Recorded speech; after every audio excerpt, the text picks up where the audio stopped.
How we doing? How we doing? Let's get this all adjusted here.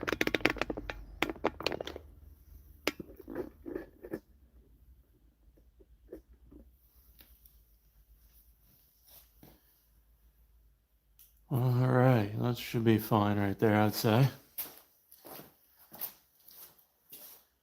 Get this all situated.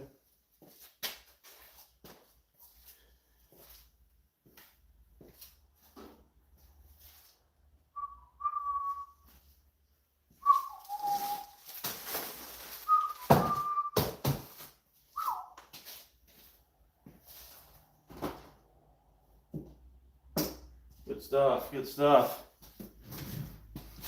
How's everybody doing? This is live stream number 40. Number 40.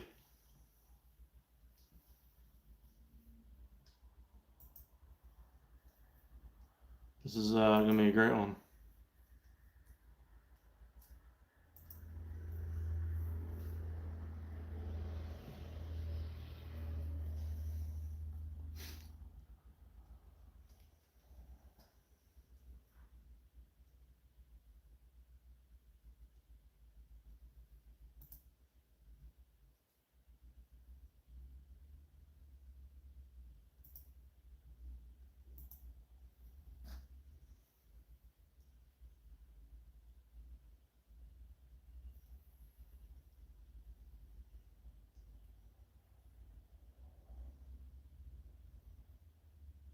How's everybody doing tonight?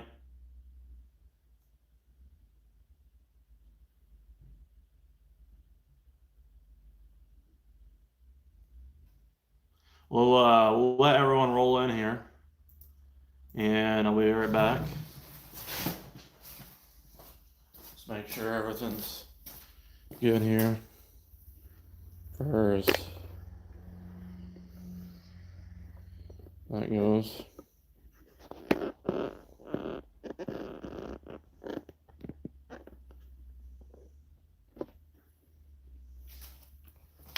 Okay.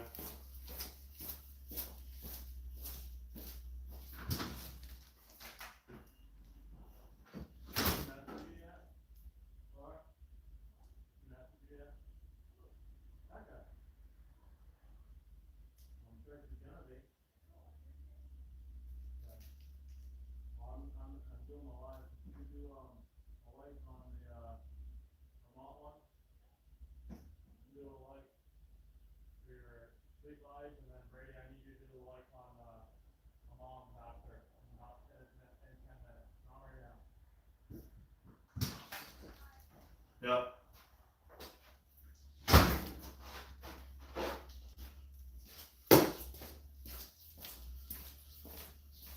All right.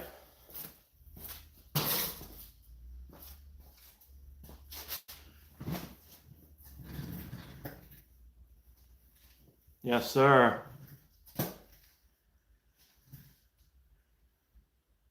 How's everybody doing tonight?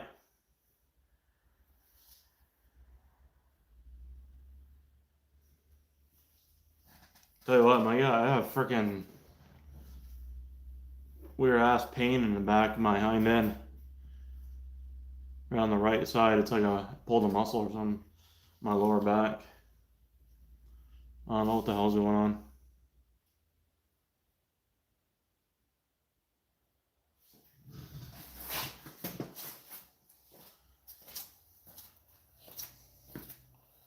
Let's see here. Let's just bring this up more.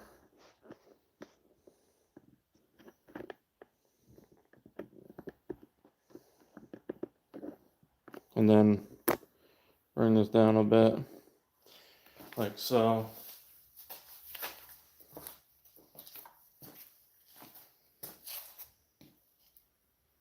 That should be good.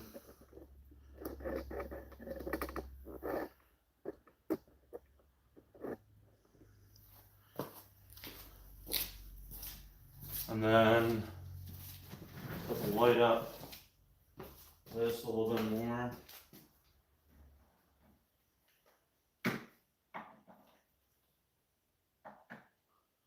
Actually, that should be fine, honestly. I'll be alright.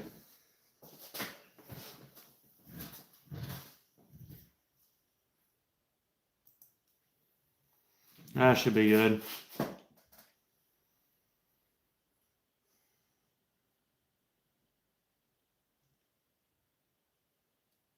How's everybody doing? Everyone ready for Christmas or what?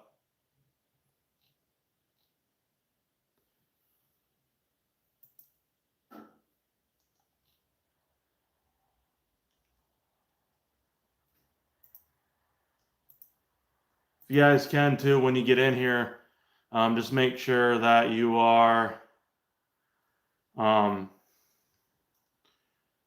liking the stream. That way there it just puts it out on the feeds for the algorithm and whatnot.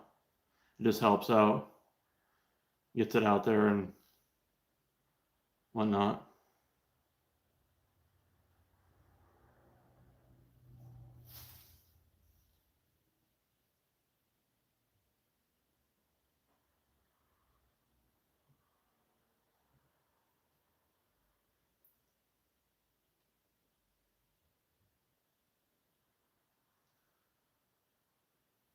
Yeah, they've changed some things around on this here, by the looks of it.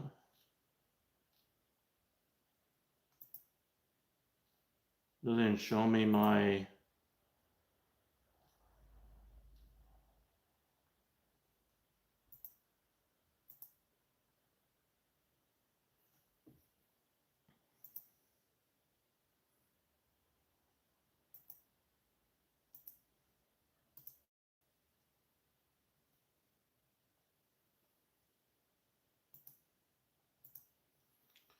Let's see here. Yeah, they don't even show me my likes anymore. Oh, they do. There's 3 likes right here. Hell yeah. Okay. How's everybody doing though? Actually, my hair's a little messed up.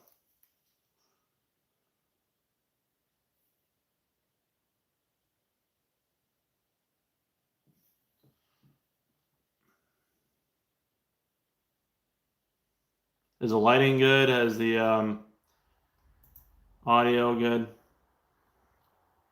think there was one guy in here that was spamming the chat there a while ago.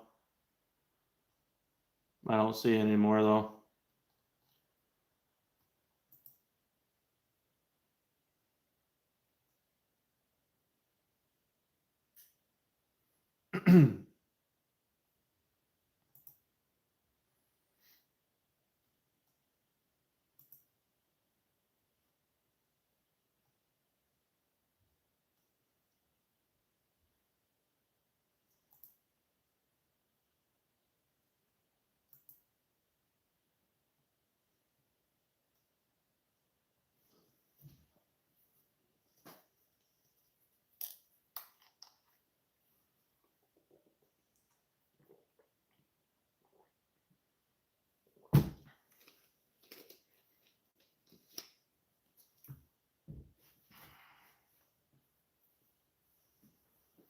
Yeah, so we ended up going to Pennsylvania, picking a car up for somebody near me in New York, and I ended up getting the Sidewinder kit out of it, and he kept the turbo, and so yeah, that worked out pretty good. It was honestly, I mean, for the drive, I mean, it's pretty tough to do that kind of drive, you know. Somebody normal probably wouldn't do that, but I've been really wanting a Sidewinder kit, and honestly, I was just doing it to help out, but I probably won't ever do that type of situation again, just because it's a lot of time and effort taken in, an account. So, I just gotta stick to doing what I'm doing and not really do favors for people all the time. I think it's just, if people, you do one person a favor and then this person a favor, and then, it just kind of just gets out of hand. So, But it worked out okay. It's just, I kind of regret doing it sometimes because it's a lot of time and effort. So, but I don't mind helping people out, like I said. It's just sometimes I do it and it doesn't work out. So,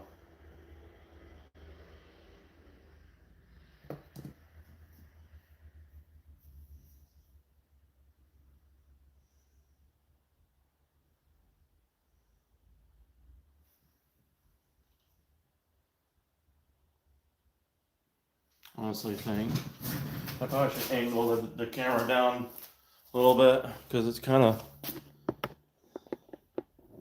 that'll be good right there, honestly. But yeah, so we have, I'll show you guys a Sidewinder kit.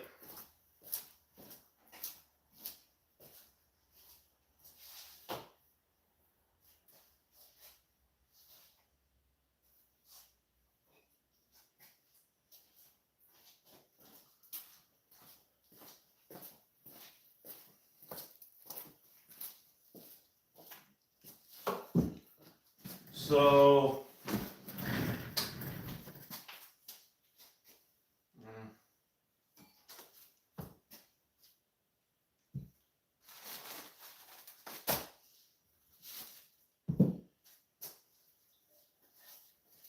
it's pretty simple.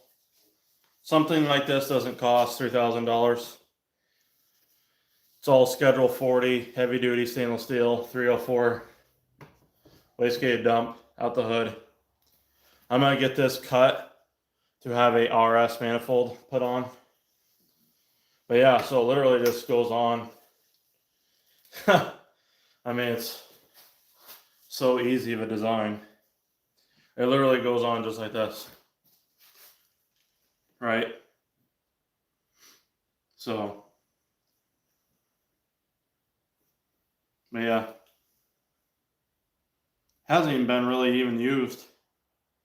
You can tell just by how it was welded and everything inside. It hasn't even been messed with. So, it's pretty crazy. And I'm going to take the heat wrap off, ceramic coat it when it's all finished.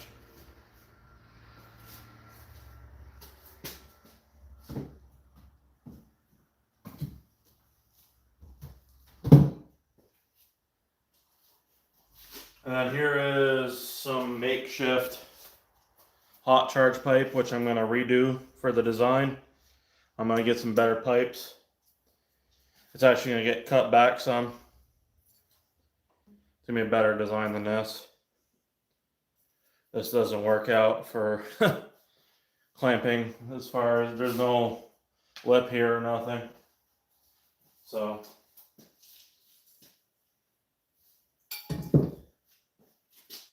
And then here is the dump, hood dump. The welds are horrible for the O2 sensors. So that's going to get redone, honestly. Very cheap. Whoever welded this, I don't know why they did it like so horrible compared to that one there. But, huh, kind of crazy.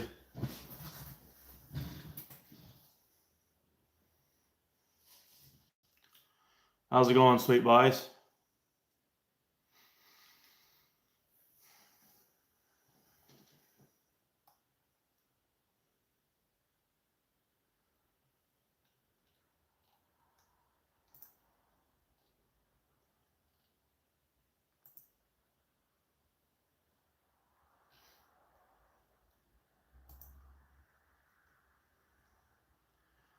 My time to shine was in here first, but I haven't seen him. He needs to come up in here again, and because I didn't really read all his messages. My time to shine. If you're here, just I'll answer the questions whoever you had for, your issues that you had going on.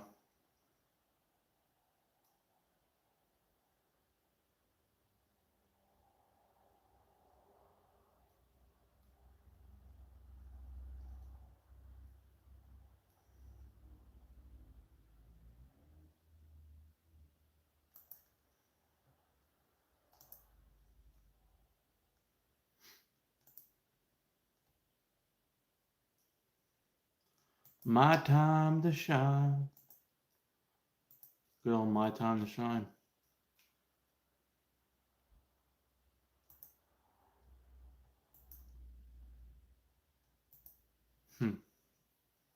That's funny.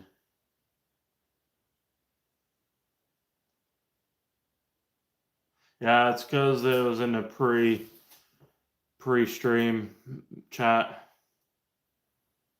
There isn't nothing. It's honestly a quiet night. If nobody's gonna talk, I'll just fucking hop off. Honestly.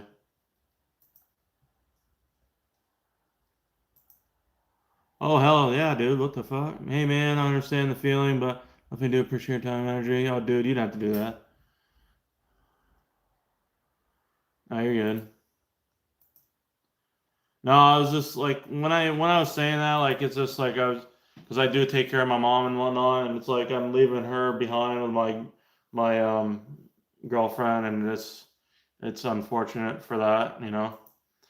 I'm limited to what I can really do, but you know, I did go out of my way to help you out, and you know, it was fun. I had you know a great time hanging out with you guys, and you know, definitely think we gained each other's trust, especially your girlfriend thinking I was just some random person, probably. You know, it's kind of funny. But yeah, you didn't have to do that. I appreciate it, man. It was fun. You know, you know. Yeah, she seemed like she was more relaxed on their way back. That's for sure. Dude, honestly, I don't. I'll be honest. I think that the whole trailer deal at the end there, when we were in New York, I feel like I was just so fucking between me being so tired, my sense like the way my senses were so like sensitive compared to like normal. Probably that's what. But it did feel like something off. You know, well that whole wheel bearing situation. That was kind of crazy with that car. Um, I don't know if it was because I was freaking cross-eyed or what, but hey, Michael, how you doing, man?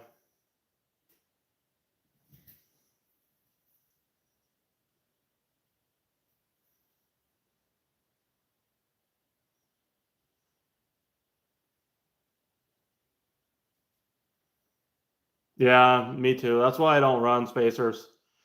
He had spacers on the back too, didn't he? Not bad, man. Michael, good. Yeah. So the Michael. So this, what is it? Vorfidus. I'll just say I don't know, but that guy. So he was the one that got that wide body ST that we bought. Well, he bought it in Pennsylvania, and I helped him pick it up. Luckily, we were able to get a trailer and whatnot, and my neighbor is nice enough to let me use it for free. And I just have to wash it off, and I still gotta return it. But yeah, so I end up getting the Sidewinder.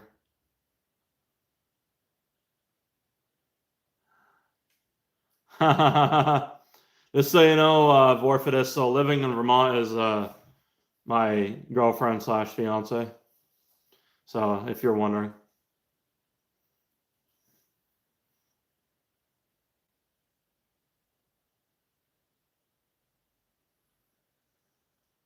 Yeah, so here it is right here.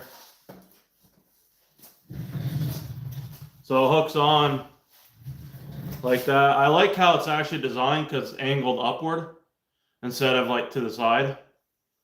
So what I'm gonna have to do is I'm gonna have to modify this flange. This motherfucker is heavy too, because it's schedule 40. This flange is gonna get cut off, unfortunately. This flange has to get cut off. And then I'm gonna modify this to be probably longer. And then yeah, other than that, it should be good. I hope it works out. I mean, you know, I'm gonna try and make it work as as much as I can. You know.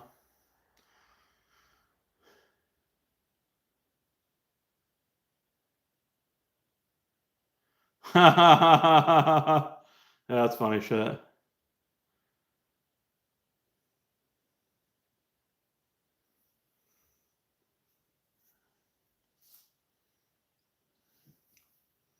It's good stuff, man. That was a fun trip. I just hate Pennsylvania. Honestly, like it it's just like, man, of course during the wintertime it's even more worse. Traveling in the wintertime there. But I just fucking hate Pennsylvania. And you probably see why now. Especially since if like you compare it to like a lot of other states, like traveling through Ohio and those, less crazy terrain states. That Joker is sweet. Congrats on the all new toy. Yeah. Yeah, it is pretty nice. It's a nice car. The wide body was actually done properly, I feel like, on that too. It was actually welded on. I'm wondering what kit you even used to do that. Say having to drive for a reason, especially for that long.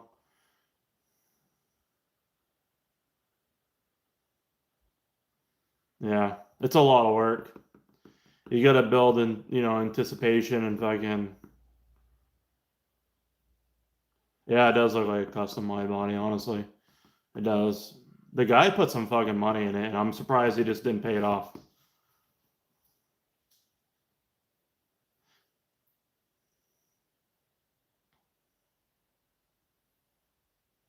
I mean, he still had a lien on it, and he put all his money into it, and it was kind of crazy because of this. He did all these crazy things to it, and then didn't even pay it off. But hey, it's whatever. I mean, taking off on a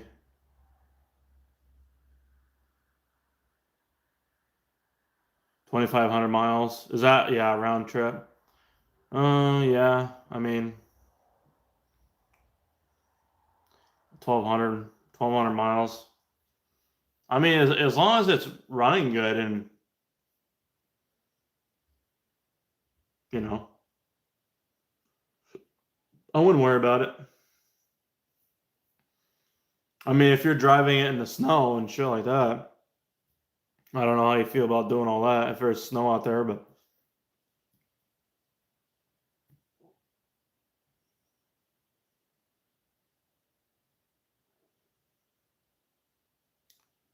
or I just lost interest after not being able to. Yeah, no shit. That's got to be what it was. He definitely lost interest. Yep.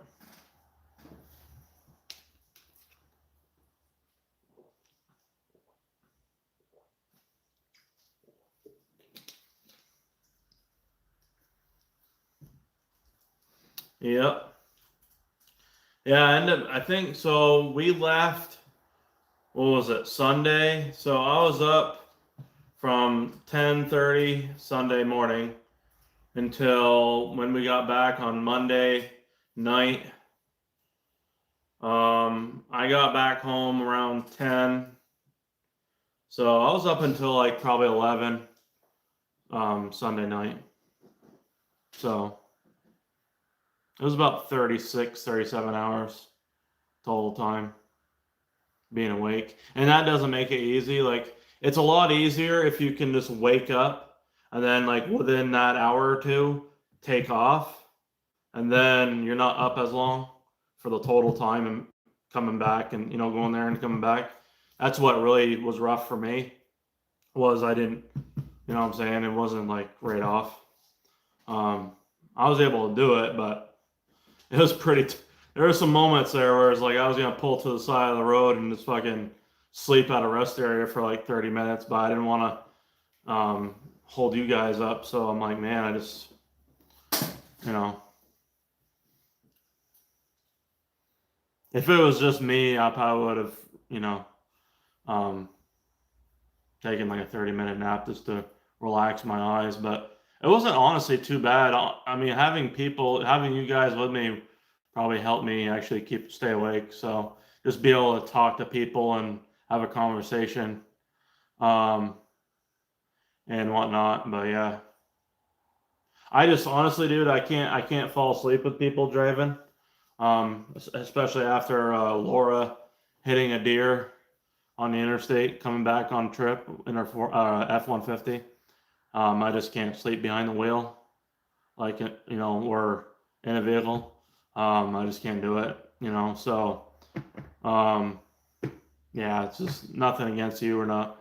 I just couldn't, I just didn't want to allow that to happen. So I just wanted to drive and toughen it out, and that's pretty much what I did. But I have a lot of experience driving, in general, so I just, especially when it's a $50,000 vehicle. I don't really want anybody, just someone to, drive it unless I really have to, but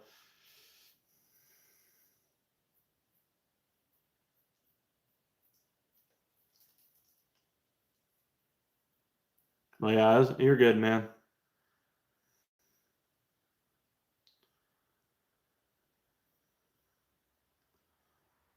Especially too, like I wouldn't want to fucking have you drive it and something happen because of the trailer doesn't have any registration on it. It would be insured through my insurance, but it's just the whole thing. Like being it's our vehicle and it's Laura's own vehicle that she has. It's like the only one that she has for a daily, and the trailer's borrowed, and and then the car's on there.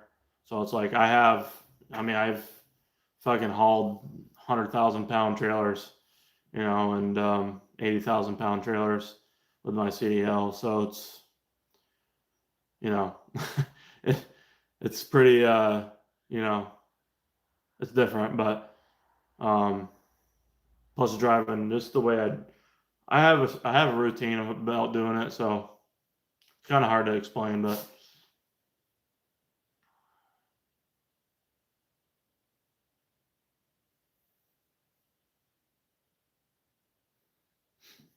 yeah, man, I appreciate that. You didn't have to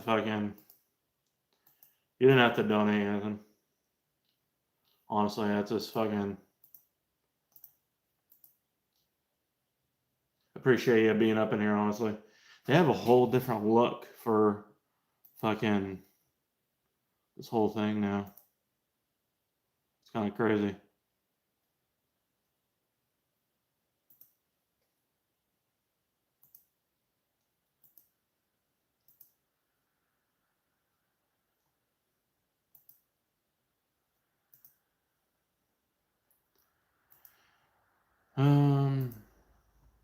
Has anybody had a ad since I've been live?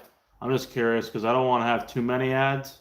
I know December is like a really good month. It's the best month of the year to have ads and ad revenue. But I don't want to have too many ads running. So I don't know how many ads have been ran since we've been live, but because it doesn't tell me. But I can adjust how many ads can go like going forward, you know what I mean, for the stream.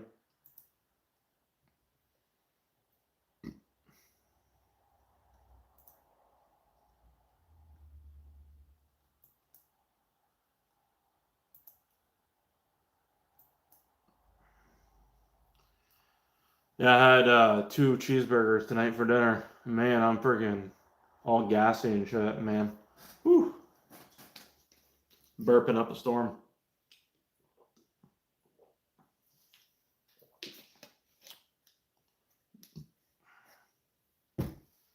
Yeah, I'm just waiting for my crankshaft now, everybody. Just literally that's all I got. I'm just waiting for my is stratified pops. Yeah, okay. I would say I wouldn't personally, I don't recommend pops, the pops tune. Crackle pops, whatever the hell you want to call it. Just because it's not safe on the exhaust valves, and then you're just creating more heat, and the cylinder head, that's already like a weak point, because on the exhaust side, the cylinder head is, known to crack. So you don't want to just introduce more heat. The best thing to do is just not running it. But the best tune out there, if you're gonna do it, Stratified is the best, because he's the one that's like mastered it pretty good. Just like he's the best one for that tune. But personally, I wouldn't recommend it. I've never ran it. So like even if you have a cat, or like if you have a cat, it's even worse. But I would definitely not run it even without a cat personally. It's just creating more heat. You're dumping more fuel. It's more heat on the exhaust valve. You're putting more back pressure on the cylinder head, because you're just creating more load, and it's really not gaining you anything. You're just gaining, some pops out of it. I mean, honestly, if you want to just change the way your exhaust sounds, go to a different turbo, or, change your exhaust setup. That's what I would do. Probably run like my most aggressive sounding exhaust that I ever had was a Flowmaster Super 10. It's a chambered muffler. So that, like, when you let off, it would kind of like burble or pop a little bit naturally. And I was also catless, but I didn't have any tunes or nothing crazy. I didn't have any shotgun pops and all that. That's honestly, I think it's just dumb. But it's whatever you feel like you want to run. It's your car. But I just wouldn't recommend it. But yeah, otherwise, Stratified is definitely a great tuner. I got AEW and Megan Racing downpipe. Hell yeah. That's a good combo. There's nothing wrong with that, man. If I can, what else do you got done to your car? Yeah.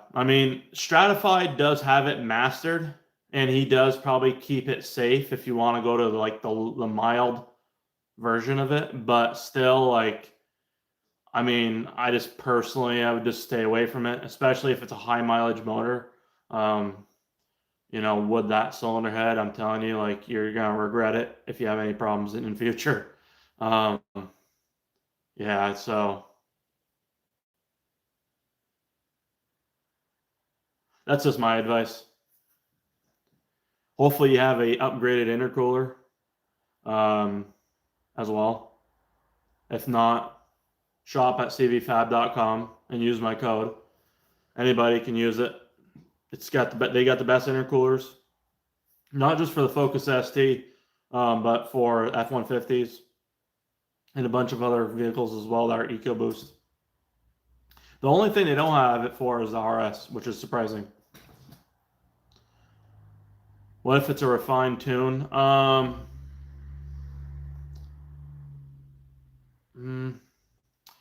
The thing is, it doesn't really matter, because he's got it pretty much refined right out of the gate. So if you've got a stock turbo, for example, you ordered the like the flash tune, and then you add like the pops or whatever, it is refined right out, like, because everyone's stock turbo setup is basically the same. There might be differences in intercooler, exhaust setups, and whatnot, but for the most part, like, that's gonna be so, like, literally the same thing. um, but yeah, hell yeah. But yeah, the thing is, like, with these cars, you want to keep them as cool as possible in terms of, the heat. You don't want to have all that exhaust back pressure. So catless, have a good flowing exhaust. Going big turbo eventually would be a great idea, because it's actually more reliable for the engine. You just got to have a good tune, and you got to be safe about it. And then, don't run high boost with it either. When I mean high boost, like anything past 25 pounds of boost, I wouldn't run on a stock motor personally. How would I make 380 safely? No, I would say there's no safe way to make 380 on a stock motor. I would say max fuel system 350, 360 is about the max safe limit. because you're going to start slipping your clutch anyways, depending on how many miles you got on there. Like my clutch started slipping at 46,000 miles, and I had 30,000 miles of that was big turbo with my 71.63 from 2015 to 2020. And then I lost cylinder 1 from compression from overboosting. I was messing with the setup, and it caused the overboost. So, and I was running water methanol and everything, so nothing too crazy. It is a 93 tune with 23 psi. It is very conservative, by Stratified as well. So he was my first tuner, so that's why I really highly recommend him. But yeah, but my clutch was started to slip because I beat it earlier on, like in the early days of owning the car. Like, that's, to be fair, that's why it started slipping. Like, I've done thousands and thousands of fucking pulls with that thing, you know. So it was bound to happen. So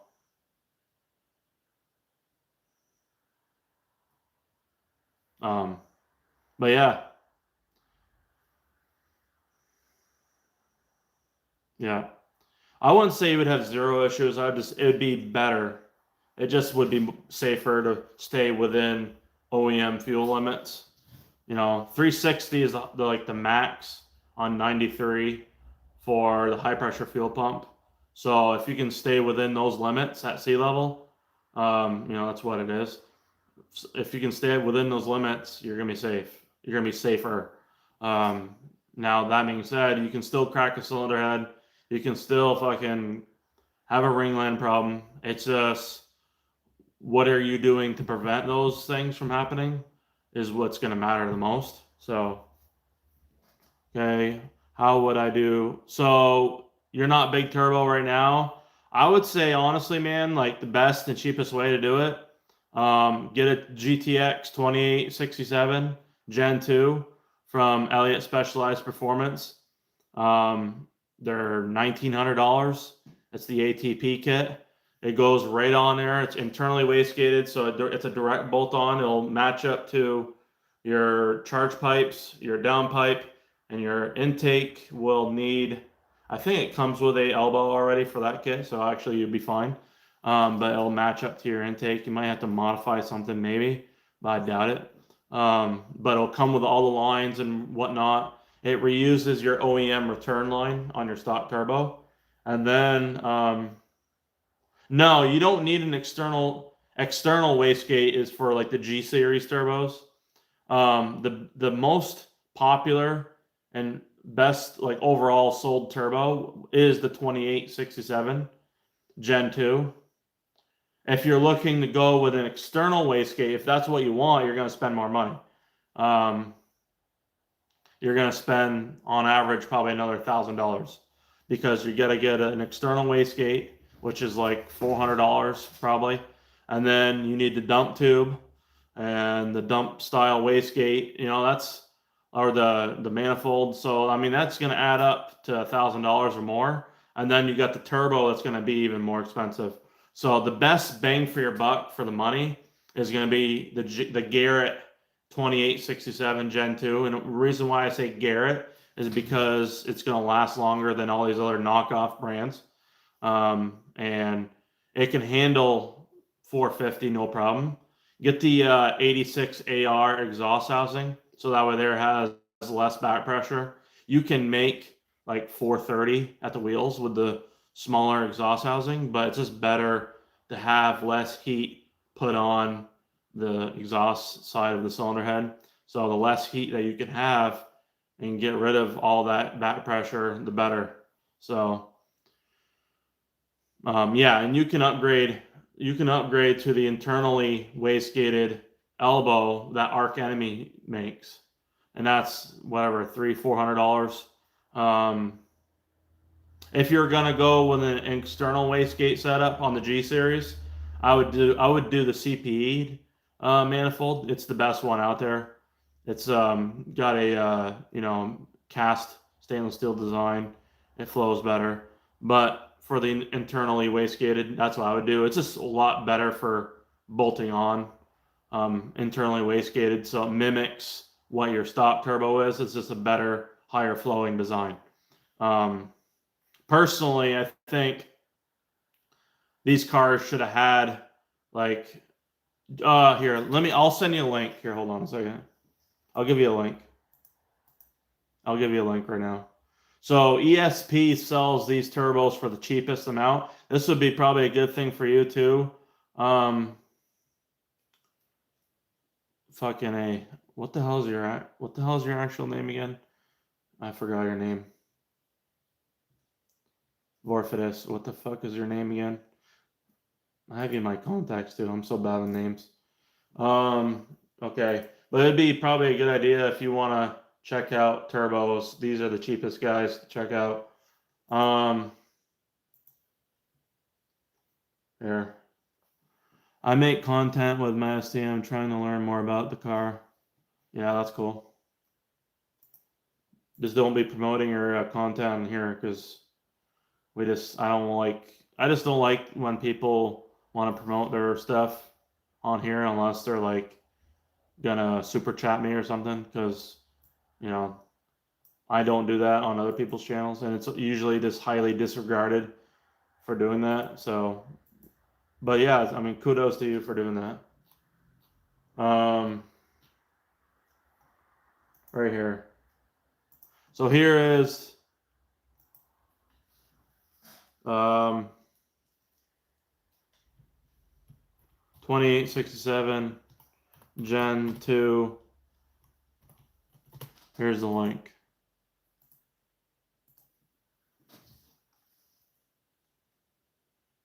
It's $1,970. Normally it's $2,300. And those pictures that you see are outdated pictures. It's actually gonna have an unpolished. I believe it's gonna be an unpolished housing. Those are like pictures from like 2015. The old ATP pictures. It's gonna look better than that. Yeah, I mean, it's worth it though. I mean, that or do a firm or something. If you have good credit, you can do a firm or whatever,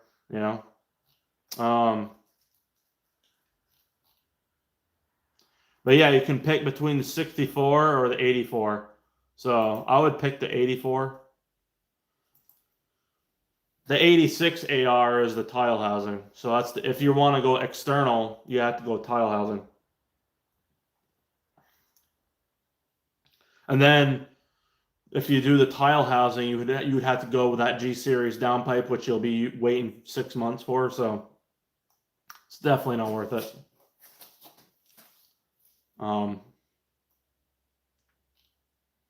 But yeah, they have G series turbos on there. They had a bunch of other turbos as well. Your blow-off valve. What blow-off valve setup do you have? Do you have an externally routed blow-off valve like on a CPE cold pipe, or do you have it on the hot pipe? If it's on the turbo, then no, you would have to go externally routed for your blow-off valve.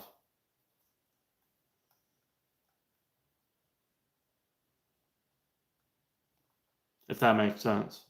So just like, so basically, okay, so they sell, I would scroll through, fucking A, my mouth is dry. Woo. I would scroll through ESP's site here, and then fucking, if you actually go and search hot pipe, you'll fucking, okay, so it's on the cold side, so you're good. I was gonna say, he has a hot pipe that he sells that has the blow-off valve that can go on there.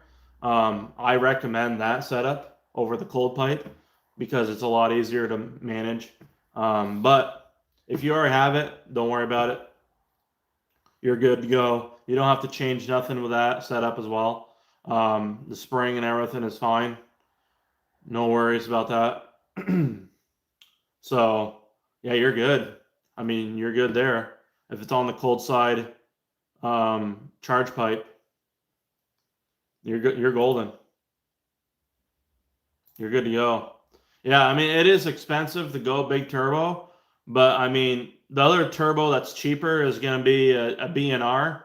But personally, I just don't like the way the B&R is set up. Like ever since, if you go and check out the video of me setting up the B&R, I just don't like the way the lines are. There's too many failure points with how everything's set up on that, and I thought I would be a fan of it, and then I got setting it up. I'm like, man, this is gonna be a pain in the ass if it's actually in the car. The engine, I mean, it's just such a horrible setup, just the way it is. So, but yeah, man, keep it up. How long have you been owning your ST for? I've had mine for just over 13 years now. Yeah, I mean, I don't know. He's so fucking. The thing is with Elliot, he's so slow with, or he's just fucking tied up with shit. I don't know if he's just updating. I don't know if he's updated the site, honestly. I made a post on the EcoBoost Mustang forum to try and get others to join the stream. Hell yeah, man! I appreciate that. They're gonna see, they're gonna see ST in the fucking name. They're gonna be like, yeah, what the hell are we here for?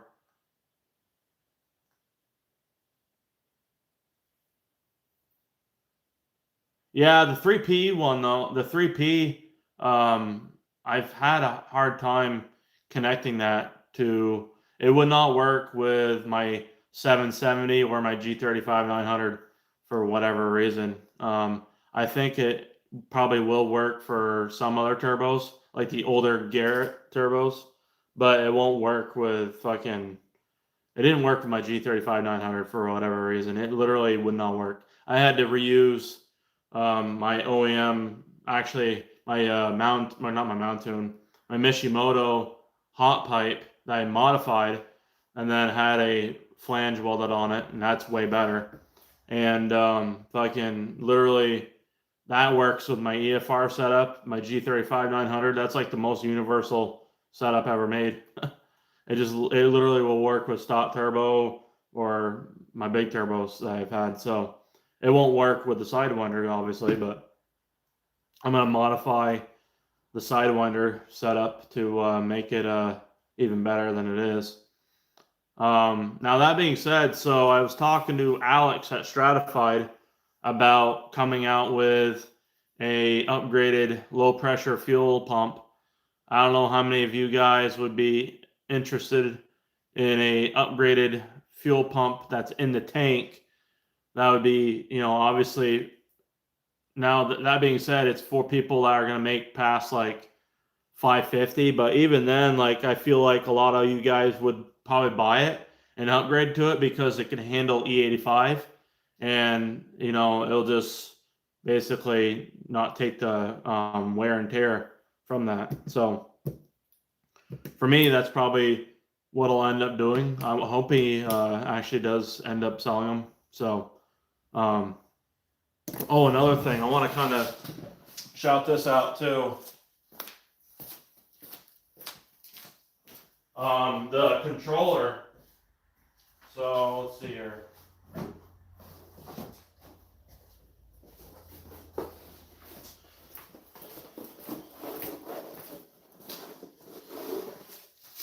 So the new controller that Stratified has that finally came out, this is it right here. So this is the new controller. It's a very nice setup. It plugs in right here. It's got a plug and play harness. Even comes everything attached. Plug and play. Plug and play harness is very nice. High quality. It's already got your fuse and everything attached. And what I like about it, so this is actually a replacement for anybody that's going to get rid of the split second controller. This is going to be his version 1. So a V1 of this controller. There's going to be other versions coming out later on. But as you can see, what's different about this is, well, for one, you don't have to unbolt the top to flash your tunes now. You just plug in your Type-C cord, data transfer cord right here. Type-C, so it's updated. And then you seal it off when you're done. It's got like a little silicone cap here. And then you got a little nipple here for a feed for your boost. So that's a boost reference. So now you're not actually tapping into your intake manifold sensor, your map sensor. Now it's got a reference right here. So something's integrated in here for that. So that's pretty nice as well. Hopefully this design will last. That's the only thing, is we'll see how long these can last. And then he's going to come out with a newer version at some point, and it's going to have some other features, probably like flex fuel or some shit. Who knows what he's going to come out with? I'm sure that's going to be one of the reasons, you know, like in the plans. But for anybody that's wanting to update from a split-second controller and you're wanting to know what can I replace it with, well, those guys that are running 4-port, this is your replacement right here. This is what you're going to want to run. This was, I believe it was like, was it $400 for this? I think it was. With the plug-and-play harness, it was like $400. It wasn't very much. It was like $400. It's basically the same price range as the split-second controller when those were brand new. A little bit more expensive because it has updated stuff and a plug-and-play harness. So,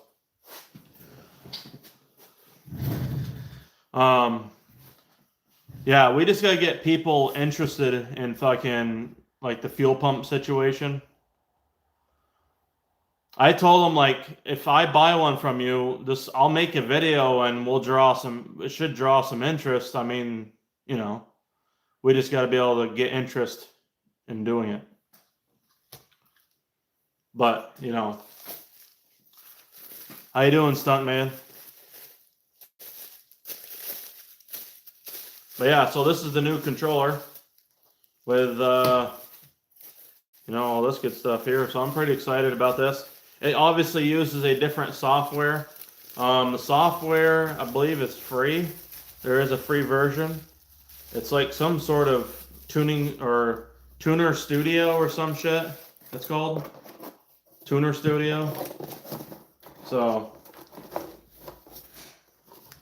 there's that right there.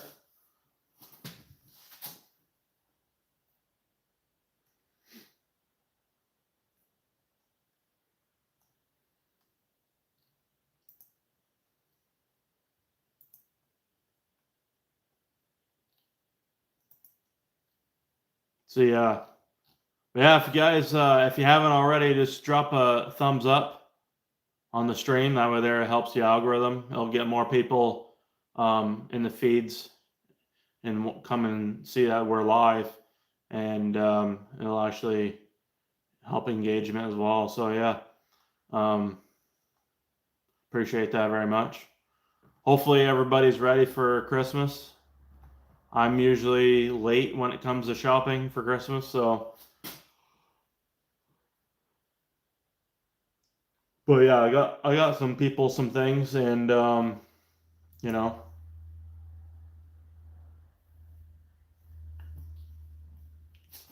Yeah, pretty much, you know, go from there. So I tell you what, I think I know what's driving my mouth out. My throat is the kerosene smell from. So I have a salamander, and it puts out 80,000 BTUs of heat, and it heats it up really nicely in here, but it throws a lot of, like, you know, I don't know what it is. It's just like the kerosene smell, like residual smell. So I think what it does, it dries it up so much that, because I'm talking so much, it will actually like dry my throat out faster. So, because there's like barely any humidity.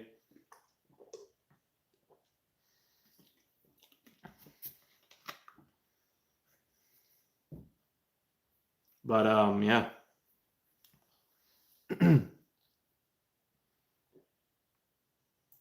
Yeah, I appreciate all you guys up in here tonight, though. So I figured I'd actually get on early. It's 6 o'clock now. There's no video coming out today for you know, anything. So I figured I'd get on early, talk to you guys, and you know, hang out, see what everybody's up to. And honestly, I might actually go live next Friday as well, just so you know. We'll see. I mean, if it's very cold out, like the only reason I don't want to go live every week in the wintertime is because I got to heat the garage up to 80 degrees just for it to stay halfway decent in here, because I don't run the heat while I'm talking on the stream. So right now, for example, it's 68 degrees. It's already dropped 11, 12 degrees since we've been on for an hour now. It's kind of crazy how it dropped so fast. Yeah, so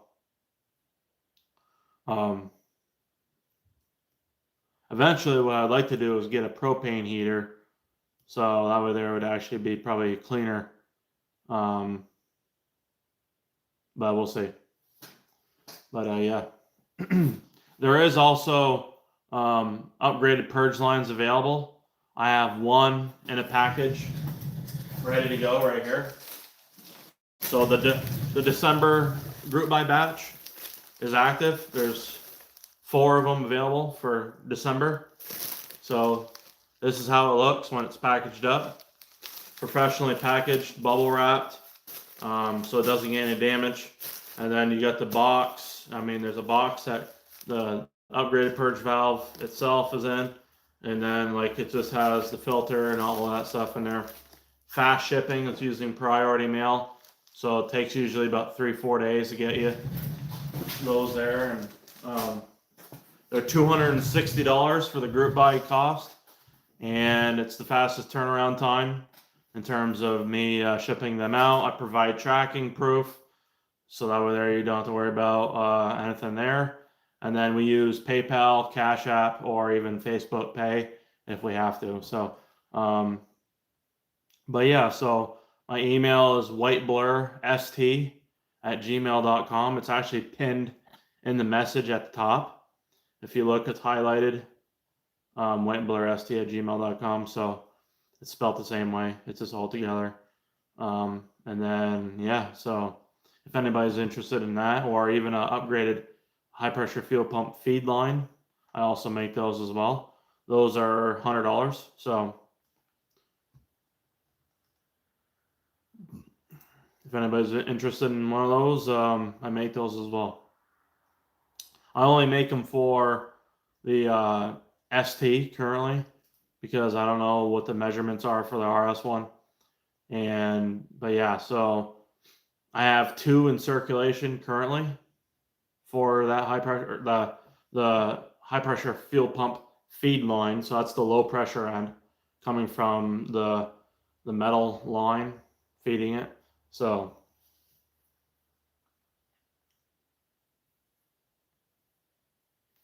basically what that is going to make it so everybody knows it's a pain in the ass to remove that OEM line from the fuel pump. It takes special tools and whatnot, bullshit. So essentially this has quick disconnects. It can come off in 5 seconds, literally have the whole line off. And also it's E85 rated, so it can handle all the fuels that you put through it, and then it'll just last longer in general.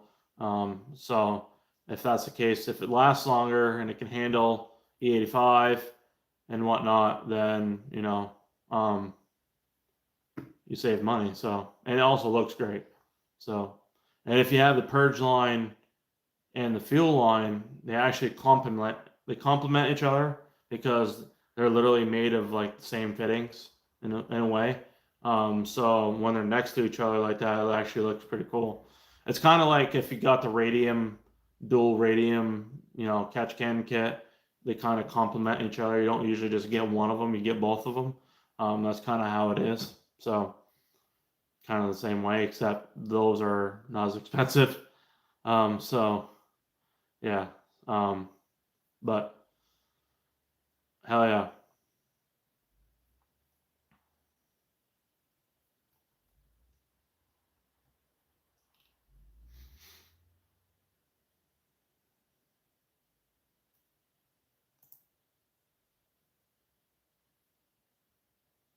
So what do you guys normally eat for like dinner on Thanksgiving? Do you guys normally have ham?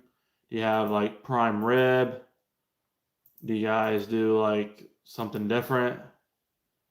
Like what do you guys normally do for Thanksgiving? Ever heard of the CV fab downpipe flanges warping? I have not. Like on what platform? The Mustang? You mean like the V-band flange?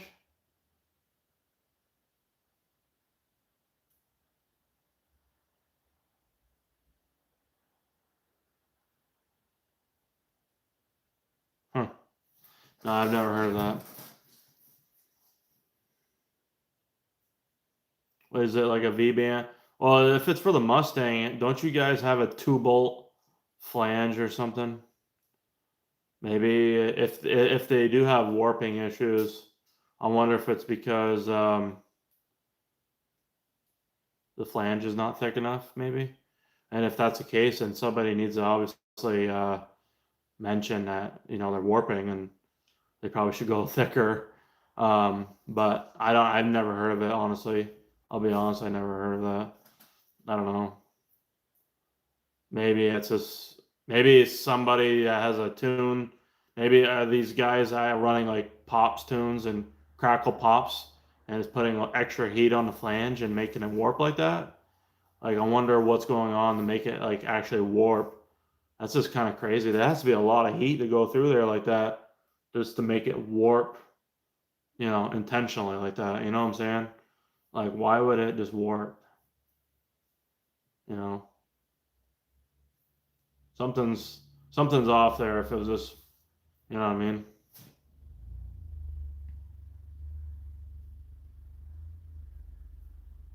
Just enough for the stainless gasket to not seal.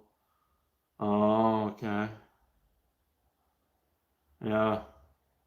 Hey, my time to shine. Hey, I didn't see all your messages earlier. I see you did put some messages in the chat, but it doesn't save them when I go live. So you might have to redo some of that. And also, if you can, like the stream as well. Give it a thumbs up. That way there, it just helps with the algorithm. I appreciate it for you being in here. Getting a P0106 code, change map sensor on intercooler.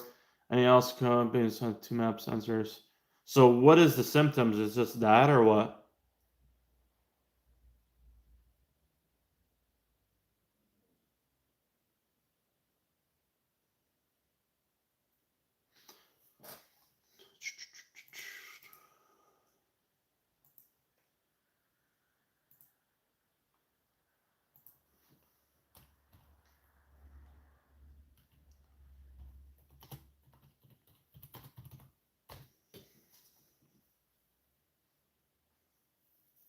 Yeah, it looks like it's just a map sensor.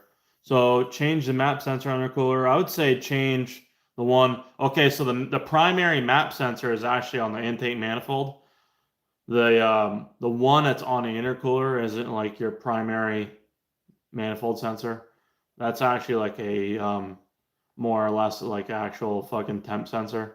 It provides boost numbers, but it's not your primary map sensor. Um, um, but if you're getting that code, I would do the one that's in on the fucking intake manifold.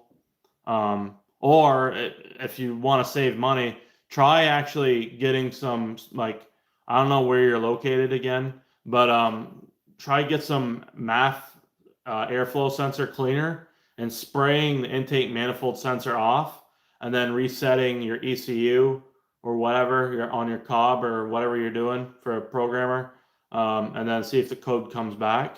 And if it does, then I would replace the intake manifold sensor. Make sure you get the right one. A Bosch sensor. So yeah, that's what I would do.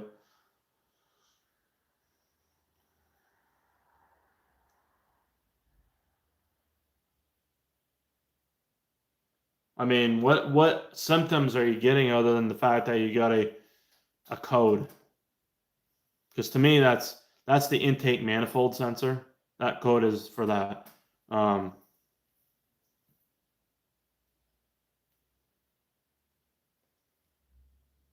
Like, that's the one I would change first.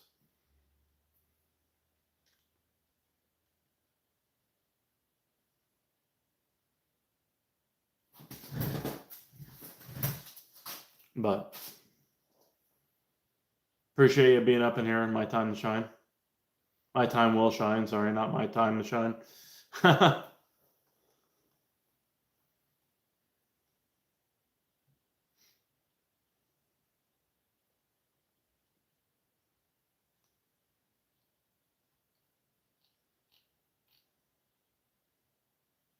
But he has no hesitation or nothing crazy, which is interesting.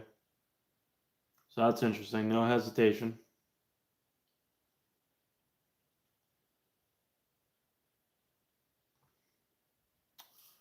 No hesitation.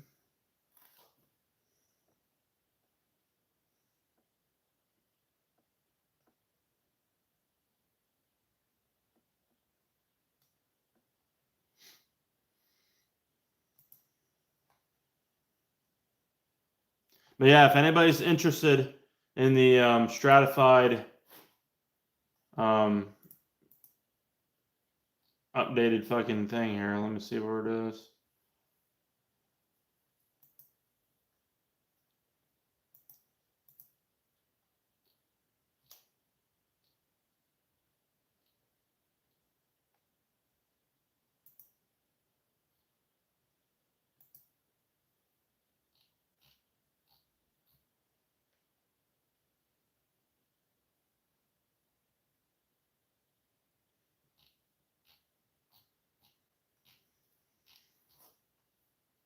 There's gonna be a link to the actual just controller itself. Where's the controller itself?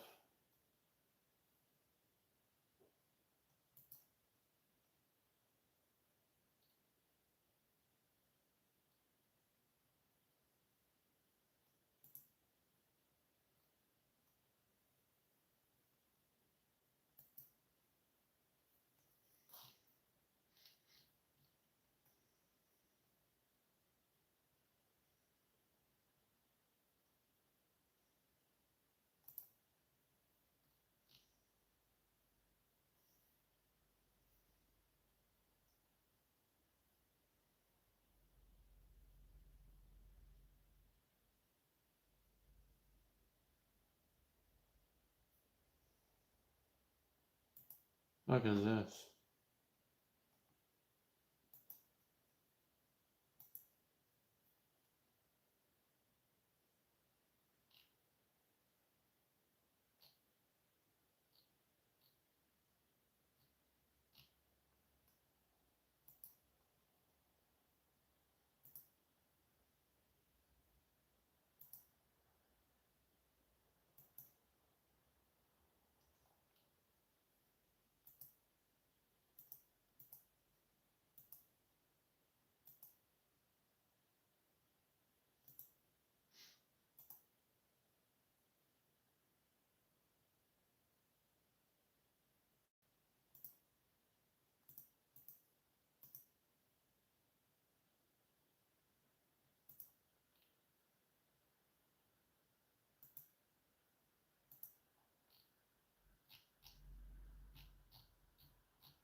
That's crazy. It's $950 now to get a fucking Pro Tune by Stratified.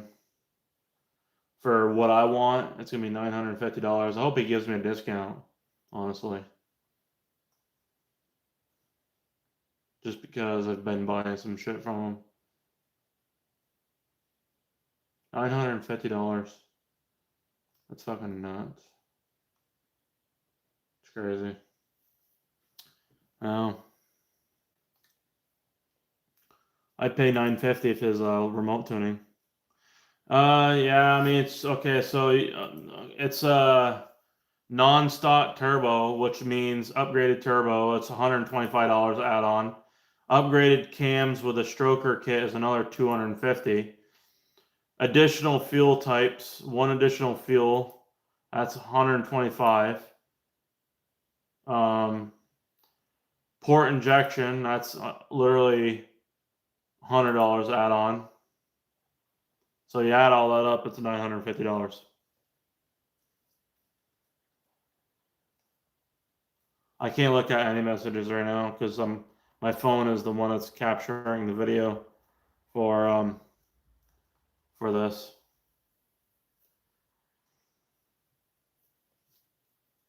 You'd have to, if you sent me it on Facebook Messenger, I'd be able to look at it, but I can't look at my messages right now on my phone.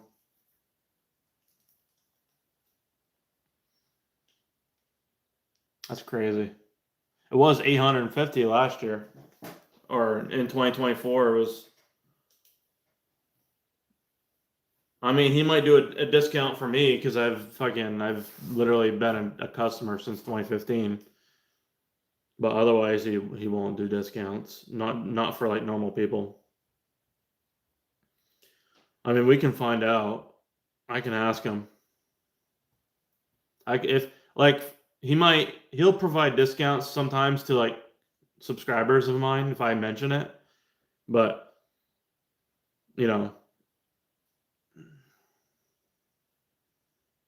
you also remember he's in Canada, so the fucking tariff bullshit and all that adds costs, which is shitty, but so it's whatever at that point.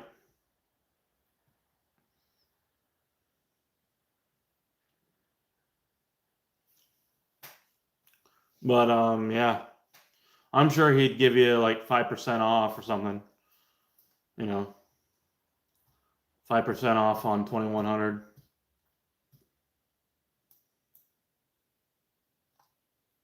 I doubt he does any more than that, personally. 5% off is probably the most he'd do for anyone, really. You know what I'm saying? I'm going to show you guys that fucking controller, because I don't see an actual, like, place to find it.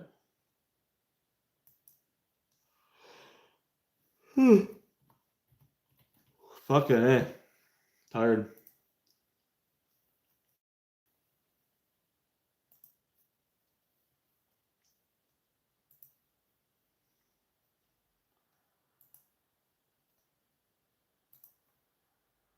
Let me see here.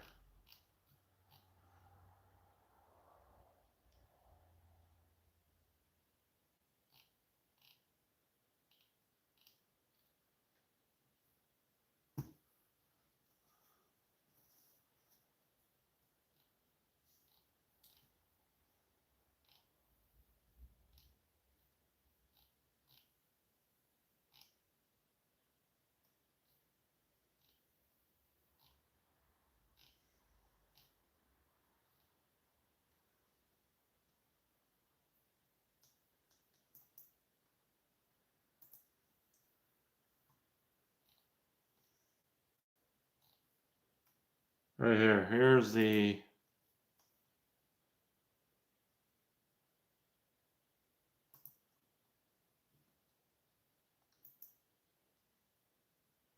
How do I copy this?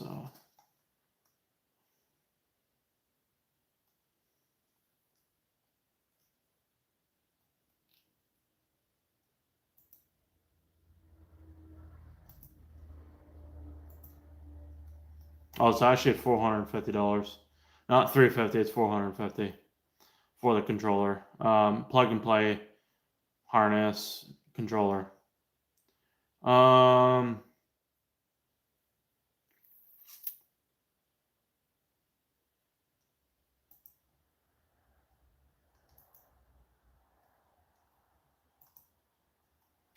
don't see a way to actually fucking... I don't think this is gonna work, is it? I might be able to copy that link, I don't know. Here's a link to aux to the new aux controller.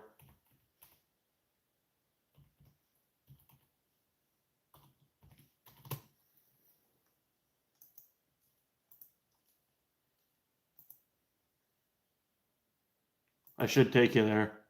Yeah, it does. That takes you right to the new controller, guys. So there's a link right here for the stratified controller that he has for the 4-port.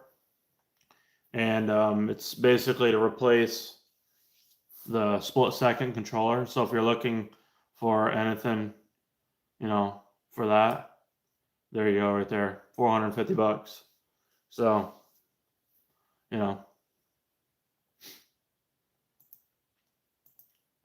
freaking algae are pretty bad in this garage with the dust and shit. There's not really like dust in here, but it's just like the air, you know what I mean? Just dry and starting to get a little cold, but it's all right. We'll be good.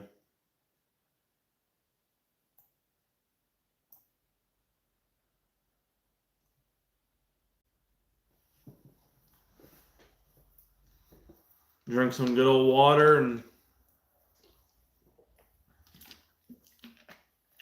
chill out.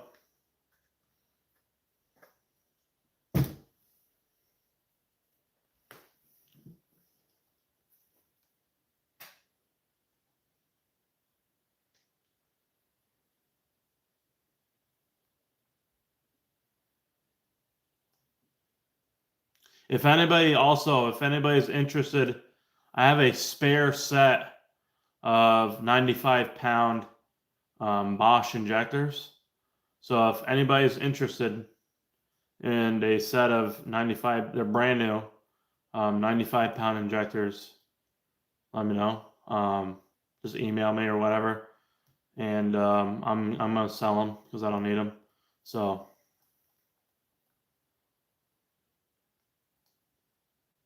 And they can handle E85, no problem. So that's what they're meant for. They're 950 cc's. No, something like that. Or 1,000, no, 95-pound injectors are 1,000 cc. It's 90-pound injectors are 950. So these are 1,000.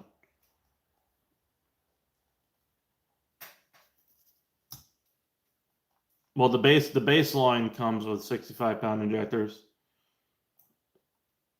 So his kit might be 1,000, but I know Elliott Specialized Performance is 65-pound injectors. You don't need 1,200-pound or 1,200 cc. 1,200 cc is overkill. Because my 65-pound injectors, which were only 750 cc, I still had injector headroom left. I don't know how much, but we were on fully 85 at 560, no problem. So I had no problem with those. And here is, if you want to know, the Elliott Specialized Performance fuel kit, which is actually the best one for the money. It's right here.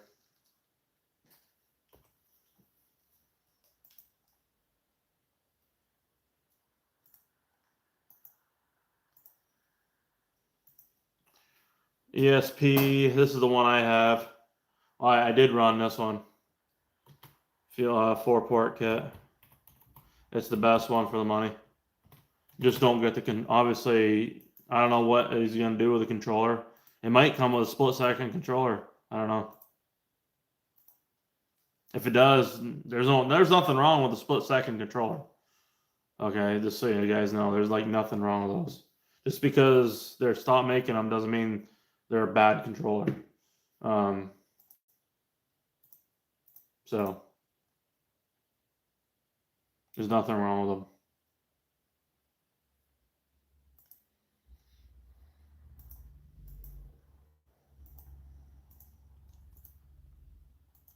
But yeah, a lot of you guys, I mean, you can source, like, you can make your own fuel kit like I did. So basically, just source a radium fuel rail kit for the 4-port. Buy the injectors that I have that are a spare set. because I'll sell them cheaper than we can get those normally. And then I got the hiccups. I just been holding it in. But yeah, so you can get those, and then if I can just make your own fuel lines. Literally, that's it.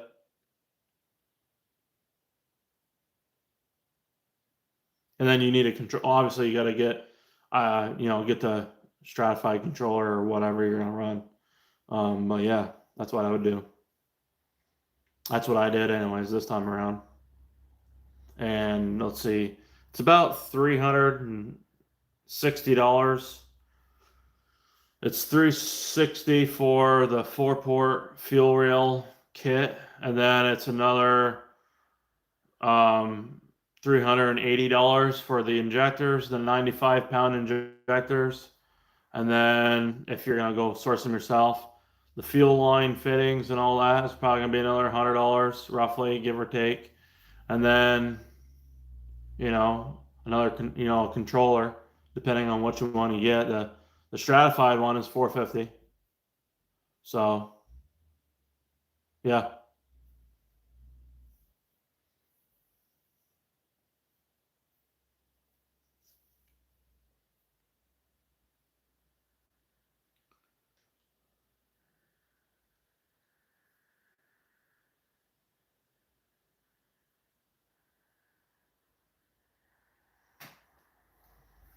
It's good stuff.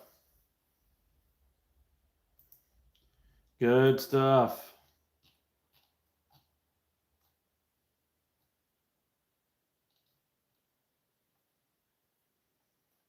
Sorry for late response driving, but listening. So I did buy the ST I mentioned on your last live with 104 shift and clutch feels good. It has intercooler. Yeah, okay. Yeah. Has all the necessary stuff. Appreciate that.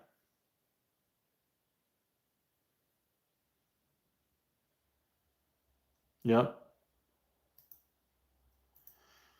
Honestly, yeah, if I can, I'm gonna be honest with you guys. Like, I won't remember everyone's setup. So even if you mentioned it last week or the last live we had, which was 2 weeks ago, I'm probably gonna fucking forget. For the most, there's just so many of you guys I talk to. I can't remember everyone's setup. So just forgive me on that.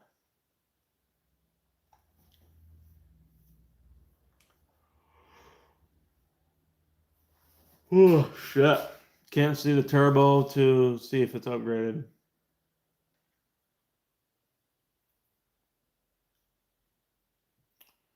Uh, well, that's not helpful. Yeah, I don't know. I would try to find out if it is, I guess, right?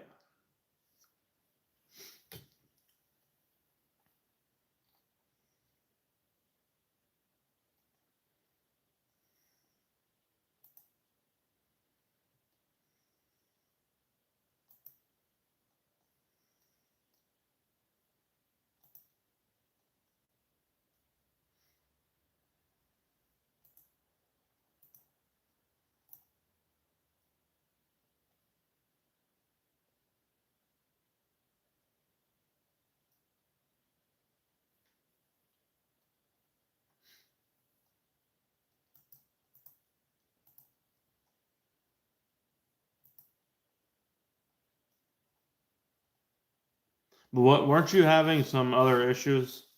My time will shine. Weren't you having something else going on with that car? You were mentioning something, and I didn't catch the whole thing because I had to do something. But I saw that you messaged about that something going on.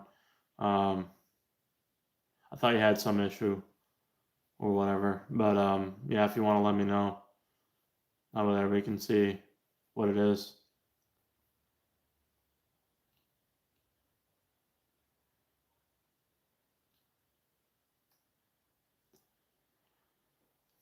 Yeah, so we also reached another milestone of mine, and I've been wanting to reach this milestone for a while.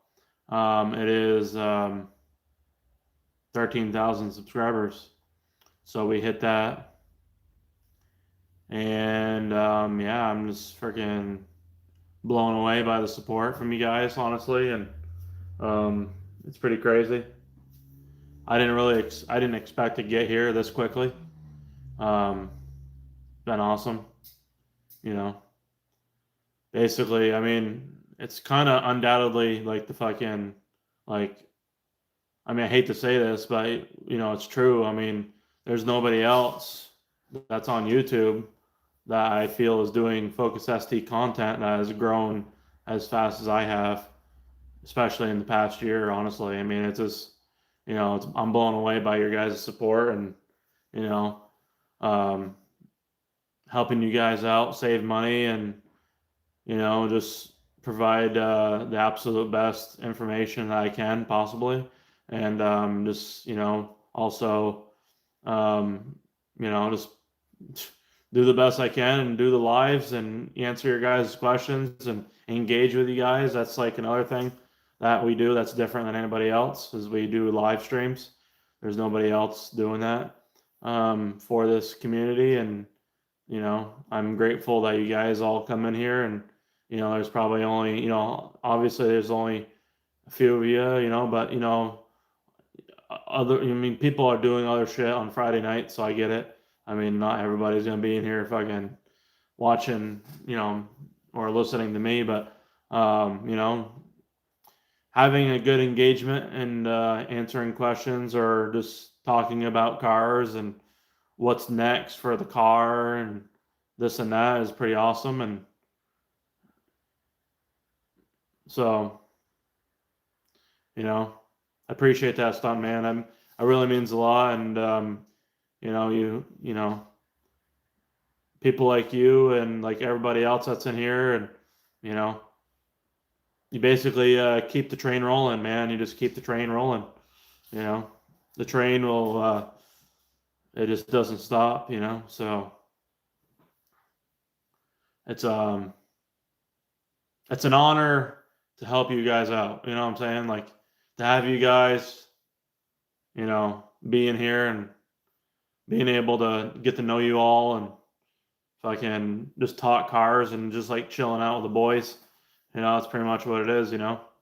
So just hanging out with you guys and, the setup might not be the greatest, for live streaming and, my videos aren't top tier, highly edited, fancy videos and, this and that. But the thing is like, for me, it's about quality over quantity.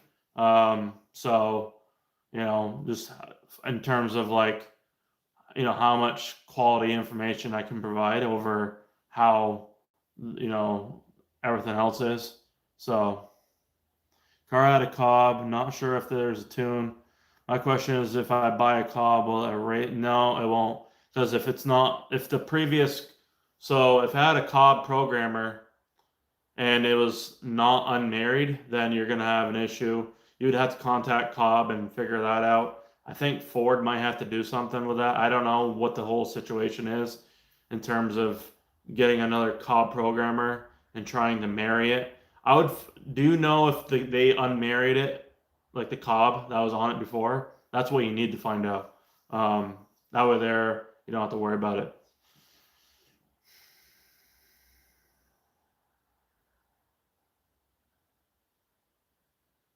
Oh yeah, hey man. That's kind of interesting. Your name changed. I was like, "Ooh, I've never seen Stuntman before," but yeah. How you doing, man? Marco Polo. You can change that. You should be able to change that name. You can change that. You can just go to your settings on YouTube and change it. You can change your picture and everything. You can change that to your yellow ST on there, and then change it to Marco Polo if you want. I mean, it's up to you. I mean, it don't matter to me, but I think Marco Polo is pretty unique, honestly. So over there, I know who the fuck. I mean, it just I always like to like picture like if I'm talking to somebody like I always like to put the face with the name so it's easier for me to recognize. Like 'cause otherwise I didn't know who the hell you were. So 82 Stuntman, never heard of that name. So I was like, I don't know. I thought you were new. So I didn't realize it was you, buddy. How you doing, man? Hopefully your Thanksgiving was good, just like everyone else's. Hopefully everyone had a great Thanksgiving, and hopefully you guys have a awesome Merry Christmas as well, and New Year's coming up. We'll obviously be on again before then, but yeah. Yeah, the Marco Polo name match. I mean, it's a unique name, and then having your car on there as a picture would be pretty awesome too. He said he bought the Cobb and screen was white, and screensaver never loaded, but he only had the car for a couple months at work. Oh. So did he ever? Okay, so did he install the Cobb or no? That's the question. You know what I'm saying? Like, so he's saying the screen was white and screensaver never loaded. I mean, okay. So he never actually downloaded it or whatever, installed it. If you didn't install it, then you should be fine. But I mean, either way, if it's not unmarried, I think there is a way, like you have to contact Cobb and, so let them know there is a process to doing it. I don't know how much it costs, but you might honestly be fine. You might be fine. I mean, personally, I would just get a new Cobb, and get it directly through Cobb. I think it's the best way. That's how I do it personally. But that way there, it's like, I mean, it's just, I feel like when you buy directly from the company, it's easier to deal with warranty issues because you bought it directly from them. That's how I feel. And then it's in their system, the receipt. So it's just a lot easier to deal with that way. Yeah, it was good. It was good, Marco. It was definitely good. Just trying to lose some of that holiday weight. I haven't been eating a whole lot of like today I ate some carbs. I had the the cheeseburgers and I had some bread. And the carbs just make me feel like ass, honestly. I just feel like horrible eating carbs. I don't know.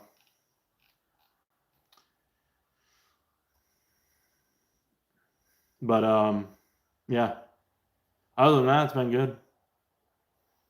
Honestly, just ready for winter to be over with, and my goal is to have the car, like the engine and shit, all together in February. I just got to figure out this Sidewinder bullshit, because I need to get a downpipe made for it. So what I'm gonna end up doing is I'm gonna get a CV Fab. They're $200 for the catless downpipe. I'm gonna get a CV Fab downpipe, and I'm gonna modify that downpipe to fit for the Sidewinder. That's my plan. So I'm just gonna have to figure out, how I'm gonna basically do it. So,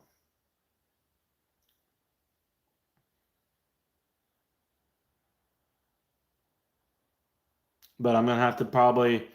I'm most likely thinking there's gonna have to be So you know how you have your elbow for your connection on your turbo.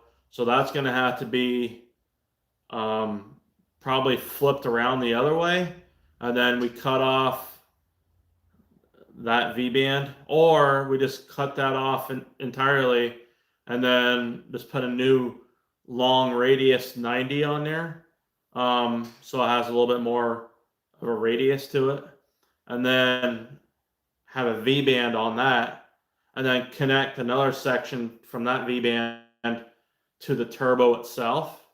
And then that should be it right there, I would think. I mean, it's going to be all V-band connection. So that's my idea behind it. That's what I'm thinking. So I just got to be able to make it work. So, yeah.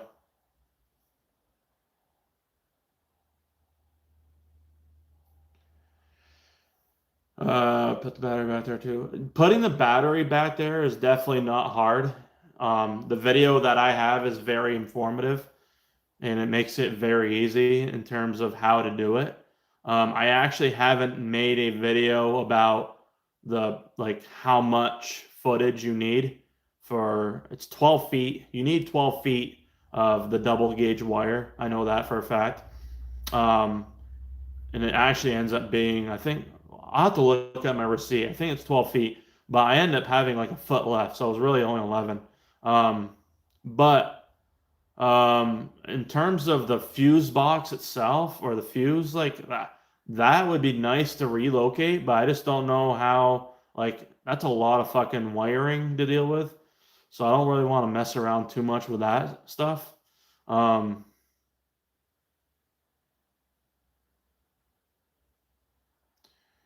but yeah, so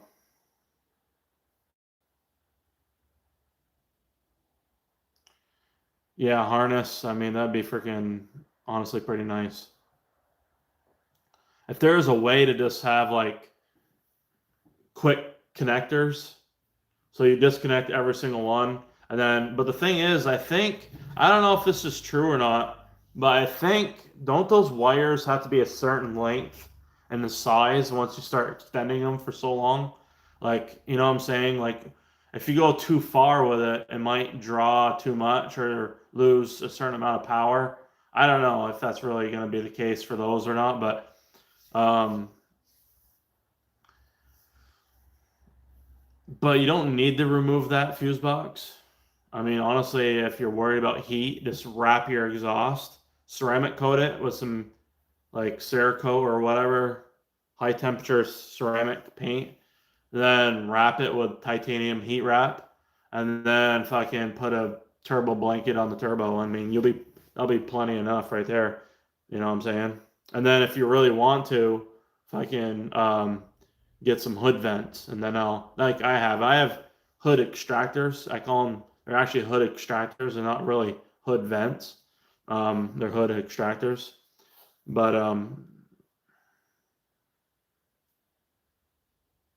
yeah, I'm not really good with the wiring and all that ohms crap. You're probably better at it than I am, honestly. So, how you doing, man? How you doing, buddy? Antonio is in the fucking house. How we doing, man? You ready for Christmas?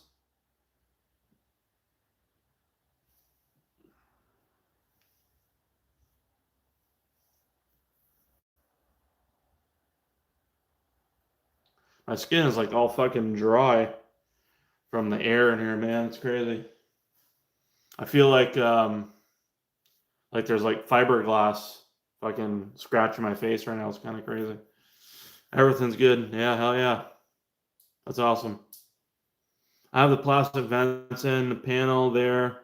Just sketches me out. Someone close to heat. Or yeah, that's true.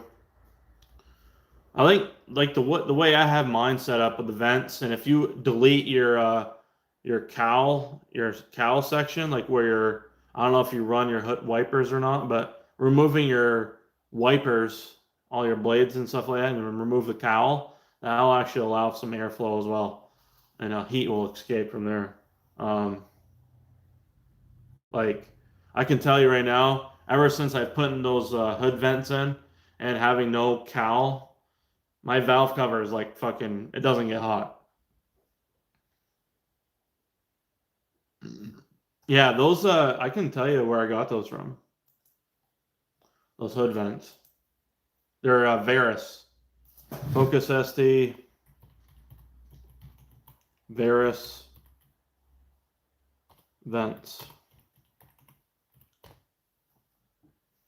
Right here. Here it is right here. There's the link to them right there. They're the absolute best fucking hood vents out there for this car, bar none.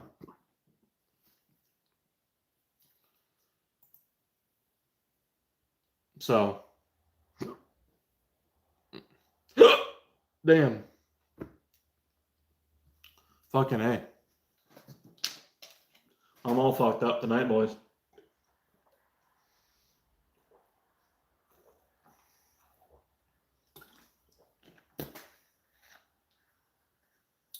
I think there is a way. I think there is a gutter that makes it flush out already, though.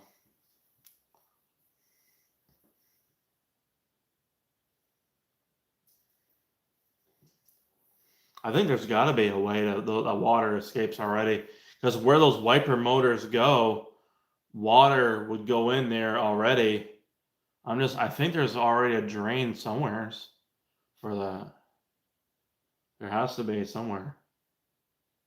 I've never really paid attention to it, but I think those black, I don't know, those black caps or so. There's like some black things on mine, like it drains, probably.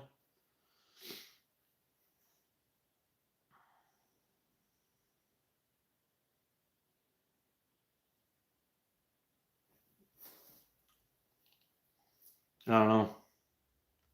They used to make Varus Engineering. They used to make a fucking rear diffuser, and they stopped making it, unfortunately. But it was the best diffuser out there. It was so nice. Um,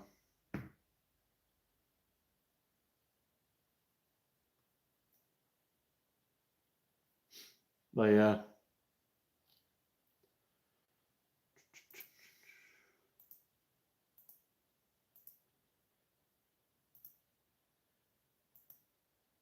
What I like about it too, it has a wicker. So the fucking louvers have a wicker blade. So on the front, it goes on the front, and then what it does, it deflects air upward. That way, there it creates a low pressure zone for the heat to actually extract. That's why they're called heat extractors.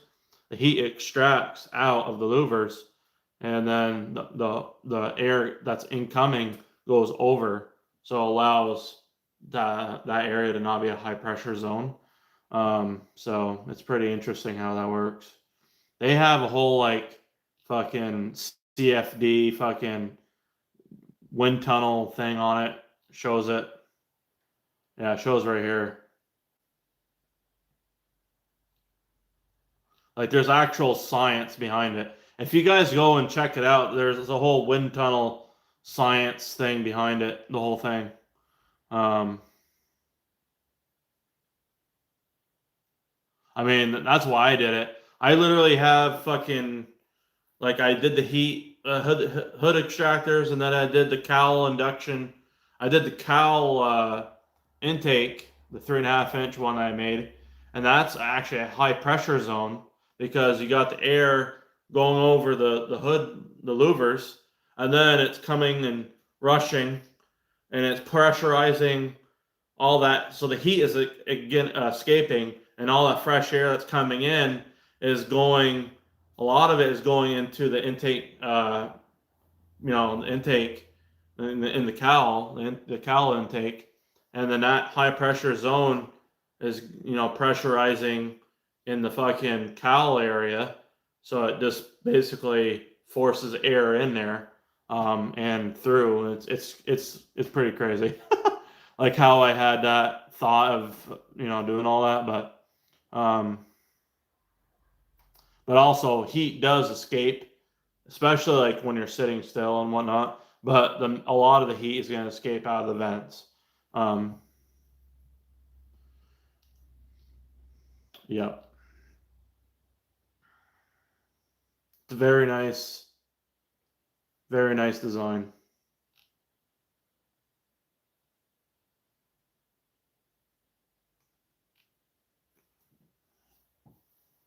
And it's honestly, so they give you a when you buy them, it comes with a like a fucking template.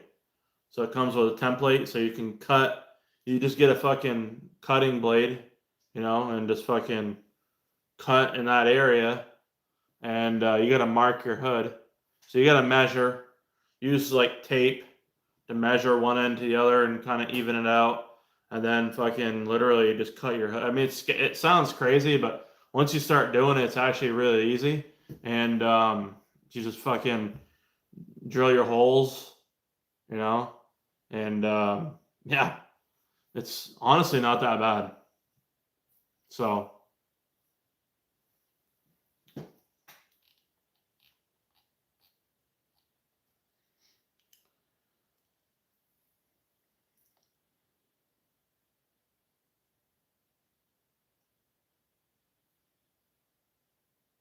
Yeah, that's what I use. I use a cutting wheel for mine. Yeah. Yeah, I mean, the thing is, like, I went into it like I wasn't gonna, like, if I'm gonna fuck it up, then it's whatever. I'd buy a carbon fiber hood at that point.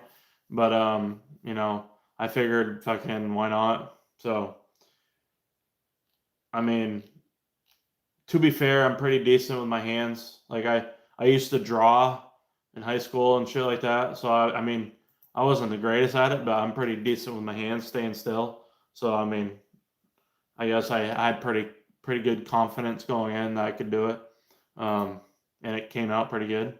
So I didn't fuck nothing up. So it worked, you know. Yeah, turned out great, you know.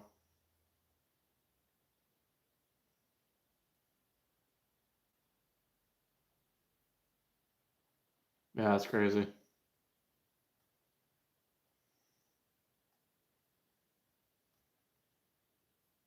That's too bad that that wheel bearing went bad. Yeah, it's too bad.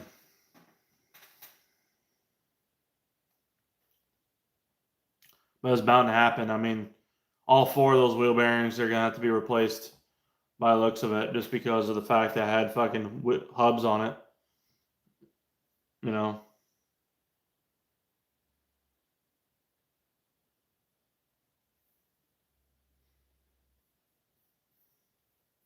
I'd definitely get rid of those fucking hubs. It sucks because now it's got a wide body kit, and you need the fucking hubs in a way, but you'd have to put different wheels on it or something, match it up, something different. Yeah,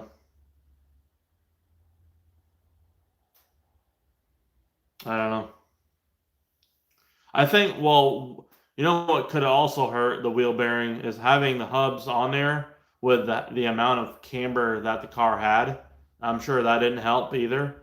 So if you just straighten out the camber and have hubs, I'm sure it reduces the wear amount by like 50%. I'm sure. I mean, just the amount of camber that fucking car had, and then having those hubs on there, it definitely doesn't help. Because I mean, when you're going like this, and you got fucking wheel hubs that are extending it, like, it's, I mean, it's a no-brainer.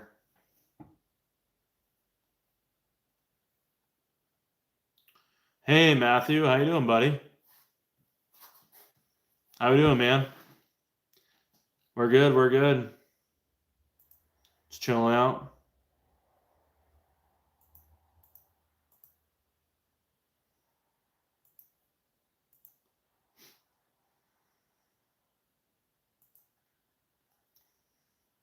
How's your week been?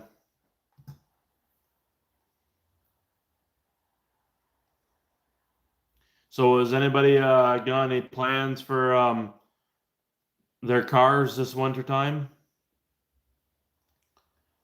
Like anybody doing anything different or changing shit up or got anything going on? Right now, I'm just waiting for the crankshaft to be keyed, and I'm still waiting on that from EMS. And then, um, yeah, we're just gonna wait to get the engine stuff done at the machine shop, bring it back, and I'll put it together. It'll be about February, probably end of February. Um, when I start doing that, and then I'll get the Sidewinder stuff figured out. So I would really love to fucking my ultimate fucking goal, honestly, is to have a four-port manifold Sidewinder kit. Like that would be really fucking awesome. Because I still have that four-port cylinder head here, and then I'd have to figure out how much it's going to cost to port the exhaust side out, because I'll port the exhaust side only, and then pour and polish it just a little bit. Nothing too crazy.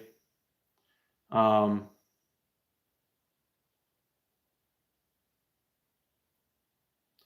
yeah, definitely getting a spare block, Marco, would be a good idea.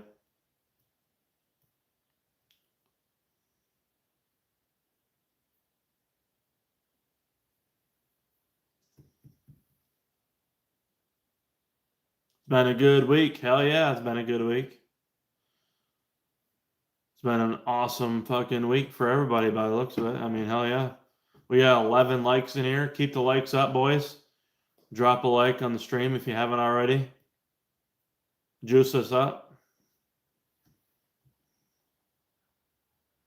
It's getting juicy up in here. For sure, imagine it has almost 120K on it. Yeah. It's getting up there, huh? It's pretty crazy. That's pretty crazy. 120,000. It's getting up there. I can't imagine my car at 120,000. I'd probably fucking cry. If my white car was at 120,000. Oh my god. That's insane.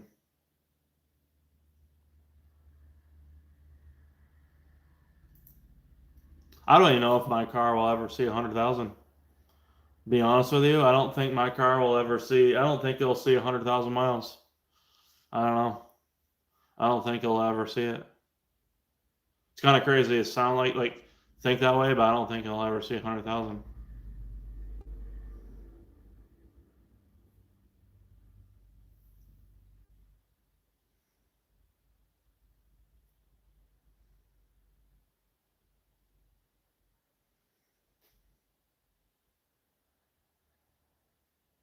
Yeah, I would get the if you're gonna stay with stock turbo. Well, if you're upgrading, wait, are you gonna upgrade the turbo My Time to Shine, or are you just gonna fucking um stay with stock turbo? If you're staying with stock turbo, get like a flash tune from Alex or something that's stratified. That's what I'd do. And everything else you have planned there definitely definitely looks like you got a plan going, and it's sounds good. Upgraded Purge line and all that stuff. That's awesome. Appreciate that. I still have the December batch of Purge lines left. So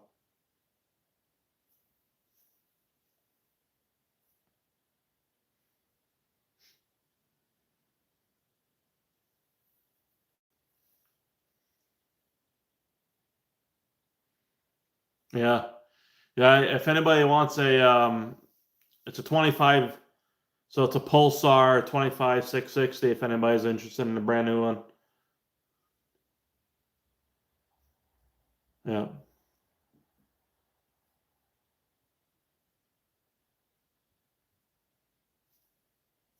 He got it off the Sidewinder kit.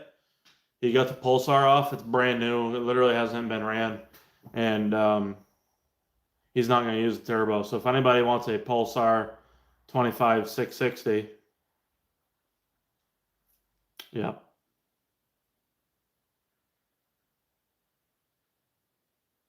I don't have any used. I don't. But fucking Vorfidus has a fucking brand new Pulsar G25 660 for sale. No, it's not the same one. No.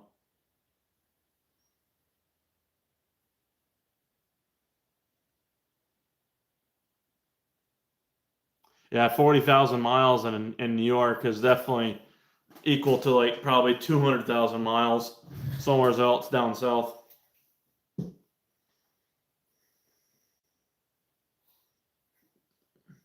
don't know how much are those turbos even worth, like 1,200 for a 25. What is that Pulsar worth?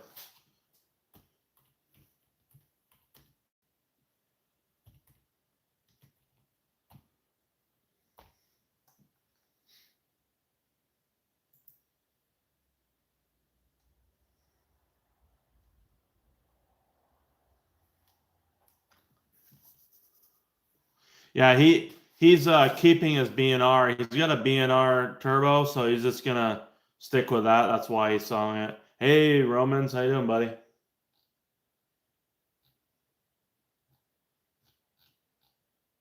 So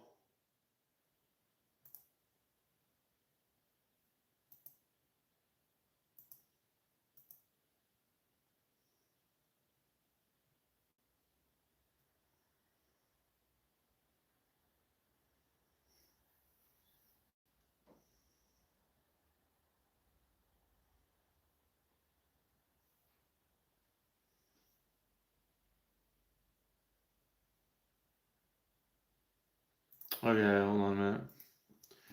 Let's see. What's the best approach to look at the turbo to see if it's stock or not? I can see the CP diverter might have a jack up on the car higher to see it. I mean, if it's fucking for one, if the turbo's smaller than your fucking hand, then you pretty much know it's the stock turbo, and it's got like a gooseneck on it. Now, all joking aside, though, it's gonna have a gooseneck on it, like from the oh, and it might have a cover that's covering the gooseneck. So the cover, let's see, do I have a cover? I don't think I do. I don't even have a stock turbo anymore, so I can't show you. But it's gonna have a gooseneck design on the exhaust manifold, and it's gonna have like a cover shield on it. That's literally probably the best way I can explain. And then the compressor side is this. I mean, the fucking thing is smaller than hell. And then the compressor side just has like a 90 coming up to your intake, so it's like a 2-inch 90. How's it hanging? I don't know. It's going good.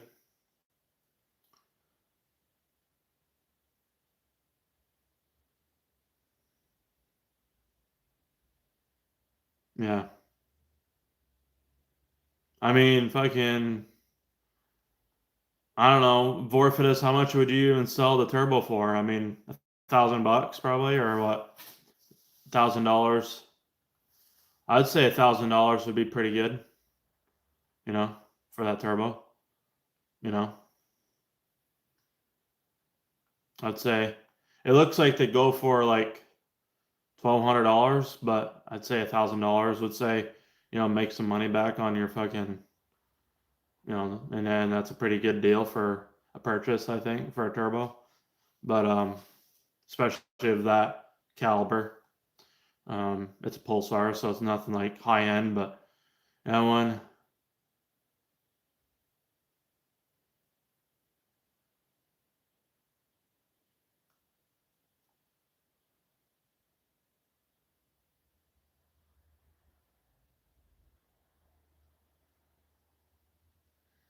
Is the wastegate welded onto the It's not welded on at all, no. No.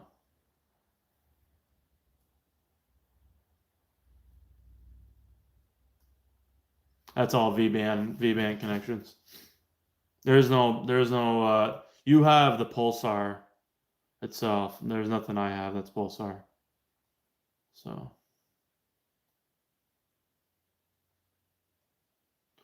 just yeah, wait, what? Then yeah,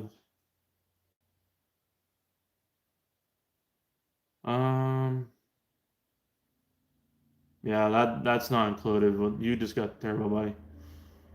Everything else is mine. So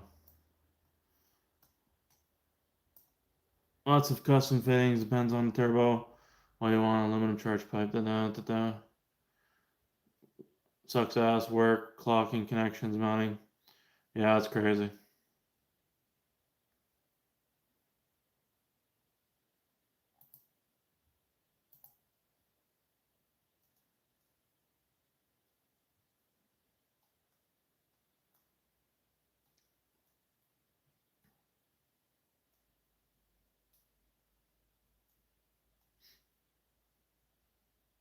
Yeah, the screamer pipe that's on mine is for a hood dump.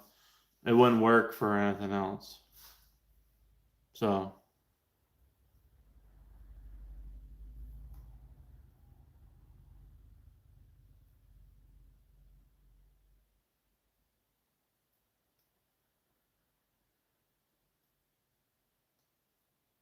I didn't enjoy it. That was a pain in the ass personally. Maybe it didn't have, or so I'd still charge more than 1,000. Wait, what? What are you talking about? What do you mean you're? I don't know what you're talking about the $1,000 thing. I don't know what you're getting at for that. What are you talking about?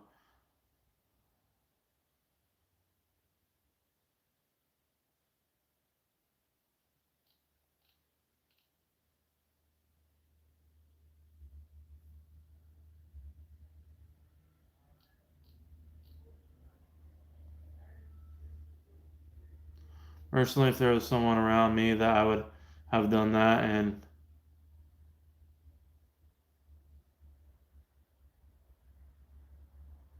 you mean you're saying if if you would have trailered something like a car or what? Like if there was someone that would have done that. I didn't. I mean, yeah.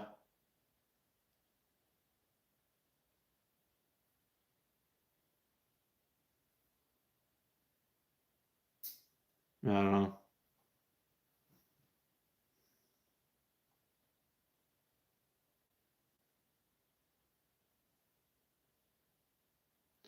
Charging 1,000? You mean all for like a turbo kit? Like putting on a turbo? You mean $1,000? Yeah, that's about the going rate. If somebody's gonna install a turbo on a car, it'd be $1,000. Yeah, that's how much I'd probably charge, honestly. $1,000 to install a turbo, because it is a lot of work, especially on a car that's probably fucking rusted to shit and horrendous underneath, especially if it's daily driven.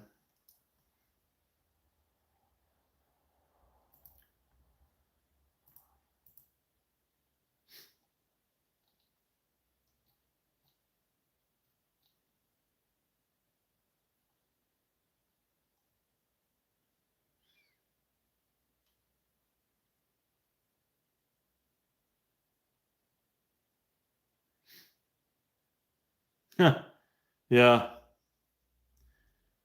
Oh, wait, what? The exhaust studs break off so easily? No, they don't. The exhaust studs? They don't break off. I don't know how they break off easily. I never had one break off. I never had that problem. And it's on the cylinder head, it's on the block.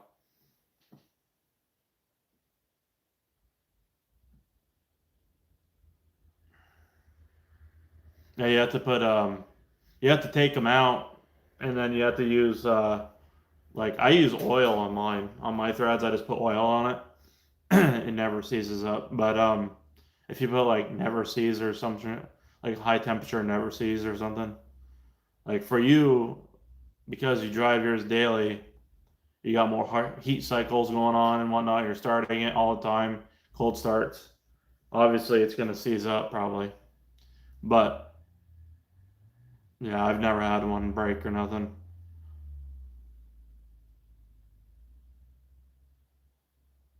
Huh. That's crazy.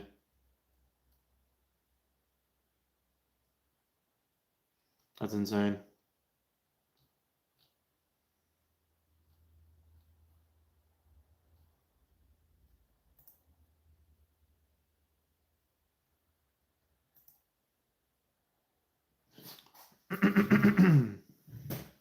But yeah, I can show you guys one more time. So yeah, this is the Sidewinder kit. Um, Nothing really special, honestly. I mean, this can be this literally. I could literally visualize how this could be made, and it's nothing special. But yeah, so this is literally the fucking. This is gonna have to get cut off. This is gonna have to get cut off, and then I'm gonna take this wrap off. This is the external wastegate mounted on here. Dump tube. This is gonna get removed. So yeah. What kind of line is that anyway? Fuel line. We're using fuel line for boost hose. That's awesome. So pretty it's pretty crazy that people charge $3,000 for something like that when it doesn't even cost that much to make.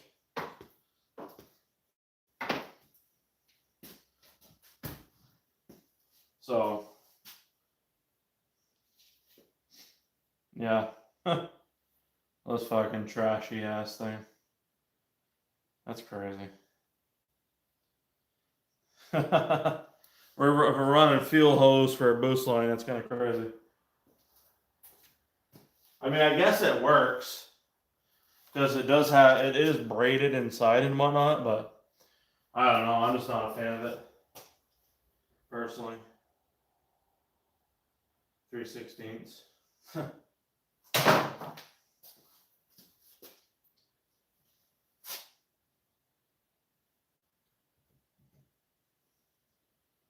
Yep.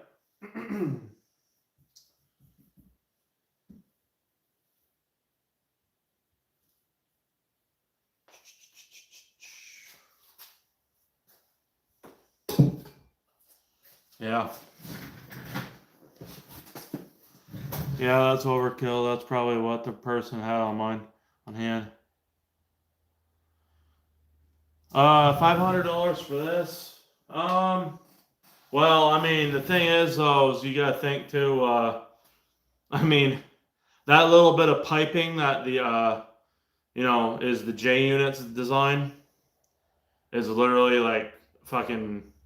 Well, the internal wastegated one is $400, and then if you go with the external wastegated one, it's like $750, $700, and then the RS one is another it's $800 or $850 because of a fucking flange, which is ridiculous.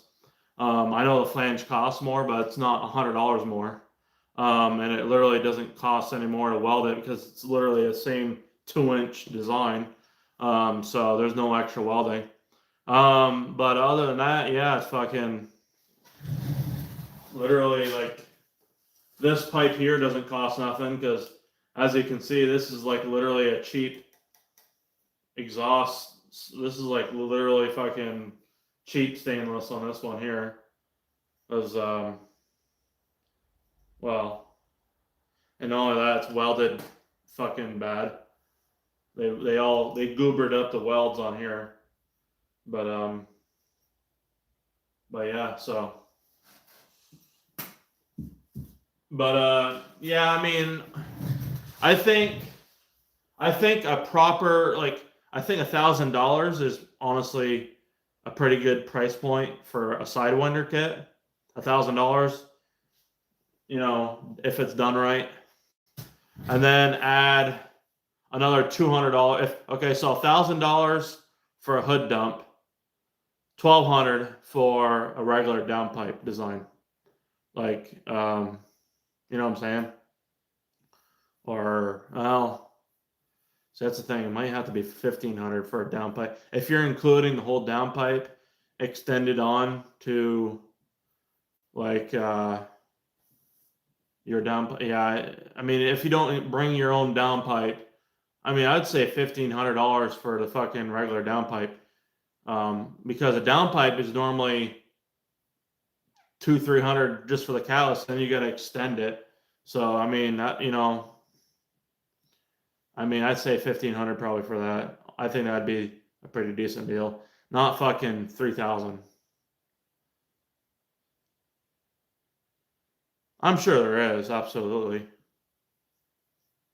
I can tell you right now, I'm gonna get that motherfucker replicated, and get it. I'll do it proper. I'm gonna get this all redone.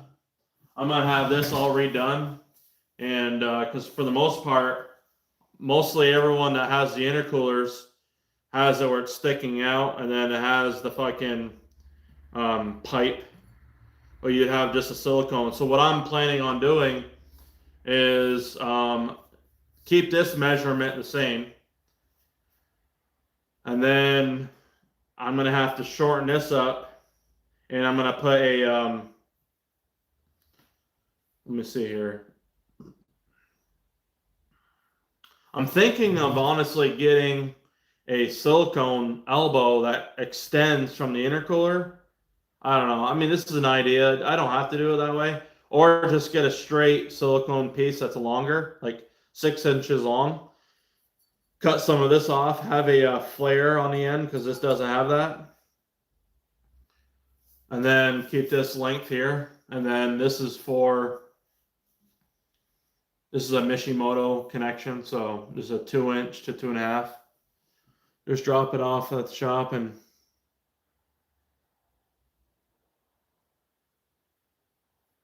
yeah, I mean, the thing is, I'd have to make sure the measurements are good, have it all fucking, yeah. I mean, I could have it all done. And fucking, I would literally sell them, like, if I did the downpipe version, and as long as I didn't lose money, like a lot, like I don't want to lose money, you know what I mean? But you know, the thing is, I'm not looking to make a lot of money either. But honestly, I think a good price point for these is 1,500 if it came with the downpipe version. If you're looking for the hood dump version, I feel like $1,000 to $1,200 is like the max for that. Yeah, I mean, even if I don't even know if I'd want to profit that much, like profit $300, that's a lot of profit. Like I don't even know if I'd want to. I'd want to see how much it's going to cost me to even do that. If I do that, you know what I mean? Um, but what's nice is this is Schedule 40 16 gauge stainless steel, which is what I had my RS manifold made of. So right here.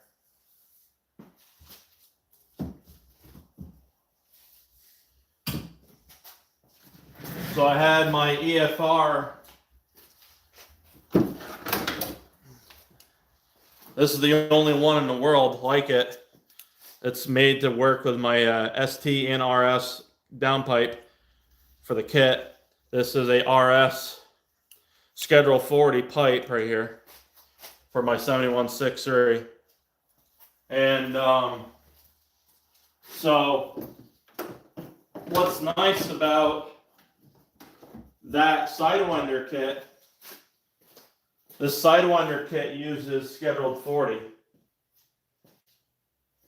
And actually, I'm going to just cut that fucking heat wrap off for now.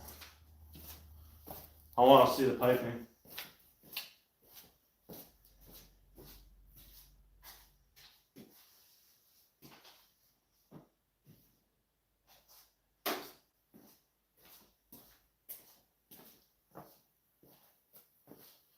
Where's the fucking...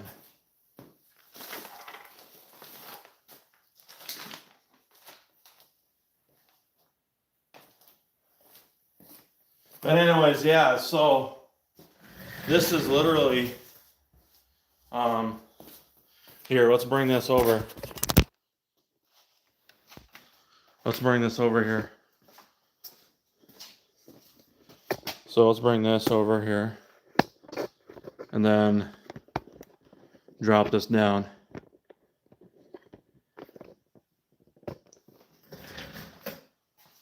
So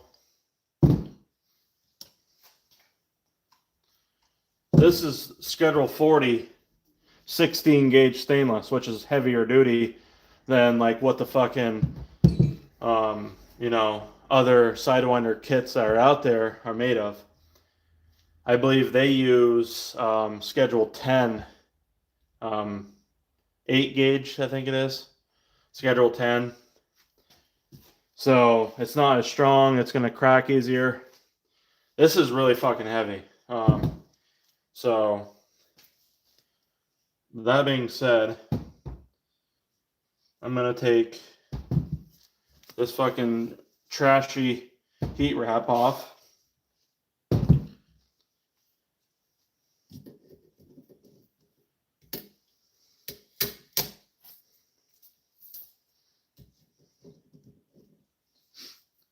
Take that shit off.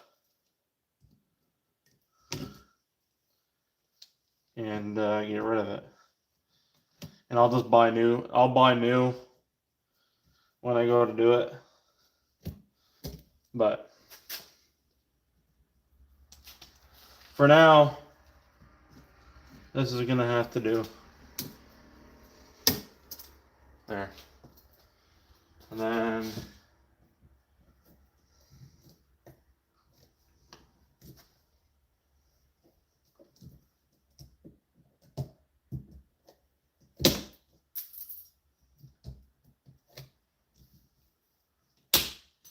there. I can get rid of this one here.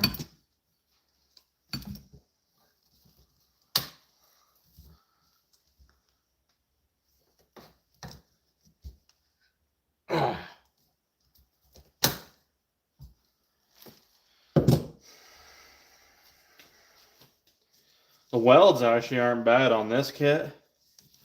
It's not bad. Could be better, but it's not bad. You know? So, could be better, but not bad. So, we're gonna fucking get rid of this nonsense. Right in the fucking trash. See ya. Now, I like how they measured this 11 inches right here. This is 11 inches. Such a simple fucking design too. Like, it's crazy, man.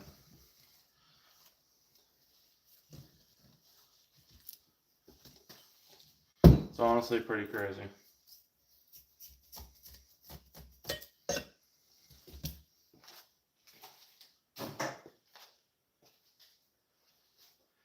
And see, I think if I did the Sidewinder, I would probably offer ceramic, high temperature, like a Cerakote or something, or whatever it is.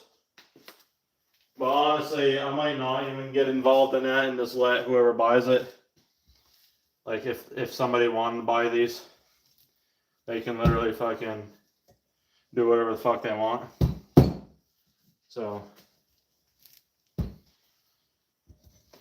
yeah, I mean the welds aren't bad.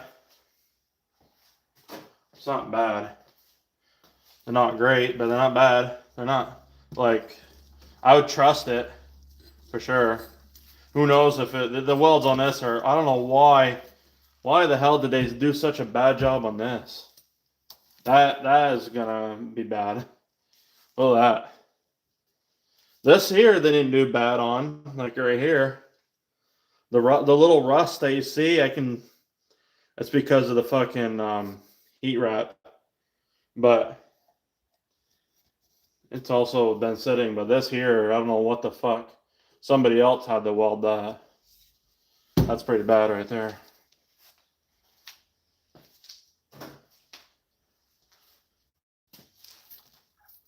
But we do have something to go off of. We do have a replica. So either way, I can still go off of this design. And, you know, do that. So, pretty neat.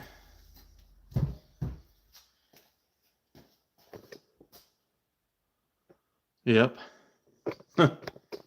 This isn't even like the good flange either. So this flange here isn't the port matched flange. See, I'd get the one that's port matched. I don't think this is the port match. Actually, wait. Yeah, that is the port matched one. Okay, never mind. I can feel it. Yeah, it is the port matched one. Okay. Yeah. So, yep.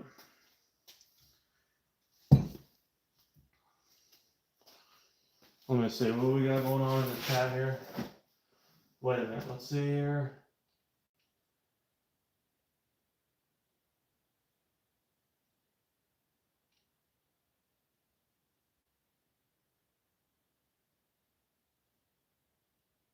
Oh shit, where did you find one without it?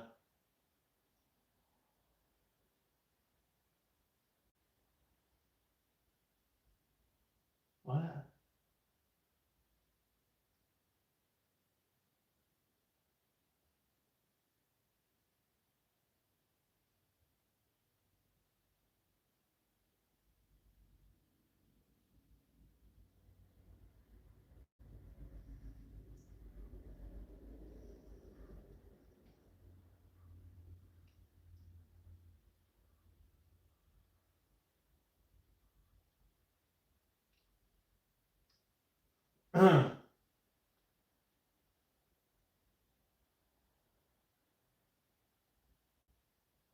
Wait, you're a pretty fair guy. I only take 10%.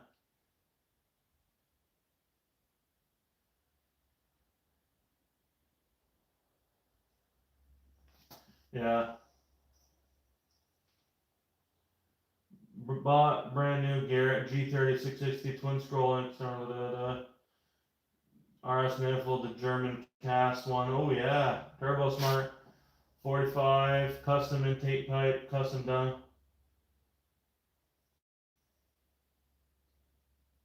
$3,600. That was $3,600 for all that, including, you mean everything? I don't have Instagram. Yeah, it doesn't look like it.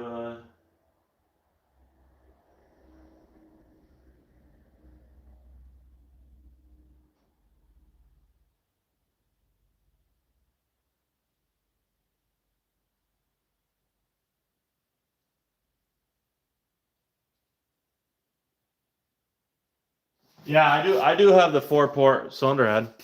It's sitting right here. My 4-port. It's no, it's right here. That's it right there. Here, hold on. Let me take this off right here. Ah, fuck that. This is the RS, or not RS. This is the 4-port. I need to get the fucking, I gotta get cleaned up. I can literally get this cleaned up and then sell it for $2,000 if I really want to do. Or keep it and have a manifold. If I can get a manifold made, I'll fucking use it. But the thing is, I need to get a manifold made, and I don't want to get charged an arm and a leg to have one made. And I'd like to have one have it replicated so that way there, if other people want to have a 4-port manifold Sidewinder using, you know, a Sidewinder kit, I could have it replicated at any time. But that's a Sidewinder. Well, that'd be the 4-port. Sidewinder would be the fucking way to go. And then here is my Precision, like the normal Precision. By the way, if you want to see where my turbo is, anyone that's interested in knowing, here is the Precision turbo right here. For anybody that hasn't seen it yet. That is ceramic coated. So this is, here is the RS.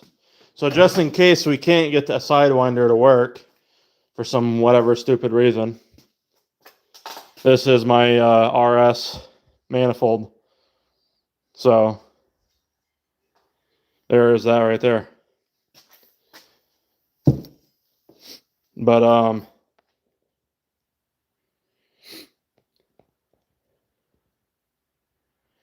I mean, honestly, I have somebody that welds. I know a welder that's really good. It's just the fabbing part. I don't know if he can do that. He knows how to weld. But in terms of the fabbing, I don't know.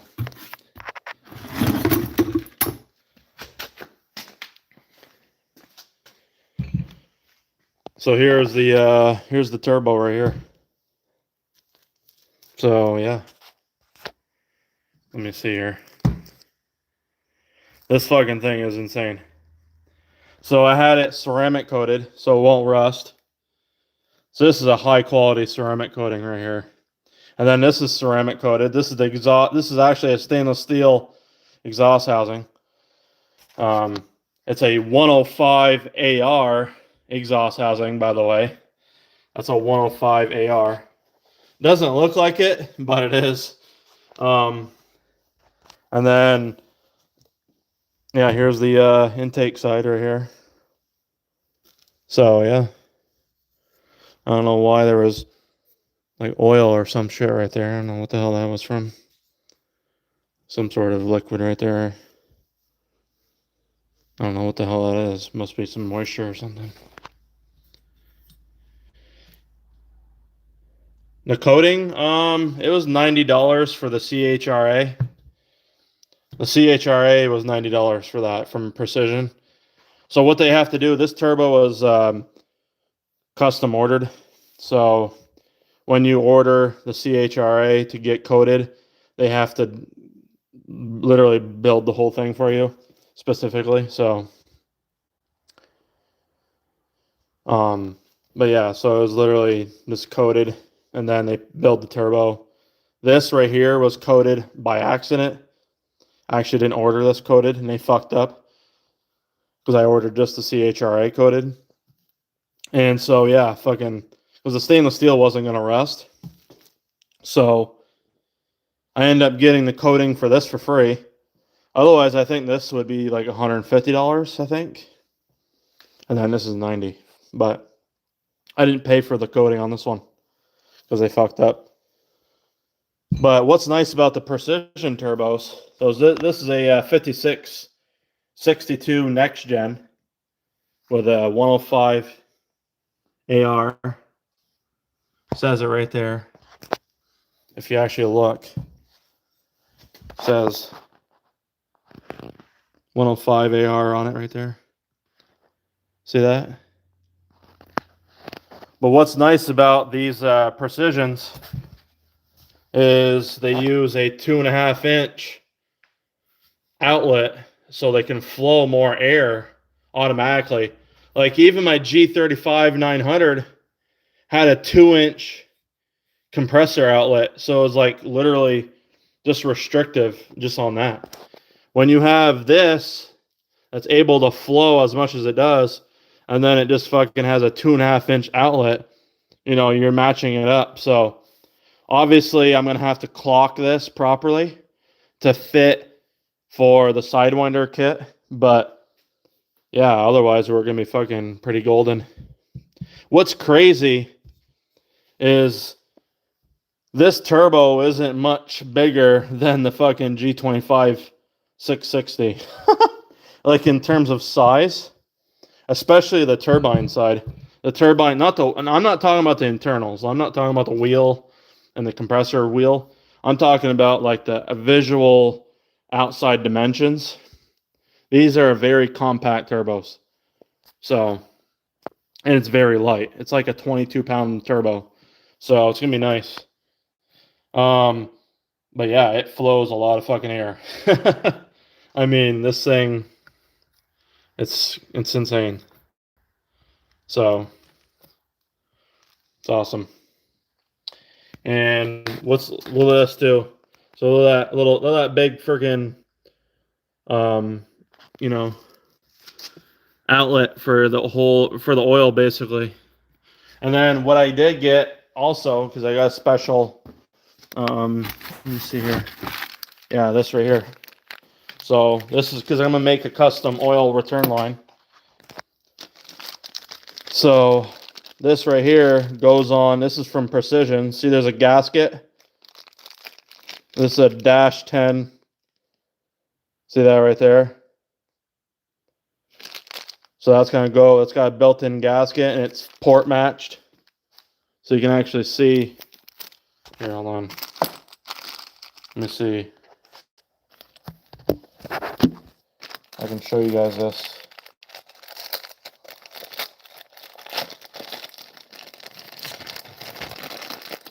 It's actually pretty cool. Yeah, so check this out.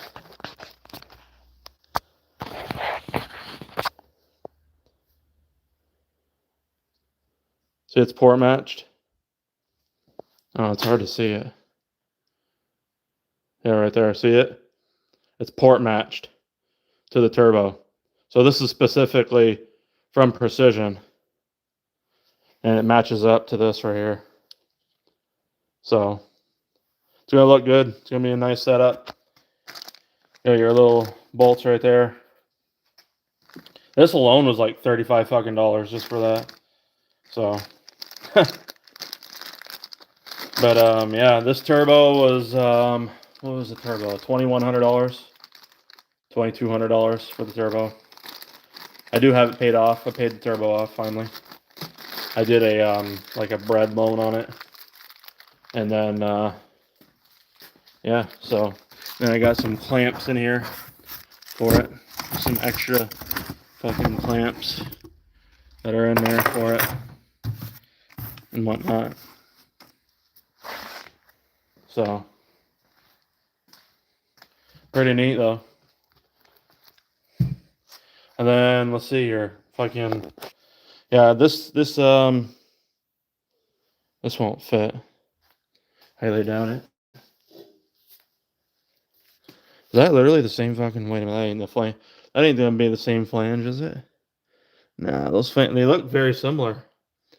But I doubt it's the same. There's no way it's the same flange. that'd be insane if the G series and the precision turbo flanges are the same. I don't think they are though. There's no way it's the same. So they look very close. Let me see here. I want to try this out though. I want to see. I know it's not going to work. It'd be fucking very convenient though if it did somehow fit.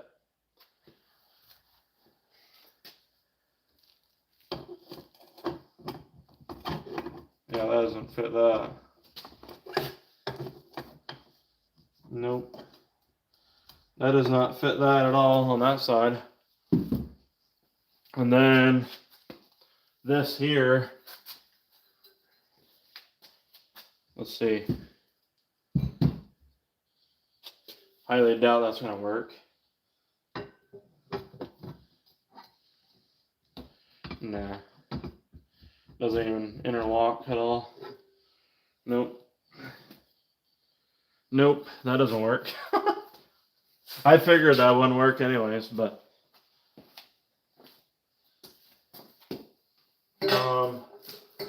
yeah.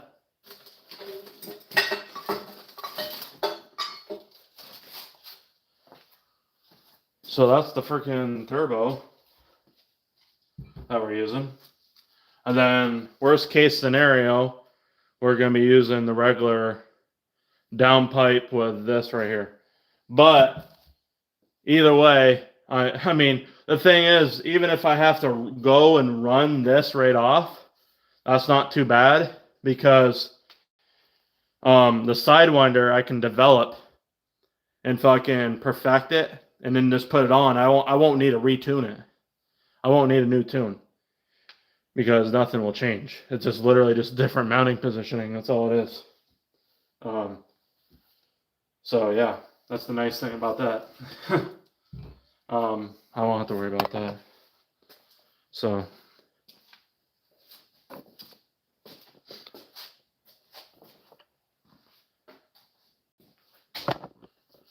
let's see here.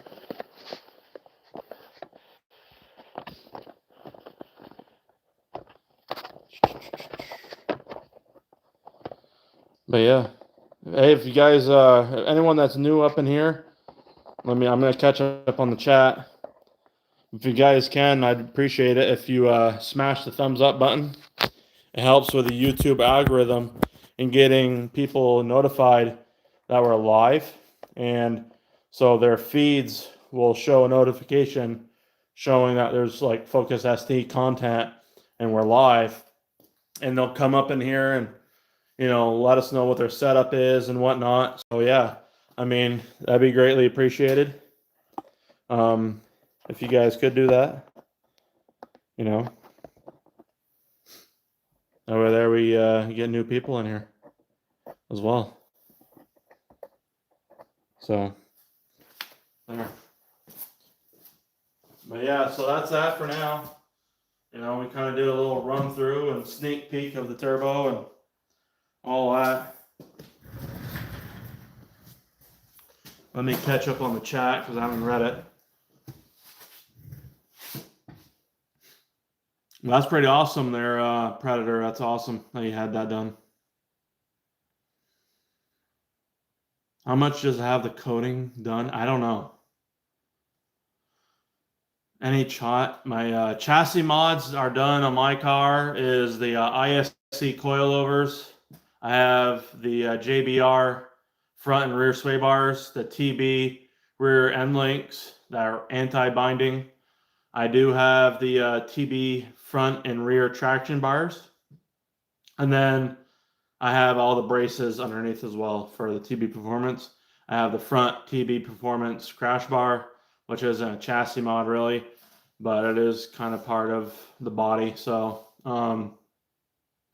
I've tried the gusset bar and also the single bar. I think the single bar is the best for the money, but if you're looking to have a little bit more performance, it's just a pain in the ass because it's in the way of, like, you know, the turbo and all that for the hot, or the hot pipe.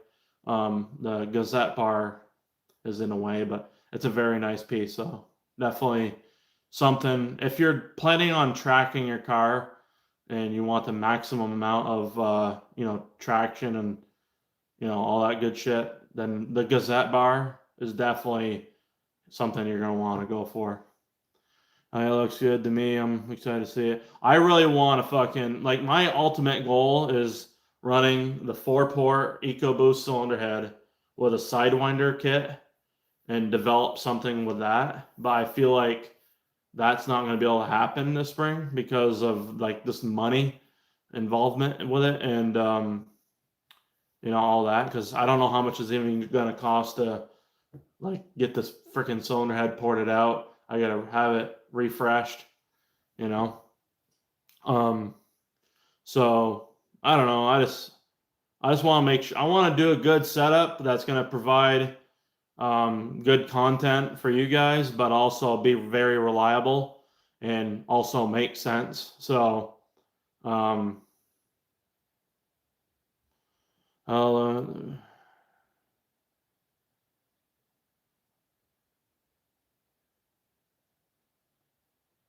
so yeah.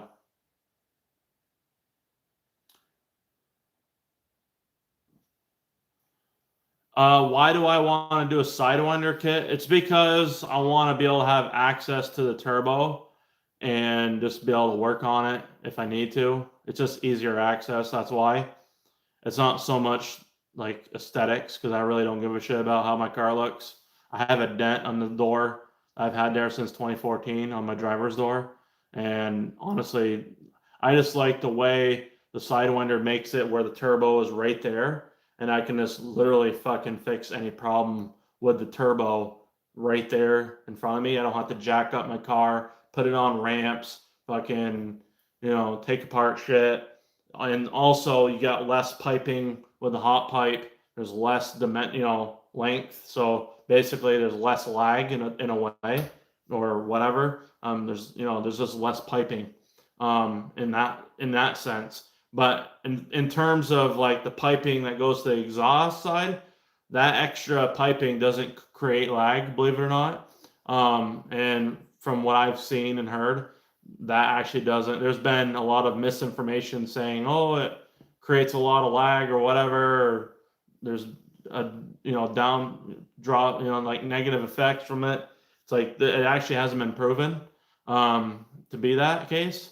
And so, you know, like, if it was like 500 or more RPMs difference, then I would say it wouldn't be worth it. If it's like a 200 RPM difference, I would honestly, you wouldn't even notice it. So even if it was like 200, but I highly doubt it's even 200 RPMs in difference for, you know, that anyways. But you also got to remember, if you're hood dumping it, you're actually gonna probably spool faster than you would, you know, if you had your normal exhaust with a muffler and resonator, because of the restriction of those. So if you're hood dumping it, then you're literally probably gaining like probably 300 RPMs in spool. So because you have less fucking piping. Head Games is in New Jersey. Yeah, I need to fucking make Sidewinders and charge 3300. Yeah, right.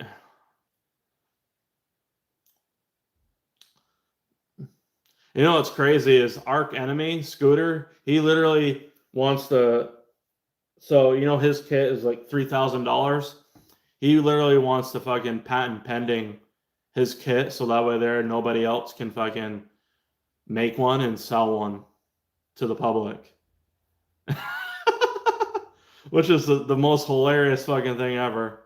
It's like, okay, but the thing is, like, I can still make it and it'd just literally be a different design than what he has, and I could still sell it because it's not actually copied from his design at all. So there can be multiple designs of the Sidewinder kit. You know what I'm saying?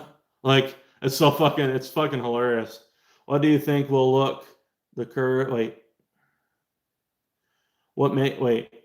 What you think will be look the curve of your next? Oh, the curve, like the power curve. I think it's gonna spool. Okay, so I'm gonna be running a 2.4 stroker, and then 2.4 stroker with stage 3 cams that are made to fit with this stroker kit, and then literally fucking this turbo. Okay, so just to give you an idea, this turbo is smaller than my G35 900 in terms of the compressor side only.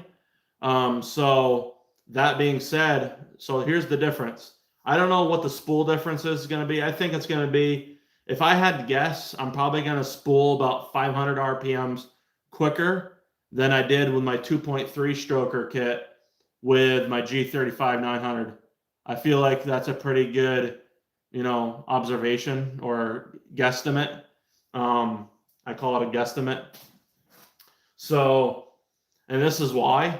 So this is going to spool faster on the compressor side because it has a 56 millimeter inducer. It has a 76 millimeter exducer on the compressor. But what's nice about it, has an extended tip. So it's a next gen. They have extended tips on the compressor wheel.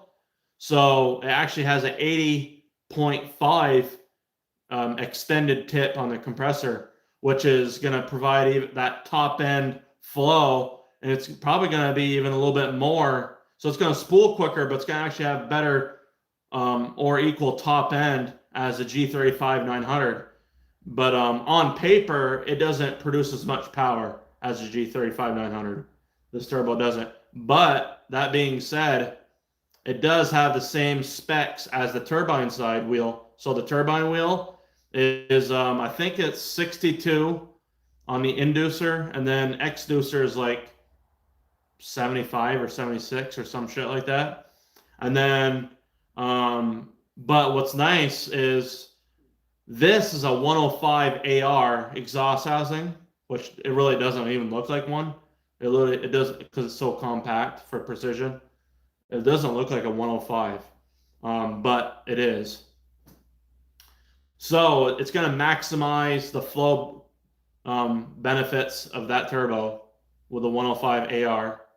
And that being said, it's going to really balance out how my G35 900 felt like versus this. I feel like it's going to be very close probably, but I think this is going to still spool at least 500 RPM sooner because of the 2.4 and because of this everything characteristic wise that it's just going to be a unique setup. And then, hopefully, I want to get the Sidewinder, even if I have to hood dump it temporarily. I don't care. I really don't want to hood dump it because it's going to sound stupid. I don't know what you guys think about hood dumping, but I feel like that's kind of like too racer in my opinion. Like I just want to have it going out my normal exhaust so it looks like it's like nothing done to the car. I'm not going to cut holes in my hood to hood dump it. So if I have to hood dump it, it's going to be basically a modified dump tube that's going to go where the cowl would normally be. That's how I do it. For temporary purposes, just to get the car running. But as far as, I just got to see like the downpipe and all that, see how it's going to work. Yeah, I'm not worried about getting pulled over and shit like that. Not worried about that because I never get pulled over, but I just don't want it. The thing is with a hood dump, it doesn't really sound that good. It sounds too much like the these cars sound too much like a fucking tractor, in my opinion. But with a big ass turbo, the sound does change, especially the bigger you go. But still, like, I don't want it sounding stupid. So if we have to hood dump it, it's because the only reason I end up doing it is because I couldn't make the downpipe work, or I haven't been able to develop it yet. We'll have to see when springtime comes around. Like, I want to be able to fucking make the downpipe for it. But I mean, if the Sidewinder thing doesn't pan out the way I want it, then I probably fucking won't do it, but we'll see. I mean,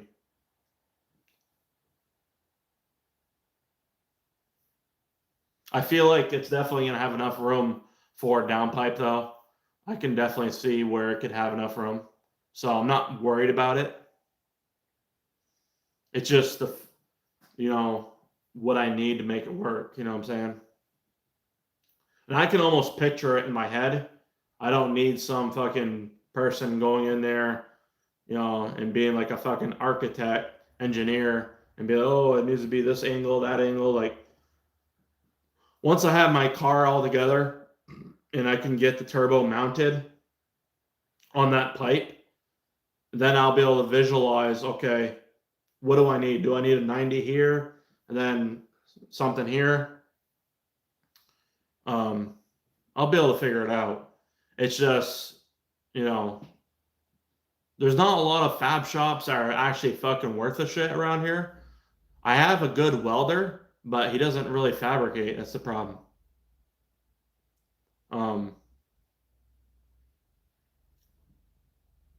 You know what I'm saying? So we'll have to see. I'm gonna have to talk to him. It'd be pretty badass if we could come up with a fucking 4-port Sidewinder manifold. That would be like the ultimate fucking setup, just because I want to be able to hear what that is going to sound like. I want to hear a 4-port Sidewinder manifold on my car with my exhaust setup. I just want to hear it. You know what I'm saying? It might not sound good at all. It might sound like fucking ass. I mean, who knows? It probably won't because of the way my exhaust is set up. To be fair, I've had, like a lot of different exhaust setups, and this one's been the best for the sound.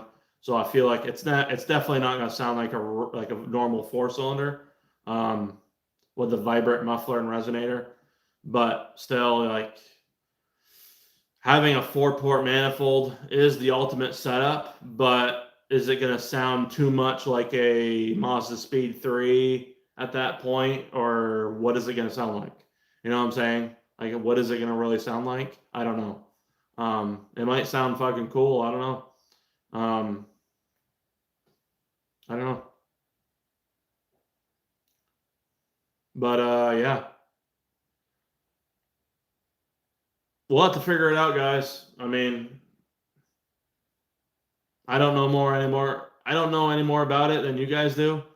I'm just along for the ride and fucking figuring it out just as much as you guys are. So I do want to develop, like, I just want to replicate this Sidewinder kit and then improve upon it.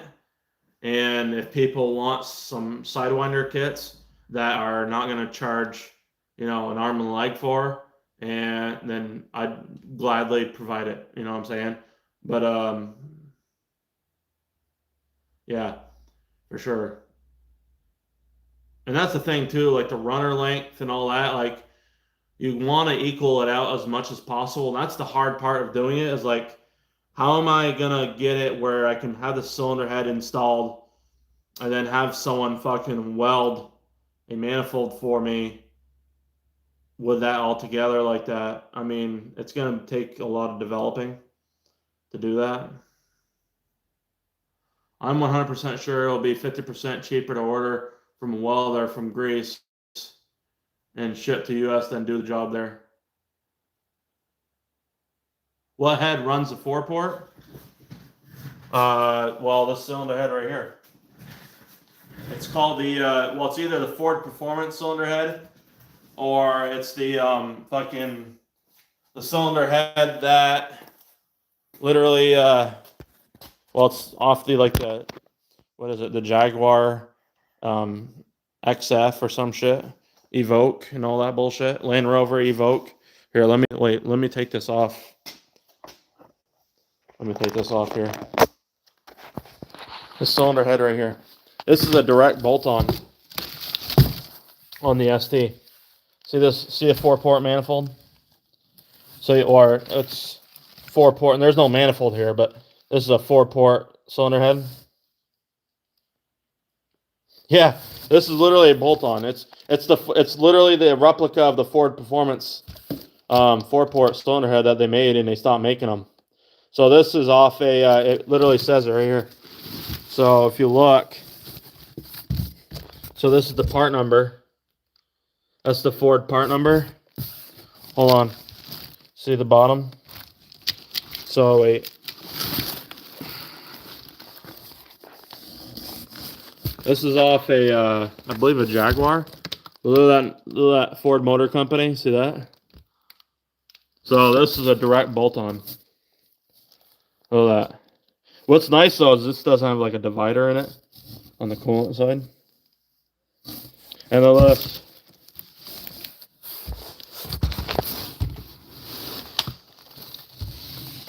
Does that look familiar to you guys? Oops. Sorry about that. See that? It's all the same on the intake side. It's crazy. How much do those run? So if I had this cleaned up, I could easily sell it for $2,000 because it's used. New ones are normally $4,000. This one here, I've had a few of these and I've actually sold them. But I don't really want to sell this one because I literally want to fucking make a setup work. But sometimes you can get lucky and buy some of these for $1,000. They're expensive as fuck. I know they're expensive, but yeah, I hate the head of fold too. Trust me. It's a horrible design. I hate it. So I don't know if you've been here or not, but this is the new turbo that we're running for the spring 2.4 setup. This is the worst case scenario RS head swap. So we're going to be doing an RS head swap. I have an RS head down there, and I swapped the valve springs and put them in there. Wait, what did you say here? Has anyone run that, or are you the one? The 4-port cylinder head? No, I'm not the first one. The fastest the fastest EcoBoost Mustang on the planet runs that 4-port cylinder head, the same exact one. That blue one that runs like high 8s or 9s or whatever it is. He runs that same cylinder head. That's the only cylinder head that can handle 10 or 11,000 RPMs in these cars. Honestly.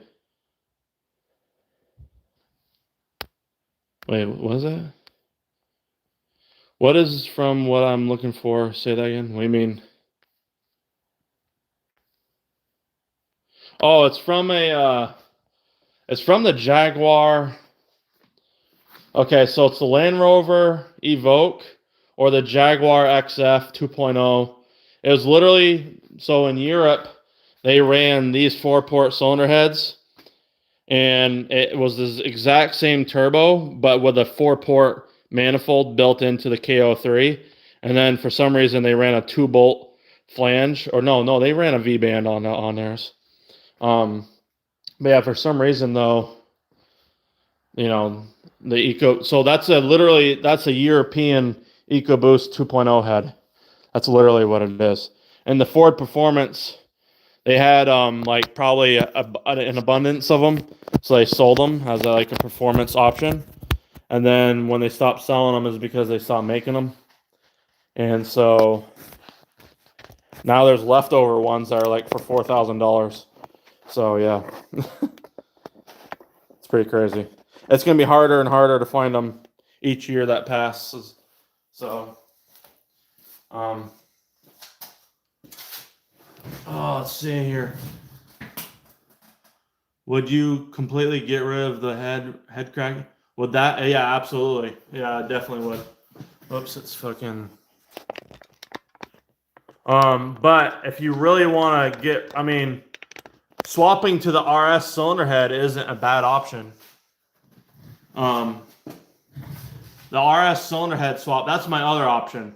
If I can't get the 4-port cylinder head thing to work this year, I'm gonna run the RS cylinder head. That's pretty much the goal, anyways. But yeah, bulletproofing, the 4-port cylinder head is the absolute best, 100%. You can rev fucking 10,000 RPMs, no problem, and it'll handle it.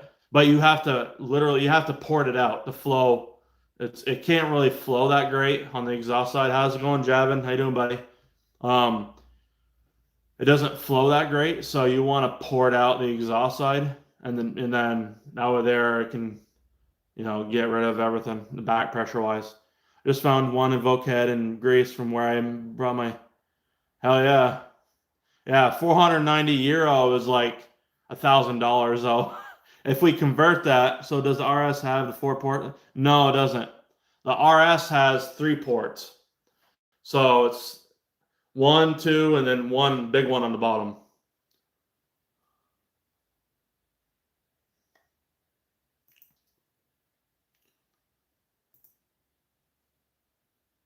So they call it like a twin scroll design, even though I kind of call it's like a triple scroll in a way.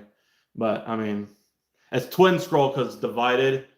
It's divided really by 3 holes, but it's crazy. Don't you go by pounds though? I mean, that's cheap. Oh, it's €1. That's pretty cheap though for that. That's cheap. I mean, that's a cheap one. So probably over there, it's not as gonna be as expensive as it is over here. Because I can easily clean that one up and sell it for $2,000. I could put it on Marketplace, and within a couple hours it'll be sold, but for $2,000. I've done it before. Like literally, somebody contacted me from California, like, "Oh, I want that cylinder head, $2,000. Here you go, no problem."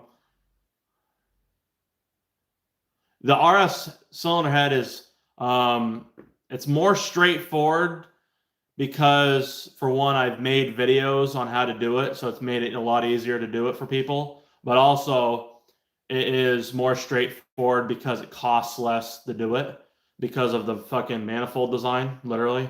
But the RS cylinder head is way more efficient. It's got higher horsepower capabilities. It actually sounds better. It has less of that like fucking like tinny sound to it, like the ST cylinder head has. It has more of a bassy, more aggressive, pissed off sound. And then it has +2 bigger exhaust valves. It has, just fucking.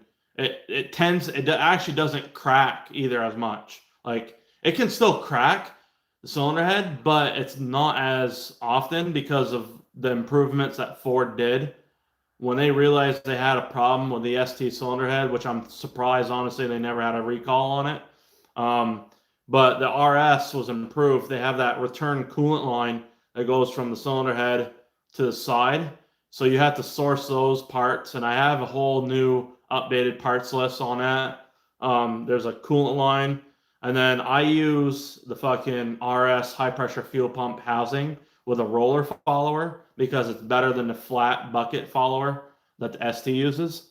And then it's just less resistance on the camshaft itself. And then you use the ST cylinder head gasket. I use the Molly one from Rock Auto. Where would that coolant line connect to? It connects, okay, so it goes from the cylinder head on the back. It goes on the back side of the cylinder head where the exhaust manifold connects. There's a port right here, and it goes from that port to, where your high pressure fuel pump housing is. it goes and kind of wraps around in that area. And there's like a little bracket that can connect to that housing. So it goes right there. And then basically all you have to do is tee that off. There's many ways you could do this. How I did it the first time around, because I had my 2.3 stroker set up with the RS cylinder head swap with the G35 900 and all that bullshit. So I teed off. I connected I think was it a 5/16 fuel hose to that line and I teed it off to a fucking the plastic line that goes from your outlet manifold on your cylinder head for your coolant manifold, that plastic line that goes to the reservoir and the radiator. I teed it off, I cut into it, and I connected the plastic ends to a quick connect airline fitting. That was a T. So I connected it to that, and then I connected a plastic fitting, nylon fitting for my water meth kit that was 1/4 inch, connected it on the other end, and then I slid the hose over that piece right there, and I clamped it down. I used just a clamp, and there was no leaks or nothing. So that's one way of doing it. Another way would be probably splicing that line into the return line for your coolant for your turbo. You could probably run it in that as well. The only thing I would kind of be worried about doing that is it's more high pressured in that area, so it could probably backflow possibly. So I don't know if I would do that, because the return line on the coolant for the turbo is high. It's like way more pressure. It's a lot more pressure compared to the plastic line coming out of the manifold. That little line, that's like high, very little pressure compared to that. So that's why they would have that initially connected. So for the RS, what they do for the RS is they don't have the manifold.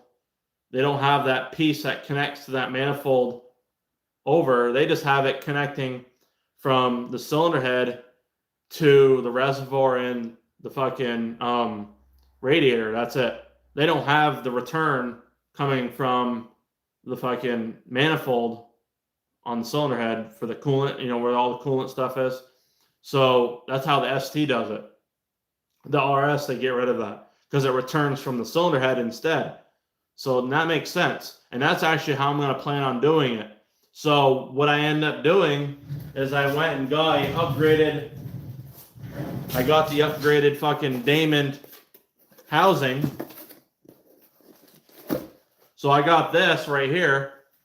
This is the upgraded manifold from Damon. It's billet. It's very fucking nice.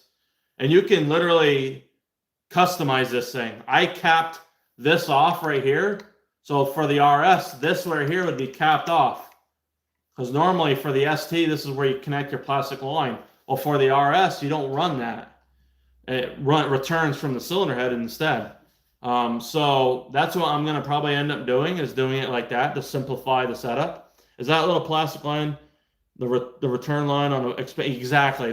I call it the coolant reservoir. If it's an expansion tank, whatever you want to call it. I call it a coolant reservoir. But yeah, the expansion tank, exactly, 100%.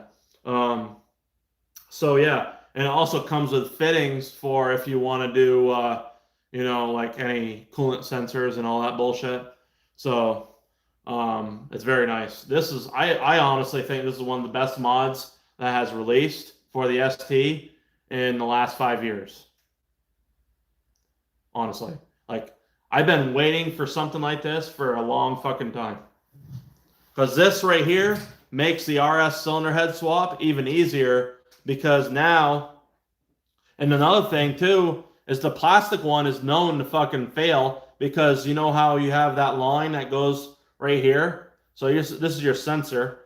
This is the line that would connect that barb fitting. That breaks off. I had it break off on me trying to get the hose off for the turbo. That can break off. Well, you don't have to worry about that anymore, right? And then if you want to eliminate your fucking heater hoses, well, guess what? We got a fix for that. All you have to do is plug off the fucking fittings, and literally you've got a customized setup. Can you link that in chat? Thanks for all. No problem, man. Appreciate you, man, being in here. And also, if you are interested in a upgraded Purge line, I do have a group buy sale for December. So there's 4 of them available for the upgraded Purge line that I make, and it's $260. They cost $200 to make, but if you go to like my playlist, there's a video. I provide a video on how to install it. It's very easy. If you can remove your old one, then you can install this one in half the time as you would the old one. And it cleans the engine bay up, and you never have to worry about the Purge line ever again in terms of ever replacing it. So I do have one in a package ready to go. I could have it out tomorrow morning. Easy, no problem.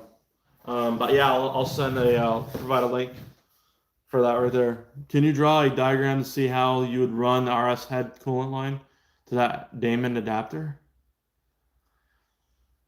I mean, okay, so I can draw it. Yeah, let me provide that link first. Hold on. But I can show you.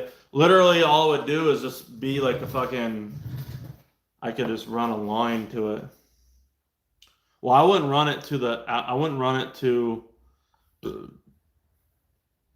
I wouldn't run it to the Damon adapter because it's a high pressure zone. I'd run it to the fucking, like, I'm probably going to end up making a custom, like, coolant expansion tank reservoir return line is probably what I'm going to end up doing. Something like that. We'll see. But let me see here. Damon Motorsports. Damn, I can get his hand. Wait, then I can get this.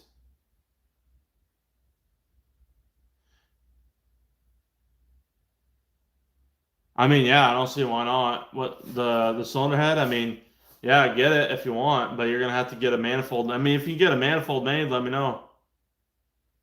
Christopher Johnson, how you doing, man? How we doing? How we doing tonight? See that? We got more and more people coming up in here because you guys have been dropping the like in here and thumbs up, and there's more people that are new dropping in here and seeing that we're live and fucking, we know we're introducing more and more people, and it's been fucking awesome. Mr. Banned from the... Well, if you actually knew the whole story of it, I guess I'm actually not banned from it. I actually told them to remove my account, but yeah. Honestly, I could care less.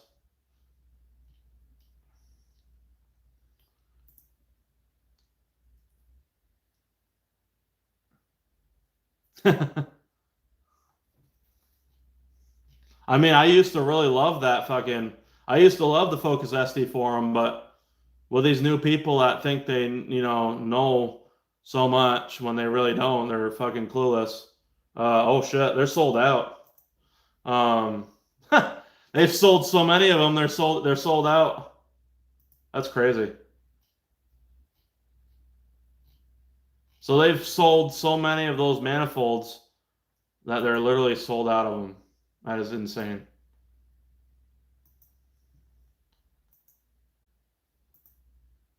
There it is right there. There's the link for it. I'm sure you could probably still buy it though, right? No, you can't. You can't even buy it. That is crazy. Wow. Huh. It's the so this right here. This right here. This Damon manifold. So I got it really early. I was probably like one of the first ones to get it from them. But they're sold out literally of this. I made a video on it, and I don't know if it's because of the video I made, but fucking it's awesome. It's honestly one of the best mods that we've had since like probably for the last 5 years, honestly. 5-10 years. Like I've been wanting this mod for a while just to be able to customize it and shit like that. It's awesome. Like you can literally plug off any port you want. It's not gonna break. It reuses the OEM gasket. So you got a brand new OEM gasket, comes with it.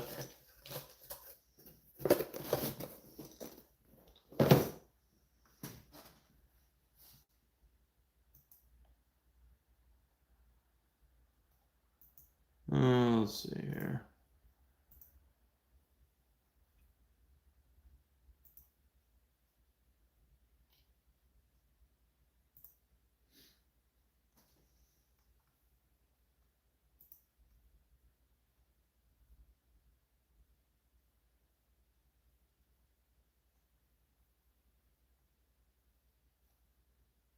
How are your Eagles doing anyways this year, Chris Johnson?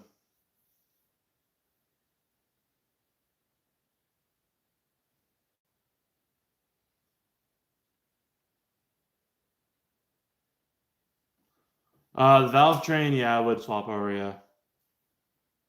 The valve train would. I believe the 4-port cylinder head uses the same valves that the ST uses because you'd have to put 30 millimeter on it from the RS. Yeah.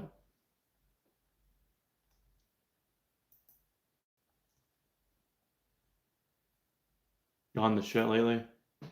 Who's doing the best right now? Isn't it like the Patriots or some shit? Who's actually doing the best right now?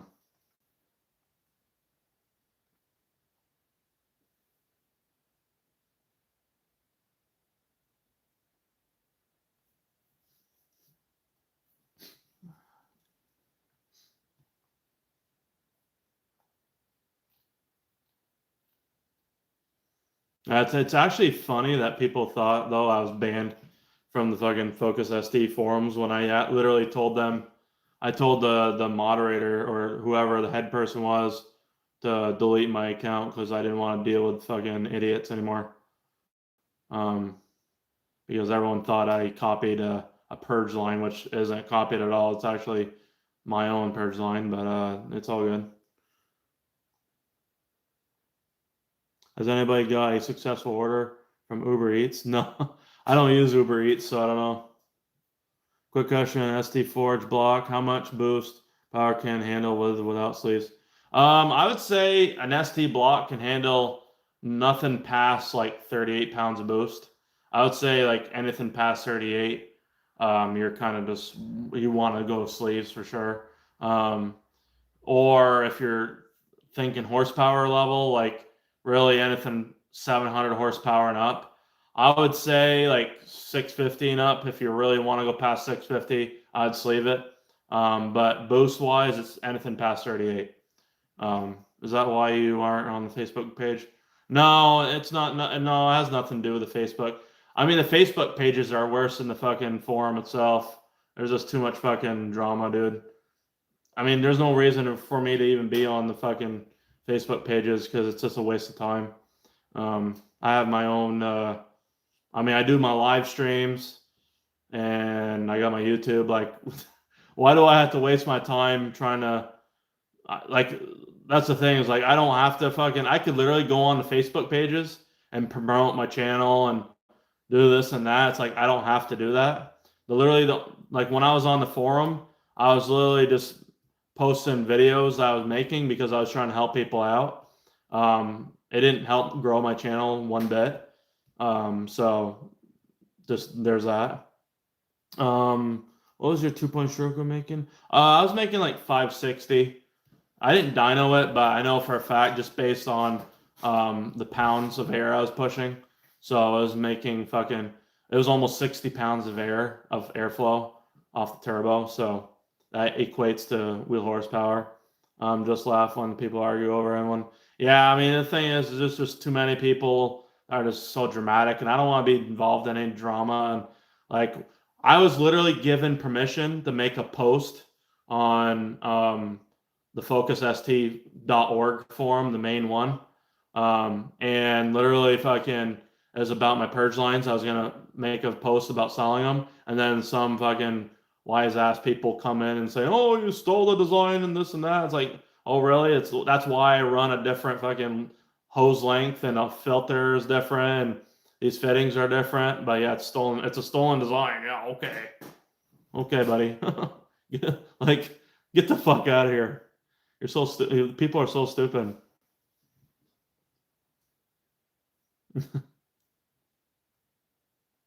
Well, and at least when I make mine, I don't take fucking 6 months to fucking get them to customers either. You know what I'm saying? I'll literally have them out like the next day usually if I have them made. So I don't take fucking 2 weeks or a month or 3 months or fucking six months to get shit out because I'm not fucking, I'm not a douchebag like that. So that's just the way it is. If you are gonna run a business and sell shit, then you probably should fucking handle the product that you make and fucking actually get it out to your customers instead of fucking. It's just crazy. Yeah, exactly. I mean, that's the thing though, is even if they patent it, it's like it doesn't matter because my design is different than what their design is. You know what I'm saying? It's literally a different design. It doesn't matter. So, you know what I mean? Is the only difference in ST and RS block the head? Yeah, the RS block is an open deck block. The ST is closed deck. Other than that, the cylinder head is definitely way different. Yeah, for sure, 100%. Will the head gasket work with RS block? Yes. Okay. Well, wait. No. I think for the RS block, you would have to use the RS cylinder head gasket. I'm pretty sure for that. Yeah. And the reason, okay, so this is why. So I'm pretty sure that's what you'd have to do. But if you want to confirm that, you might have to email EMS. But I'm pretty sure for the RS block, that's the thing though, is a lot of people that do the 4-port cylinder head aren't using the RS blocks. They're using ST or Mazda Speed 3 blocks. So you use the ST cylinder head gasket. Oh yeah, absolutely. The closed deck is definitely stronger. Yeah, 100%. Yeah, 100%. Yeah, yeah. So, yep.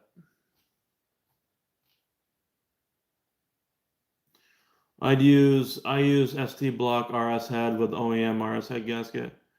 I use ST block RS head. Whoa, wait a minute. Yeah, but wait a minute. So you're using an ST block with RS head with OEM RS head gasket? Why would you use an RS head gasket though?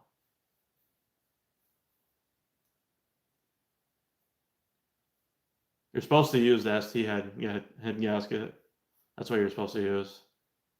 Because it blocks off that extra oil gallery. I don't know how you're even able to run the RS one because it doesn't block off that port on the you know what I mean, that extra one.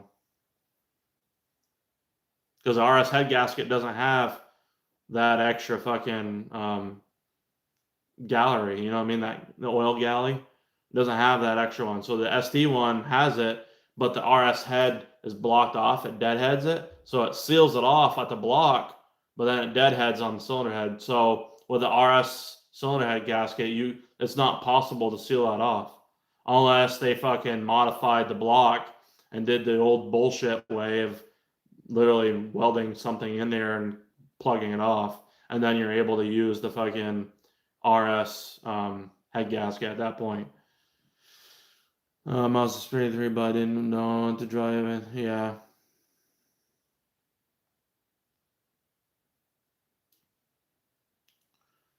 Honestly, I would just fucking okay, sunglasses. Honestly, like I'm gonna tell you right now, if you're gonna build a motor, you're gonna want to go with a ST block or a Mazda Speed 3 block. So if you're gonna do that, you're not gonna want to build your RS block. So I would just get that out of your mind, personally. That's what I would do. Just get rid of the fact that you're gonna run an RS head or RS block. With the RS head or even the 4-port, you can run the ST cylinder head gasket, is what I believe. MZR is the best, but how much you find them I don't know, honestly, dude. I don't know how much the blocks are. I haven't, probably $1,500. You know what I'm saying?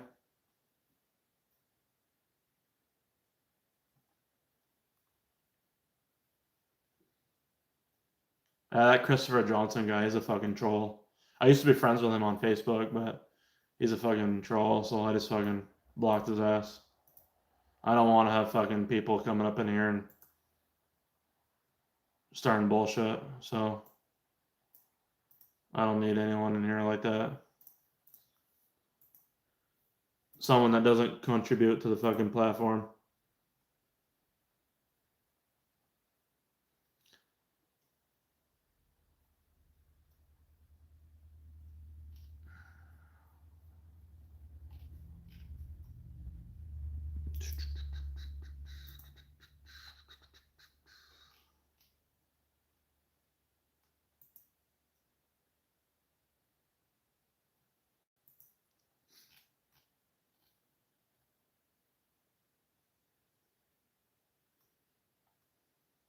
I heard that after 14 feet, the ST engine has. Wait, what? I heard that after. Oh, 14 degrees? Wait, is that what you're saying? I heard that after 14 degrees, the ST engine had issues with coolant. My head goes, I'm 100% doing the RS swap. Yeah, have you checked out my RS head swap videos? Fuse, AW, or whatever. I bought a set of Westline liners, but didn't use them. I'm thinking to build a second engine, sleeve M0 block, RS head, if they fit. Yeah. West, you're not gonna want to do those. It's most likely, if you're gonna have an engine built by like EMS over here, they're gonna end up using LA sleeves. That's the only one they'll use. They won't use anything that you provide. I can promise you that. It's just not. They won't do it.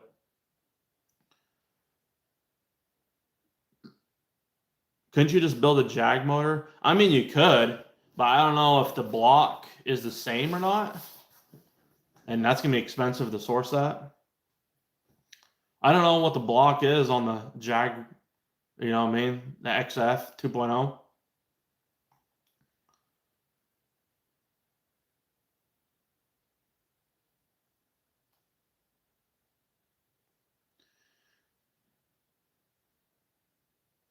Coolant intrusion issues. I never heard of that.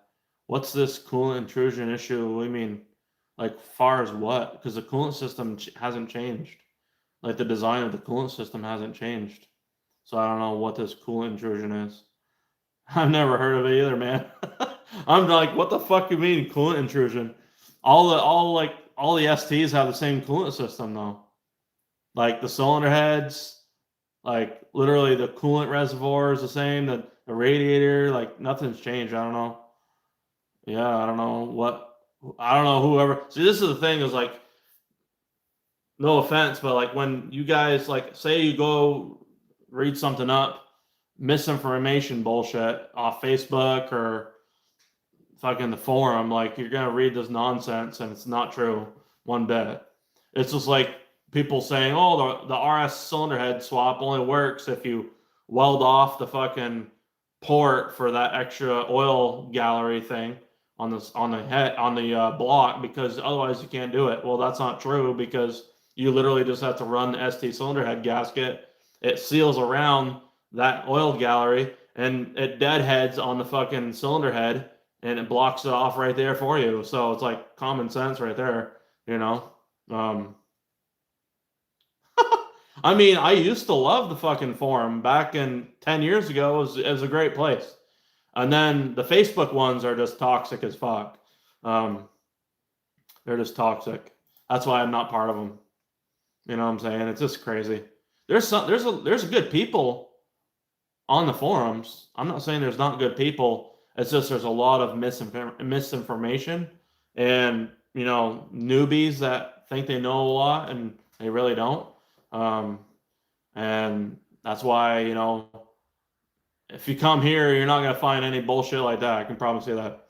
I posted having a misfire on top end issue, and I don't think one person gave me Wait, I posted having a misfire on top end issue. I don't think one person gave.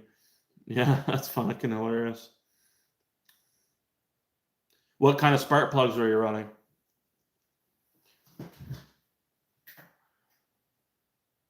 Did you tell me your setup? AW? I don't even know. Did you mention your setup? I forgot if you did. I don't even remember what you have for a setup.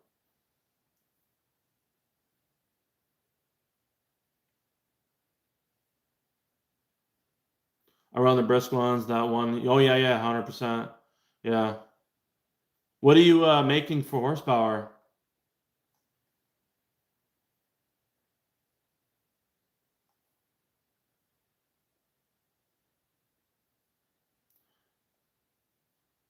Oh yeah, man, I appreciate you. Did you change your name or something? Because I don't recognize your name. I just never seen you in here before. That's why I ask. End up being the FRP, the fuel rail pressure sensor. Yeah.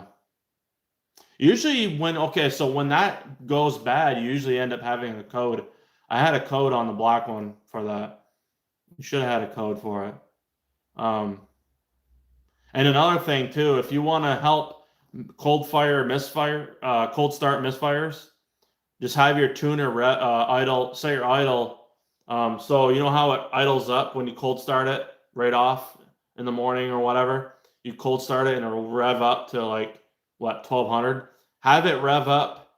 So have your set point set at 1500 RPMs, and then have the low set point at 1100 RPMs. It'll literally solve and get rid of all your cold start misfires, and it'll end up running better overall. That's what I've done, and it also fixed my issue with my lightweight flywheel that I was having issues with it fucking stalling when I go to a stop sign. I literally go from third gear because I don't downshift to second or first. I just literally go from I'll go from fourth to third, and then I'll go to neutral coming to a stop sign or something, and I'll just slap it in neutral, and then the RPM, because it was a lightweight flywheel, is the aluminum spec one. It dropped so fast that the idle was set at 950, for example. It would drop to 500, it would kill the car off because it's too low. When it's set at 1100 RPMs, it doesn't have it's higher, so that basically means if it goes down a little bit, it's going to catch it easier and it won't stall out. I just figured that out on my own by just kind of messing around with it. And I told my tuner to set it at 1100 RPMs and fix the issue, and also solve the issue with having a lot of misfires on fucking startup. So literally that black car that I rebuilt, I have it where it's 1500, idles down to 1100, stays at 1100 the whole time. And then I drove 20 miles. It had one count the whole time from cold start to getting back. I had only one count of fucking misfire. That's it, which is pretty insane, honestly. I would even be impressed, honestly. Even with 10, it'd be pretty good. That's normal. Because generally on a cold start, you'll get a lot, 20, 30, no problem, easy. That's normal because of the direct injection and how the low idle for they do that because of the EPA bullshit. That's all it is. So it's less carbon going in the air bullshit. That's why they have these cars idle so low. I know, super weird. Had no codes. My AP showed nothing. Really? That's crazy. I replaced plugs, brand new. Press all packs, new purge valve. Took a log and noticed my fuel oil pressure was acting weird, up and down. Huh. Yeah, I mean the actual fuel pressure will go up and down. I think it's normally around 500 psi idling or something like that. It's 250 to 500, something like that, in that range. I'm pretty close to that number.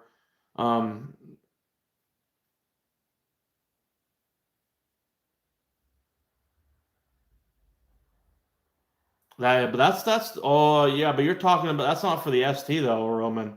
That's for the fucking twin scroll Gen 1 twin scroll design that was on the fusions and the edges. That's the twin scroll setup. That's not for our cars. That's for the 2.0 Gen 2 twin scroll Gen 1 version. So it's a Gen 1 of the twin scroll so so it uses like the RS cylinder head, but it uses the open deck twin scroll with the block that has the fucking slits in between each cylinder. That's why they had coolant issues, is because the head gasket was so thin in that area with that intrusion. It was so stupid of a design. That's why. It had nothing to do with the Focus ST. It was all on the Gen 1 twin scrolled block design, and then he updated it to a solid piece. So they got rid of that intrusion in between the cylinders. I know what you're talking about now. Yeah, that was a horrible design. Yeah, exactly. Yeah. It's the Gen 1 twin scroll block. So the Gen 2, they fixed that issue. I believe the Gen 2 twin scroll block is actually what was ran in the Gen 4 or MK4 ST, and also it's ran in the 2.3 EcoBoost Mustangs currently. So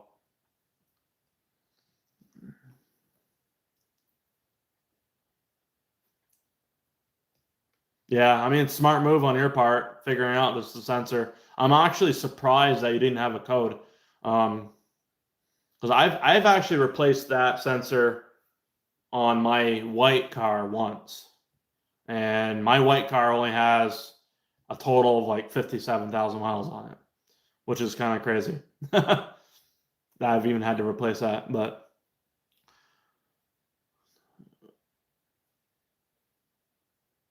yeah, but the thing is, okay, so your friend Ron obviously he doesn't understand the difference between the different 2.0 EcoBoosts. Like our engines are based around the Mazda Speed 3 block versus the Gen 2 EcoBoost 2.0 is the twin scroll block with the RS twin scroll head. That's why they call it the twin scroll block, because literally the twin scroll cylinder head, it's not the block, it's the cylinder head. Um, but yeah, so they literally went to that design. The first generation was really bad. They moved on. They got rid of those slits in between the cylinder heads. It's all flat now, and then there's no intrusion. And then the head gaskets are normal again. Fucking 98,000 miles. Hell yeah! You must daily drive it, or did you buy it used, or what? I've owned mine since 2012. So yeah, you'll have to tell them like it's a fucking different design.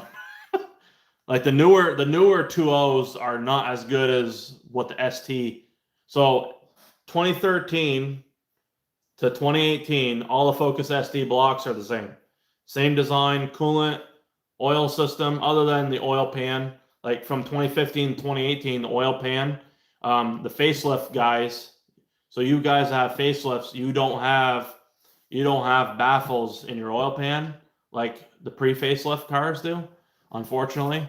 And then, so when you go to upgrade your baffle system, you have to drill and tap fucking holes. It's pretty stupid. Um, oh, damn.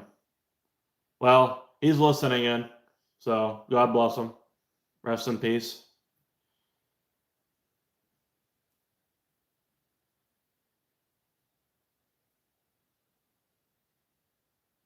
Yeah. Well,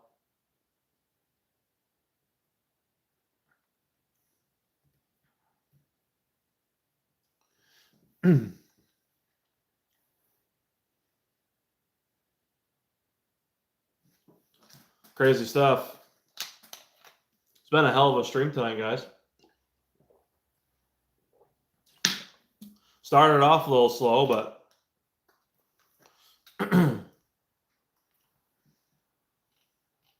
honestly, I might just fucking unblock him. Honestly, fuck it. I don't care. Um,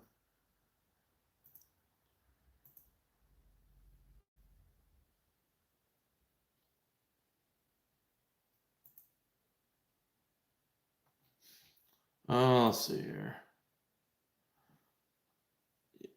Hey, how about the new blocks and the Mavericks? I think the Maverick is what the new like Gen 2 twin scroll block is. I believe that's what that would be, since it does use the twin scroll like cylinder head. So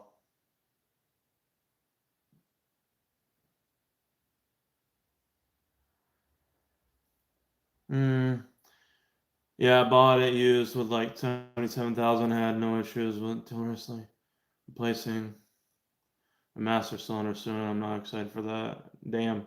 Is it bad or something? Is your master cylinder? That's one thing I haven't replaced yet in my car is the master cylinder. So we'll have to see how that is, huh?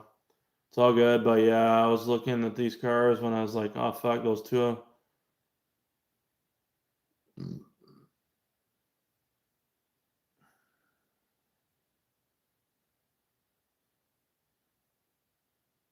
Yeah. It's probably the same fucking block, honestly. Sunglasses, it's probably the same block as what the ST has. I would think it'd be very close to the same. I don't see why it wouldn't be. I mean, it's literally a 2.0 EcoBoost with a 4-port cylinder head. That's literally that's the only thing. It's literally that's what it is. Yeah, they were automatic only, but that don't mean the block is gonna be like, you know what I'm saying? What intake do I run? I made a custom intake for mine. If I run the Sidewinder, I'm just gonna end up throwing like a filter on it. You know what I'm saying? A 4-inch filter, a cone filter on. But I can show you what I have now. I made a custom. I've ran a lot of intake setups. I can kind of give you a rundown of what I've ran before in the past. So my very first setup was a fucking green drop-in filter, which I highly don't recommend. So a green oiled filter, which is basically like what the Cobb one is, and then I went to a what is it? The fucking FS Works shield and filter, green filter, and then I ran the I custom sold the full race big turbo kit. I ran the fucking let's see, I ran that pipe, cut it to work with the shield for the FS Works. That was a nice design, and I ran the stock flex elbow there. And then I switched that out to a smooth blue one, and then I went and upgraded the SXE compressor housing, so it's a 3.5-inch intake. So I made a custom 3.5-inch intake. And then I went to a stock location to a cowl 3.5-inch, and that's pretty much what I've ran. And I also tried out the I think the best intake, if you're gonna replace the whole thing for the 3-inch, it's gonna be the what is it? That fucking AFE Pro Dry filter intake setup. That's gonna be the best one. The AFE. I can show you what it looks like. Focus ST AFE intake. The dry one.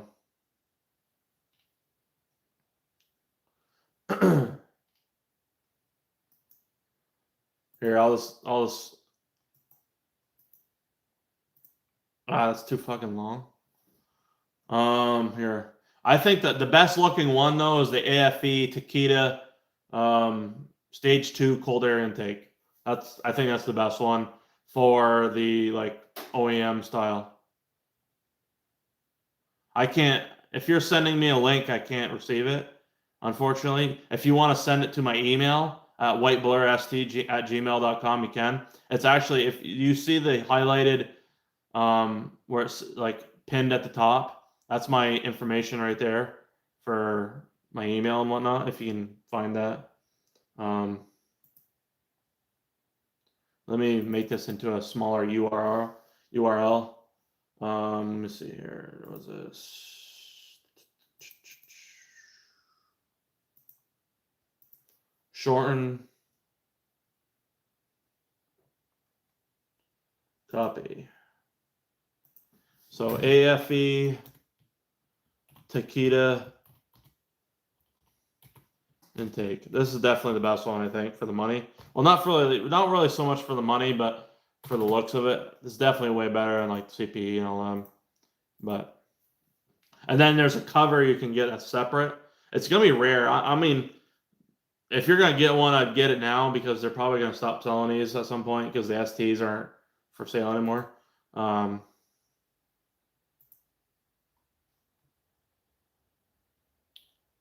But just make sure that you get the one that's made for your car. Oh, that's for the RS.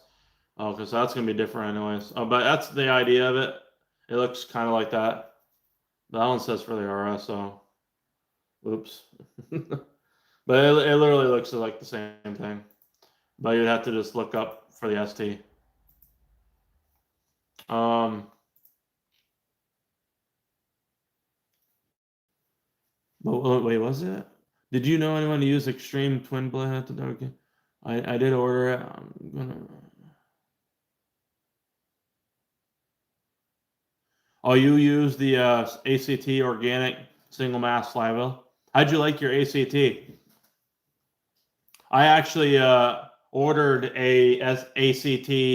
I ordered the Extreme, so it's the highest horsepower rated single disc that they actually have. So I ordered the Extreme Street ACT with the springs in it, and it's got the lightweight flywheel. It's a steel flywheel this time, so it's gonna be heavier than my spec one, which is nice because I wanted it to be heavier. It's gonna be less vibrations and bullshit. So yeah, he was knows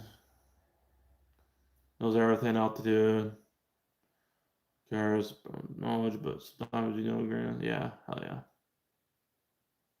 Let me know what you think. Been running this, or are you running the 2J racing one or some shit? Is that what you're running? You're probably running the 2J racing cowl intake. Let me see. I'll show you what mine looks like.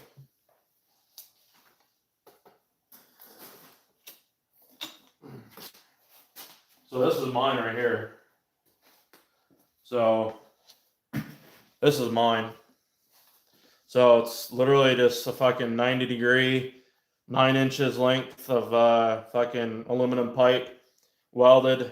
I had my welder weld on this OEM bung.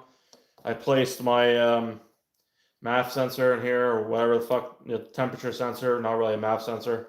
But I'm gonna have that disabled when I go with the Sidewinder anyway. And then, or I might just have a pipe. Well, I don't know. We'll see to retain it. But yeah. So fucking yeah, this is it. Literally goes right in my. This goes basically where my you know, the freaking motor for the wiper. This literally is where that goes, the filter. And then I had to cut like a little bit out to actually fit it in there. But then this is my Amazon fucking catch can. So yep, 1/2-inch line. It works. So it's loud as fuck. It sounds good. So it works good.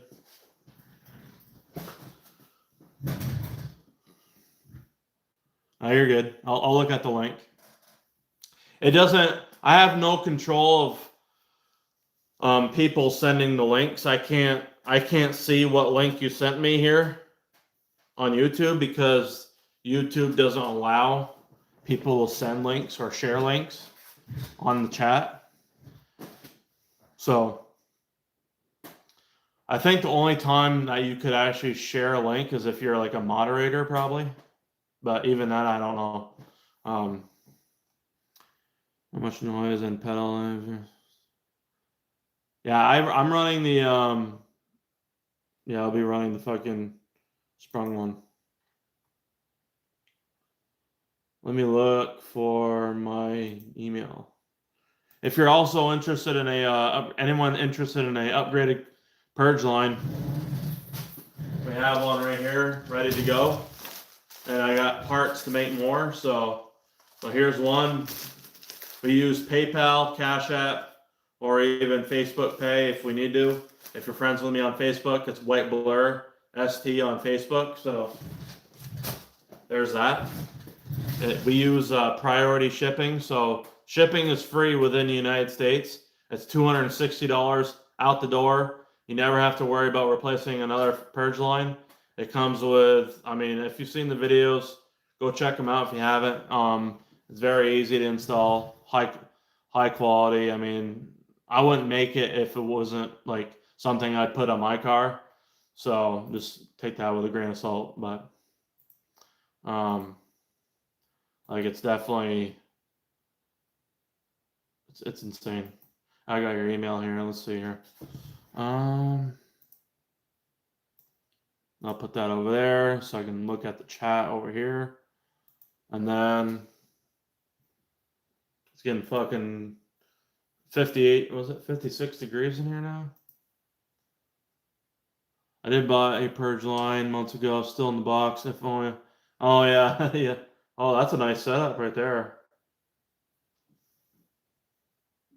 Yeah, I like that. That's nice.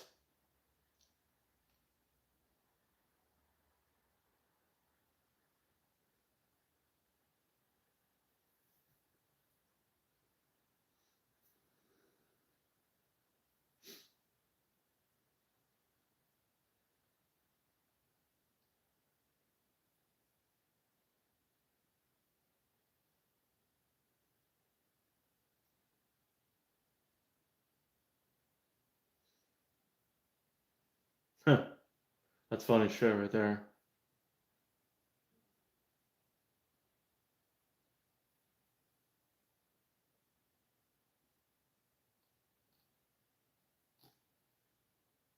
I mean, I pretty much made something like that. I can show you. That's a nice intake. Here, I'll show the chat. Actually, let's here, hold on a minute. We have the TV for a purpose here. Here, I'll show you what I ran. We'll compare it. Because I made one for mine. It was a 3.5 inch. I made this in 2018 though. You know. Here, hold on. So I think it's HD91, right? Okay, here. So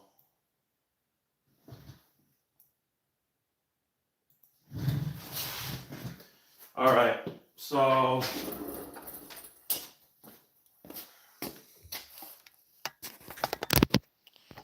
let's show this to the chat.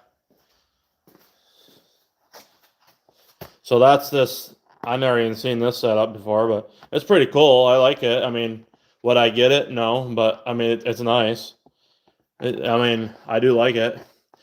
But the thing is, I've already made something like that. It wasn't like that nice, like in terms of how fancy it looks right there.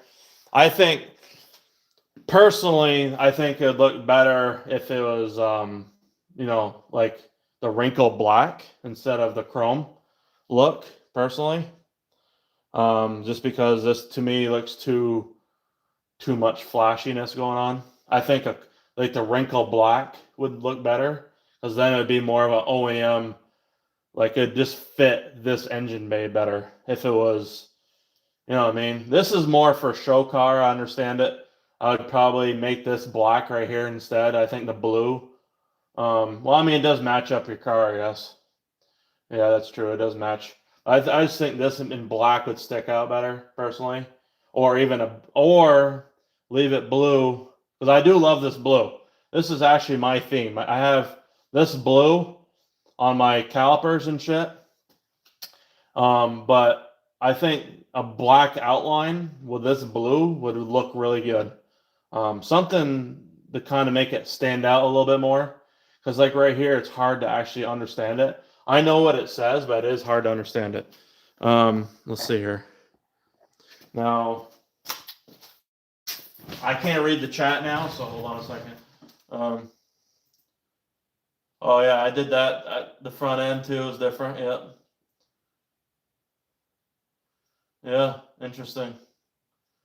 Good stuff. Okay, so hold on a second here. I'll show you what I had.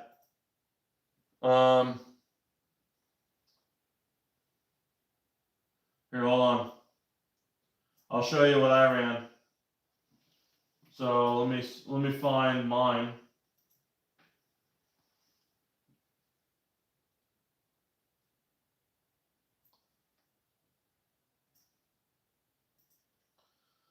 I'll show you what I had for a setup of mine.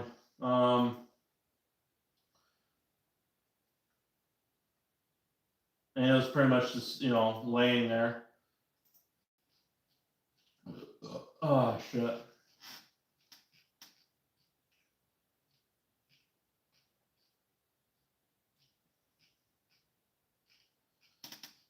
Let's see here. So we have this right here. Let's see. Okay. So here is when I first made it.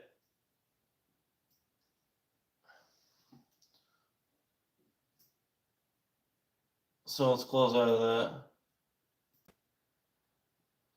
So here's when I first made it right here. See that? That's mine right there. I made adjustments to it. But this is literally back in 2019 right here. So I made that in 2019. And then, okay, so here is, see the setup? So I lowered it. I made adjustments to it. Here's what it looked like. So see, to me, that filter setup is more badass because it's like more in your face. But what I ended up doing is I lowered this. I made adjustments and lowered this part, and then it ended up kind of raising it, and it changed the design of it. But that's when I had that setup right here. And then, so I modified it. That's like version 1 right there. So my version 2 was actually this setup right here. This is like the final product. That's the final product right there. That was my final product. So, yep. That was literally just me customizing a fucking pipe. You know what I'm saying? And it's all heat wrapped too. So this silver is all heat wrapped. Yeah. The picture quality isn't the greatest because it's like an iPhone 4 picture quality wise, but yeah. That's when I had the little setup there on it. Let me see here. I ran this setup for a while. I had the whole thing out. See that right there? I tried that out for a bit. And then I had this setup as well. So I painted this pipe silver. That was my first TB performance bar when they first came out in 20, I think it was like 2017, 2018. That was my first. I was OEM engine right here. This is all stock engine.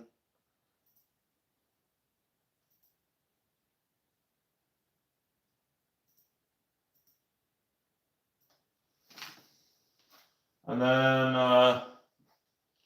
let's see here. Yeah, it's pretty crazy.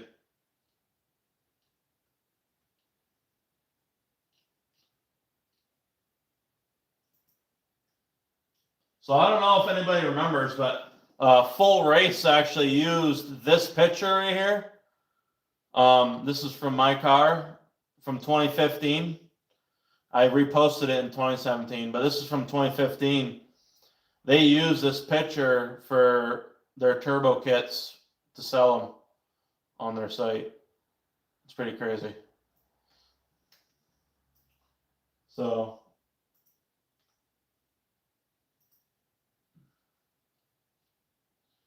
And then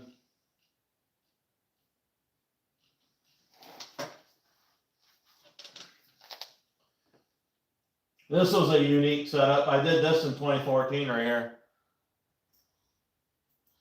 I plastic dipped it black right here in the front. That was different. This is all plastic dip.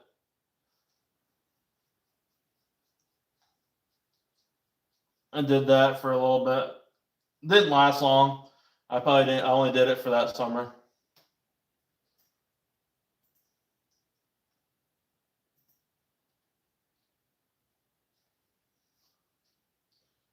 But yeah, fucking.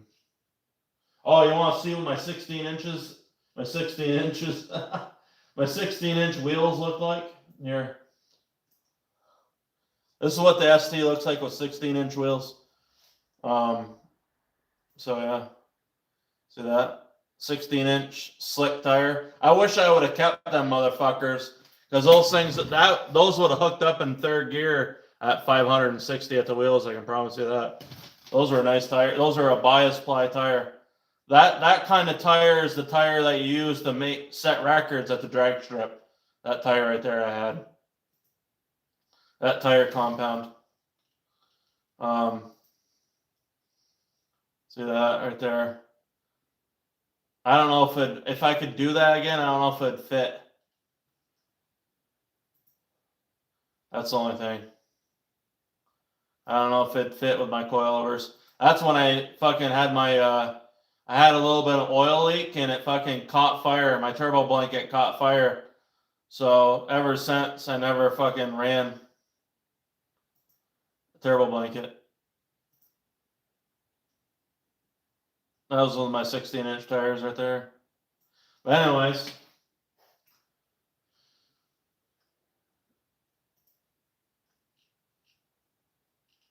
Yep.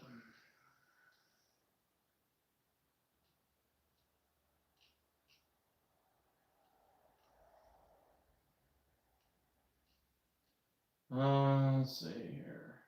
Oh, you guys want to see a video? Wait a minute. You guys want to see a video that's not like on YouTube? Hold on.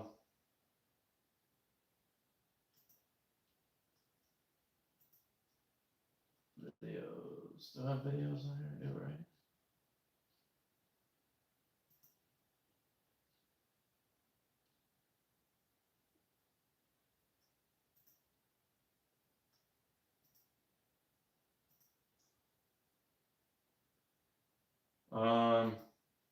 Well, technically, I can't run that one. That one would copyright me. Okay, I can't do that one. Never mind. All right, we're back to the normal shit. Yeah. Anyways, how's let's get this all set up. I'm gonna get off here soon, boys. Honestly, I'm fucking freezing to death. It's fucking kind of cold in here. But if anybody's got any final thoughts or whatever, and final questions, it's been one hell of a stream, guys. Honestly.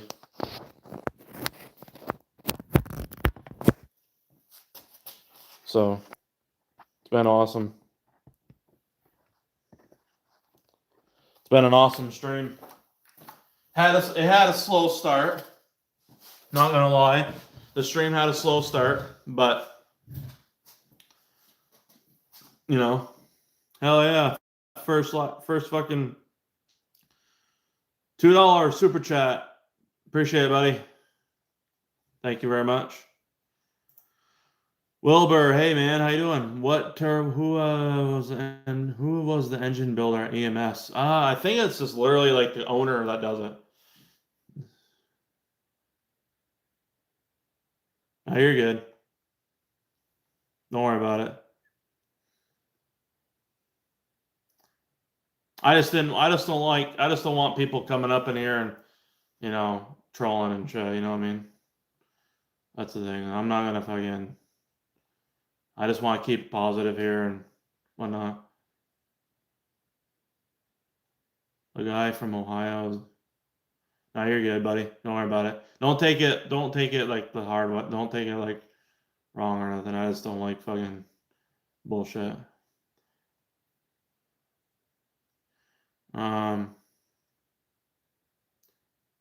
The guy from Ohio is moving down there. Who the fuck's the guy from Ohio? I don't know who that is.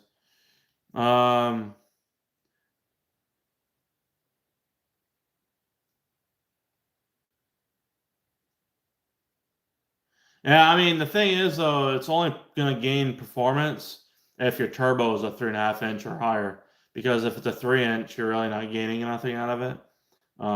Because you're restricting your intake at that setup. Because your turbo, like say your turbo is a 3 inch inlet, but you have a 3.5 inch intake. Well, you're getting all this air, but then you're restricting it at the turbo. You know what I'm saying? But hey, it's a fucking nice setup. It's badass. I love it. What turbo are you going to run with the Sidewinder kit? It's this right here. So it is.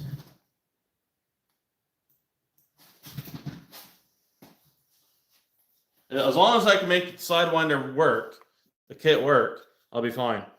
This is a 5662 next gen with a 105 stainless steel exhaust housing, ceramic coated CHRA, ceramic coated exhaust housing.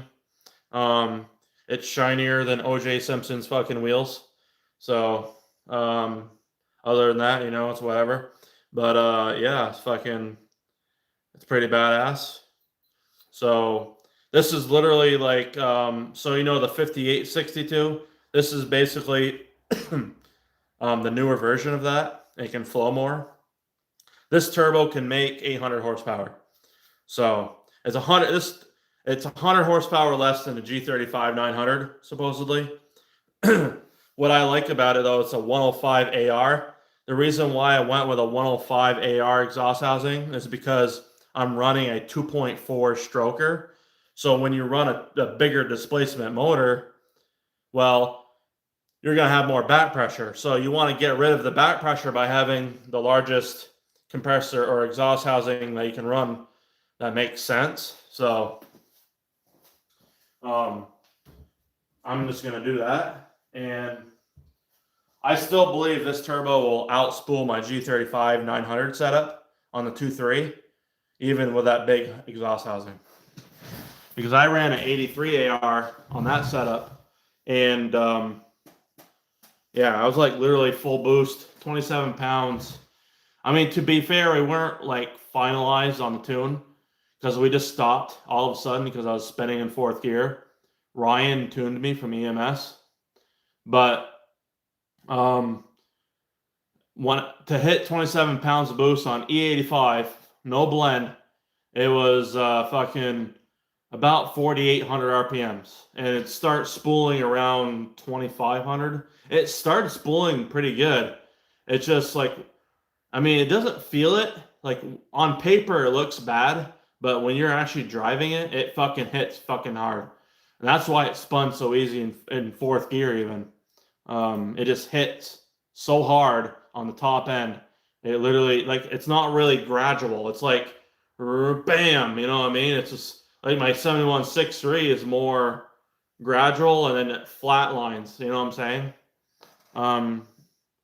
Why did I get rid of it? It's because when my ARP crank bolt loosened up on me, it fucked up the harmonic balancer and the keyway, and I was just honestly discouraged by the whole thing, and because I just literally built it, and that crank bolt I reused it multiple times, and you know you should be able to reuse the ARP crank bolt, but with that amount of horsepower that I was pushing, it can't handle it, which I found out. So I'm gonna run an OEM crank bolt and not worry about that ever again. But yeah, it fucked with the harmonic balancer. It screwed the flywheel up on the clutch. It just kind of shooken it up some, vibrated, and then yeah, my car shut down. I was doing a pull on the interstate, just messing around with some people, And yeah, just kind of just showing off really. And that happened. So yeah, unfortunate, but whatever. It didn't fuck the engine up, didn't screw up the pistons and rods. I still have the pistons and rods over there. They're boost line rods, which are the best for the 2.3 that you can possibly purchase right now. And then they have the best pistons, which are the Molly pistons. Yeah, it was keyed. Fortunately, it was keyed because it would fuck shit up. It would have definitely fucked the pistons up and shit. It was keyed for sure. It fucked the keyway up though. So on the harmonic balancer, because the keyway weakens the snout, it literally cracked because of the single piece design. So I told EMS about it, and so they're making me a split design, and they're actually going to run that for now on for everyone's setup because it's actually better.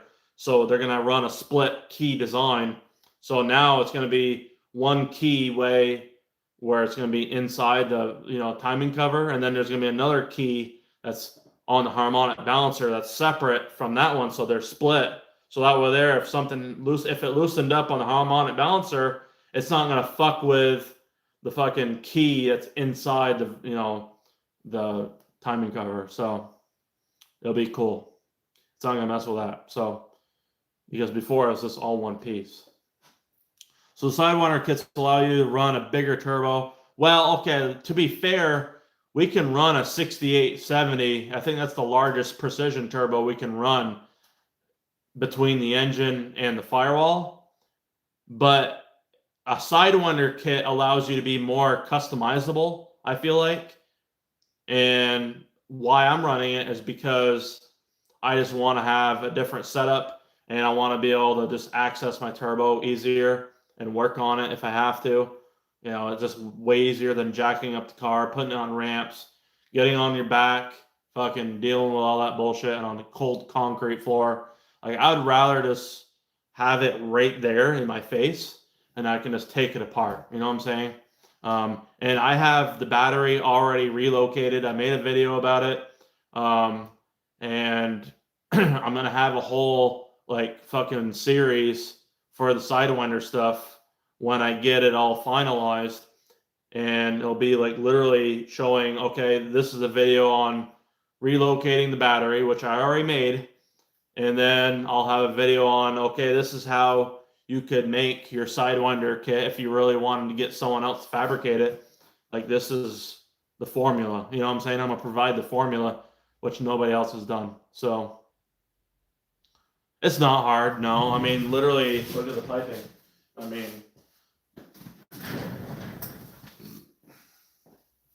look at this piping. I mean, literally. Okay, so this right here, this is Schedule 40 T304 stainless steel. This is literally a 90-degree elbow that's shortened, so they cut it. Another 90-degree elbow, okay? And I can even read it right here. And they get these parts, these stainless steel parts, they got off from Ace Race Parts. So each elbow probably costs $20, if that, in material. Let me see. Yeah, it says Ace Race Parts right there. It looks like it's a short radius 90-degree elbow. So that's a short radius. They didn't even have to cut it. So that's a short radius. That's a short radius. This is just a piece of stainless that's 11 inches long by the looks of it. So it's about 11 inches. And then you got another 90-degree short radius, another section of probably 6 inches long. And then you got another 90, and you got your V-band inlet. They really fucked with this. This is all goobered the fuck up. I don't know why they messed up with this welding. Whoever welded this part and versus this part is totally different. Because I don't know what the hell happened here, but the person that welded this is not the same welder as they did this. Because that's crazy. But anyways, this literally will connect just like that. Your turbo is going to sit right here. And then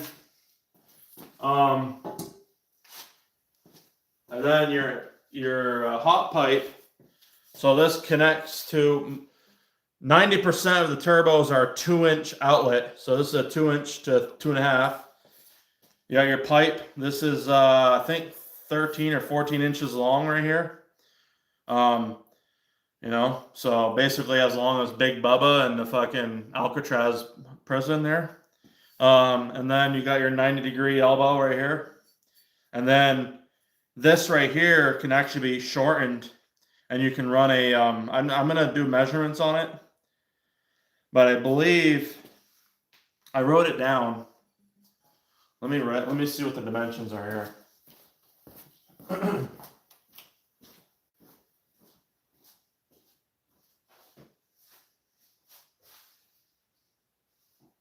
Where the fuck did I write that down? I wrote it down somewhere. What the fuck?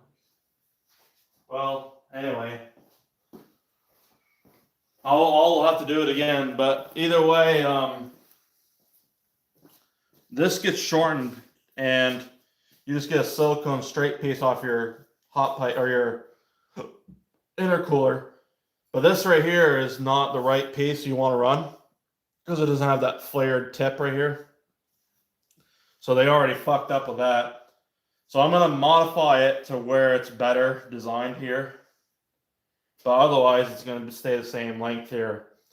Because your turbo is going to face downward, connect to this. I'm going to have to get a 2.5 to 2.5 for mine. But like for all you guys, like and me previously in the past, this would work right here, this silicone adapter. But yeah, the reason why he had it so long is because he ran a short coupler, silicone coupler, and he had a different intercooler on it. It wasn't an intercooler that came out. It was like the one that faces outward. It doesn't have the elbow at 90 degrees inward. So a little different. But yeah. Pretty much it. Yeah, the welding on that dump tube, I feel like I could definitely do better than that. I've never welded in my life, and I can promise you I could probably, as long as somebody told me what settings I need to run, I can guarantee you I could weld better than that. There's no fucking way that I could weld worse than that. As long as I knew what settings to run. Because all it is, I mean, you got your settings and shit, you're good. That's 100K. But yeah, that's freaking. When is the build gonna be done? The engine will be done. I'm looking for February, early March for the engine itself. I'm most likely 90%. It's gonna be an RS cylinder head swap. So it's gonna be an RS cylinder head, and then RS cylinder head, and then if we can get the manifold, the sidewinder shit to work. So what I'm gonna end up doing is getting a downpipe extension. I'm gonna buy a CV Fab downpipe, cut the end off, and then have a 90-degree long radius stainless steel pipe welded with a V-band, and then another V-band connecting to the turbo. I just got to figure out that, length and all that shit. But that'll be pretty easy, honestly. And then just, getting it to work, I really want it to work. I want to get it to work. Not just for the sake of having content, but like just to fucking have it work, and then, maybe fucking replicate some of those. And fucking make some kits for you guys if anybody wants some. And, as long as I can have them made relatively fucking at a good price range. Because I'd like to sell, like the ST one, I mean, if with the downpipe, I have to see how much it costs. I don't know how much it's going to cost for welding and fucking all this shit. So I don't know. I'll have to see. But I would like to have it fucking replicated and then sell them for like $1,500 or whatever. I'm thinking, I don't know how much it's going to cost. I'm saying 1,500. I don't know. It'd be cool to sell it for 1,500. And if I make fucking a couple $100 off it, it's worth it, because I don't really want to make $1,000 or, whatever amount of money that these other people sell these for and make shit tons of money for it. I just rather just fucking, sell them to help you guys out. That's why I do the Purge lines. I literally make, the absolute best Purge line to make it, for you guys to fucking last long, forever, and fucking never have to worry about it. You know what I'm saying? And I haven't had one person come back to me and say, "Oh, I've had a problem with your Purge line." And I've sold, I think, around over 30 of them now, and they've sold worldwide. So, I mean, no one's had a problem. No failures, nothing. No problem. So, and my shit ships out fast. I have fast turnaround time.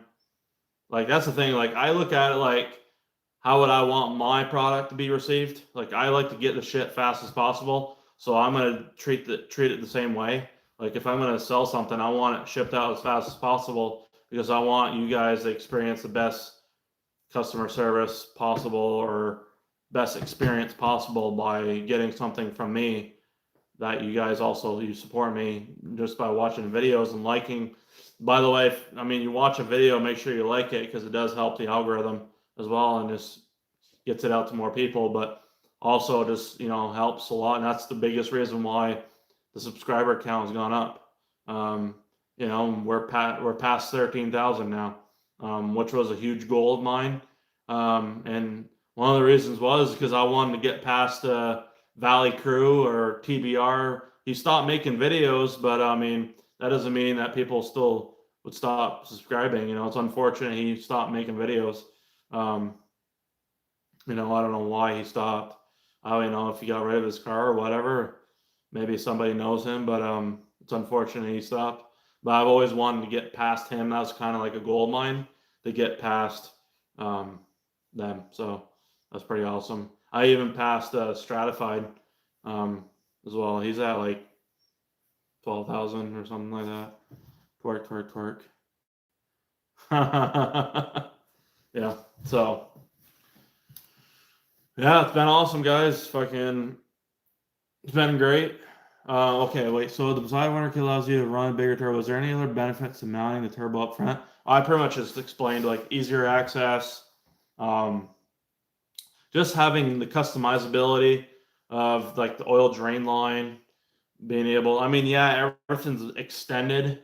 For the precision turbo, it's a lot easier, and that's another thing too. Like, with that Damon Motorsports manifold, this here, with this right here, it's gonna be really fucking giga in terms of, because I can plug off the turbo line right here, because guess what? I don't need it anymore, because the precision turbo runs off oil only, oil and air cooling.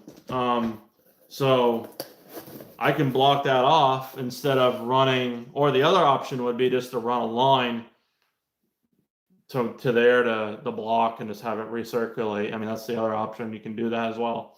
That's not really a big fucking deal. But, generally 90% of the time, that's probably what people would do anyways, because who's going to really, apparently they've sold a lot of them because they're sold out and you can't even order one anymore. So they probably just can't keep up with production. That's pretty crazy. But yeah.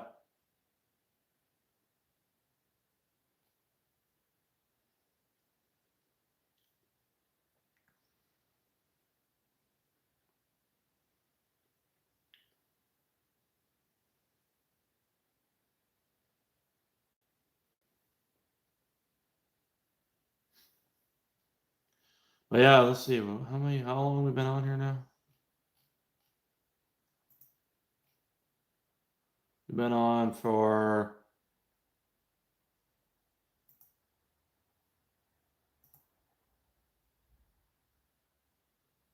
We've been on for a little bit.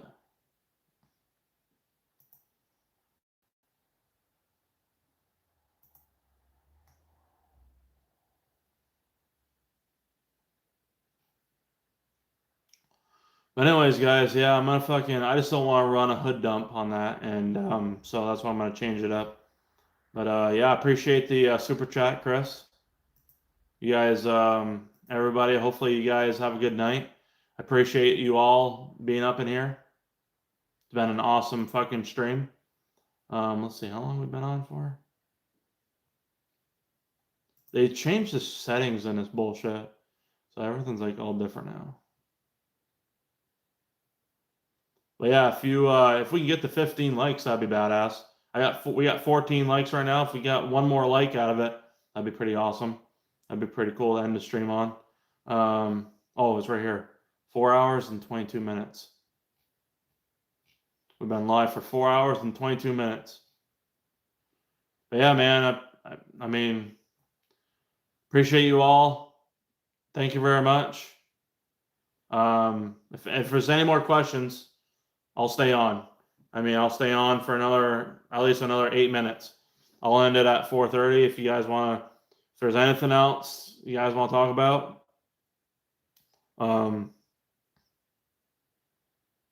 But yeah, I'm probably gonna fucking hop on some Call of Duty Warzone or something. There's double XP this weekend. I just started playing Black Ops 7 Warzone, so if anybody plays that, maybe we can fucking, you know, I just do casuals. I'm not great at it, so it's whatever. But I do it for fun. But I don't know. We'll see. Care if I give your email to one of the Mustang guys? He has questions about refreshing ahead on their basic DIY ability. Yeah, no problem, man. I don't care. No problem. That, or you can add me on Facebook. Doesn't matter. I was wondering if I'm missing out on performance by just going with methanol.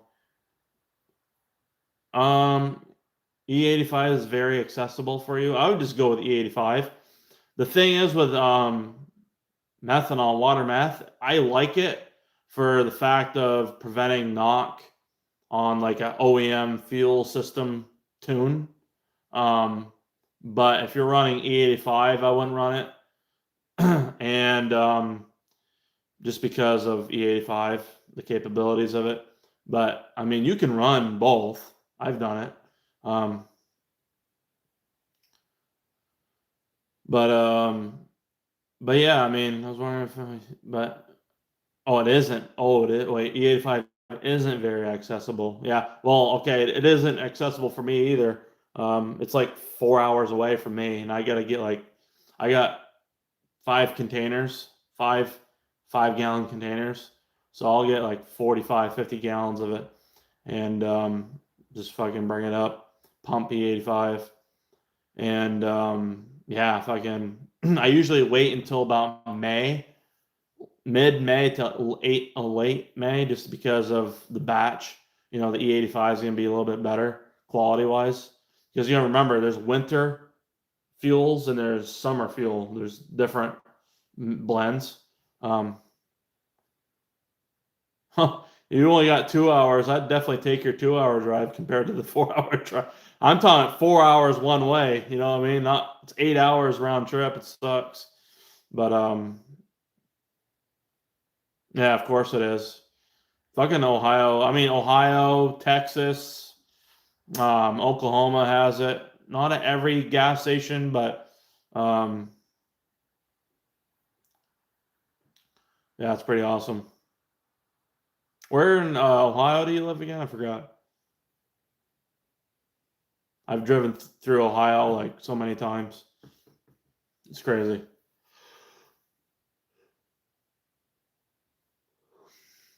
You guys know that. Okay, so you guys know that Sidewinder kit came off that wide body Focus ST that was in Pennsylvania that was listed. A lot of people wanted just to buy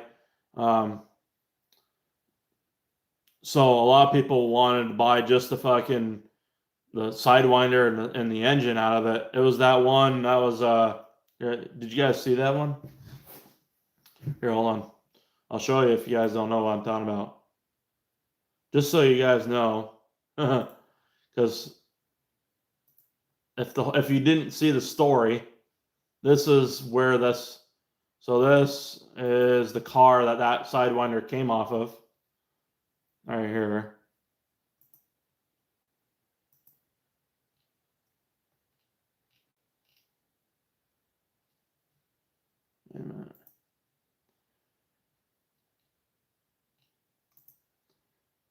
This car right here.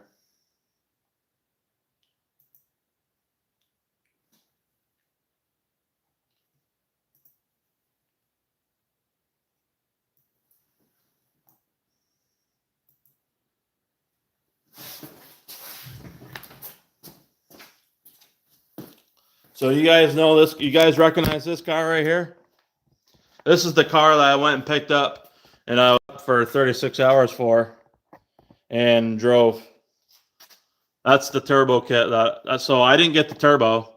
That turbo is brand new. The guy that bought this car is selling that turbo probably for $1,000.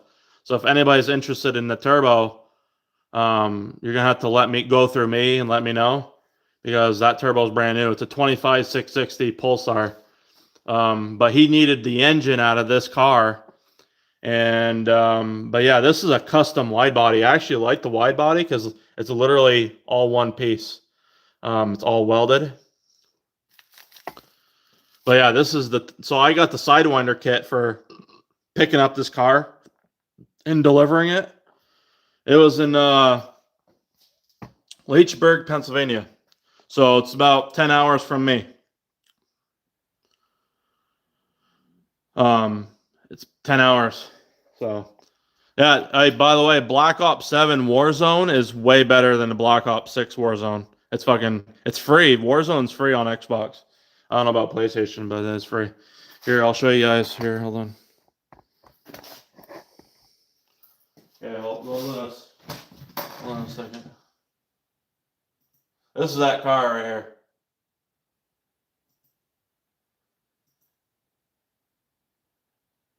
That's where the Sidewinder sits. So that's where my turbo is going to end up roughly. That's going to be sitting right there.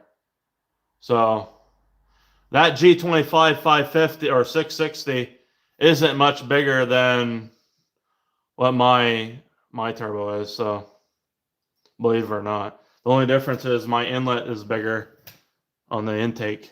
But I'm thinking I'm going to run a pipe and goes right here to the side a little bit and then run a filter. I don't know. We'll have to see what it looks like.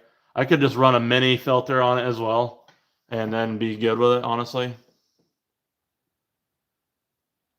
Is it worth $40? I mean, if you can get Warzone, is it come with Warzone? You should. I didn't pay for nothing to play Warzone on Black Ops 7. So I don't know why you have to pay $40, but it should be for free. The Warzone version. But anyways, yeah, so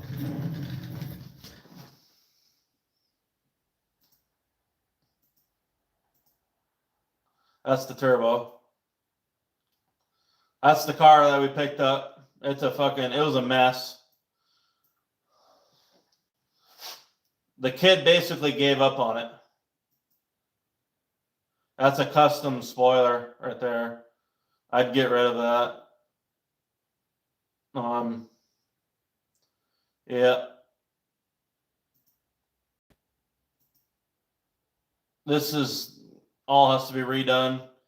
This was all cheaply done right here. It's got a little fucking fuse thing here. Not fuse, but a breaker. That's kind of a bad setup. But yeah, that's it right there.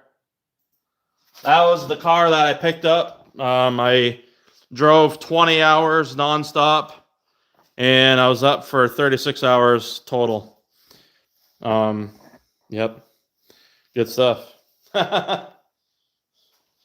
So I got an email from a random subscriber that was in Plattsburgh, New York, next to me. and he's like, oh, he had an engine go bad, and this is how I am. Like, I like to help people out, and I guarantee you, like most people wouldn't do what I do in terms of how I look at it. I don't know. It's just like, I mean, so I literally never met this fucking person. He emailed me, never talked to him ever on Facebook or nothing. He emailed me. He's a subscriber of mine or whatever, supporter, and he wanted like some input on what he should do. And I told him just call me. I gave him my number, this random person. And so we talked on the phone for like 2 hours about what his situation, what the best situation would be. And he mentioned this car, how it has a built engine and all this stuff. I'm like, well, I told him, I said, well, you know what? I could honestly help you get this car. But I'm going to take the Sidewinder kit for helping you do it. And I'm also providing the trailer and my vehicle, but he's paying for the gas, obviously. Paid for the gas, but I told him I'm taking the Sidewinder kit and the wastegate and, whatever comes with it. But you can have the turbo because I don't need the turbo. Now, if I would have gotten the turbo, I would have just honestly probably just given it away on a giveaway on my YouTube channel. And then we could have done that, but, it's whatever. No, that car was far from a race car. It looks like a race car, but it's far from a fucking race car. It was meant to look fast, but it's not even close. Like my car in 2015 would have annihilated that car. So no, it's got spacers on it, and it's got spacers that are like literally an inch and a half thick, and the problem is because when you have spacers like that, it will destroy your wheel bearings, especially when you got fucking camber. He had camber and he fixed it, but it's got a little bit of camber. One of the wheel bearings actually gave out on the back of the car on the way back home. So it's kind of crazy. Over, under, pops, and bangs tune. Wheels put, oh, okay, see. It's definitely worth it, Roman, though. Yeah, $40 is pretty cheap. If you can get it for $40, I'd get it, honestly. But the Warzone version should be free. Crown Royal, yeah. I mean, I told the guy, I'm like, I'd probably buy the shell for like $1,500, but honestly, I probably wouldn't give him more than $1,000 because it literally needs like new wheel bearings all the way around. And then I'd have to figure out like what wheels I'd run because I don't want to run spacers.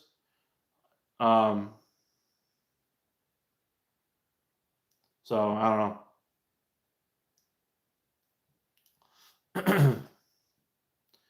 But yeah, I mean, if you recognize that car, that's where that Sidewinder kit came from.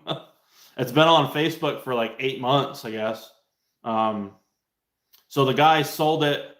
I told the guy, so I told him, I'm like, okay, we're gonna come from here and we're driving to Pennsylvania. It's literally 10 hours one way. I said, will you budge on the price? I told him, honestly, I told him $5,000 because he was selling it for like $6,000.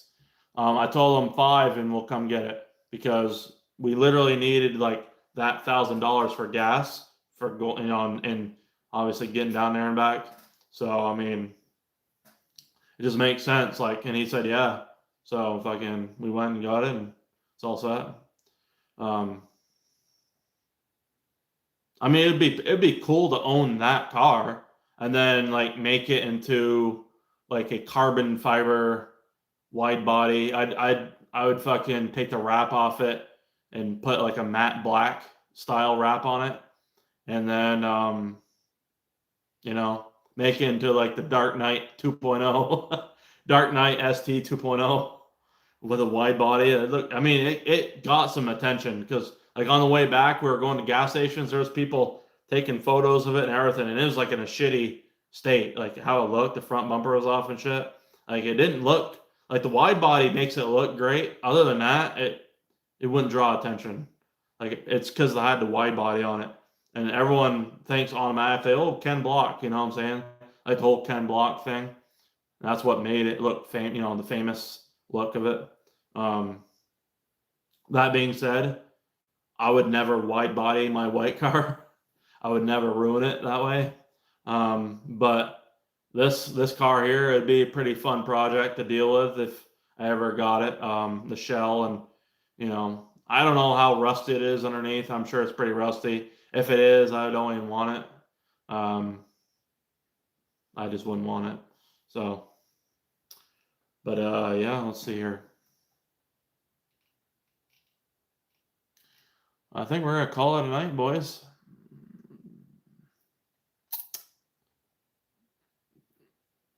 I would assume there would be a lot of work to run a proper setup, retain a wide body with no space. Yeah, you would have to. That's the thing. Like, you'd have to get some wheels with a crazy offset, and I don't know.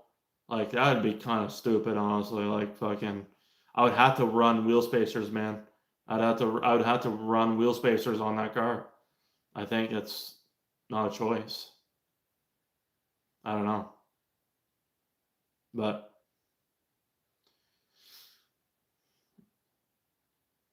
Unblocked you from everywhere? Yeah, I mean, I did. Unblocked you from here. Your account was unblocked.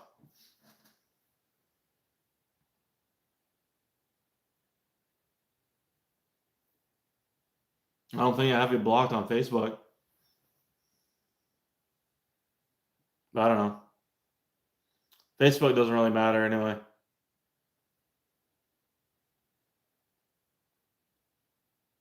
Usually when I block someone, it's because they have a good reason, but you know, you're pretty cool with me, so that's why I unblocked you.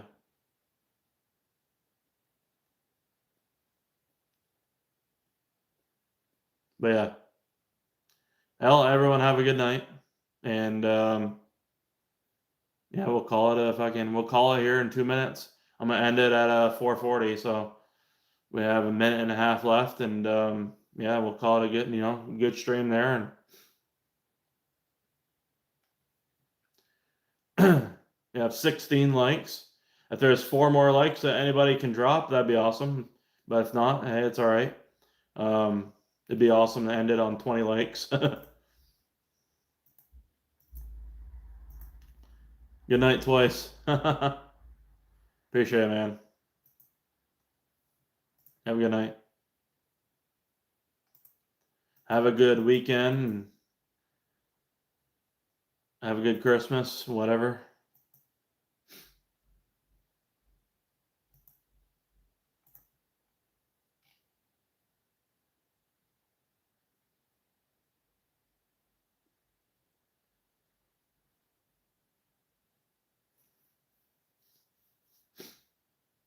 Let's see here.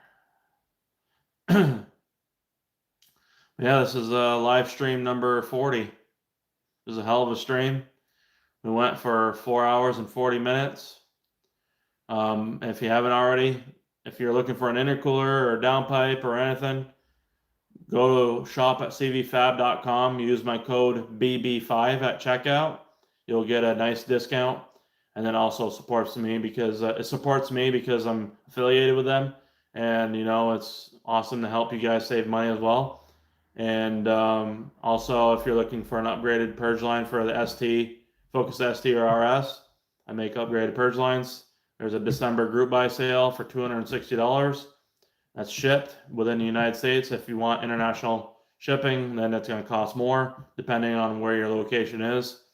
Contact me at whiteblurrst@gmail.com or at Whiteblurrst on Facebook and message me through there. But other than that, hopefully you guys have a good night, and we'll see you next time, and have a good weekend, guys. Love you all, appreciate it, and we'll see you on the next one.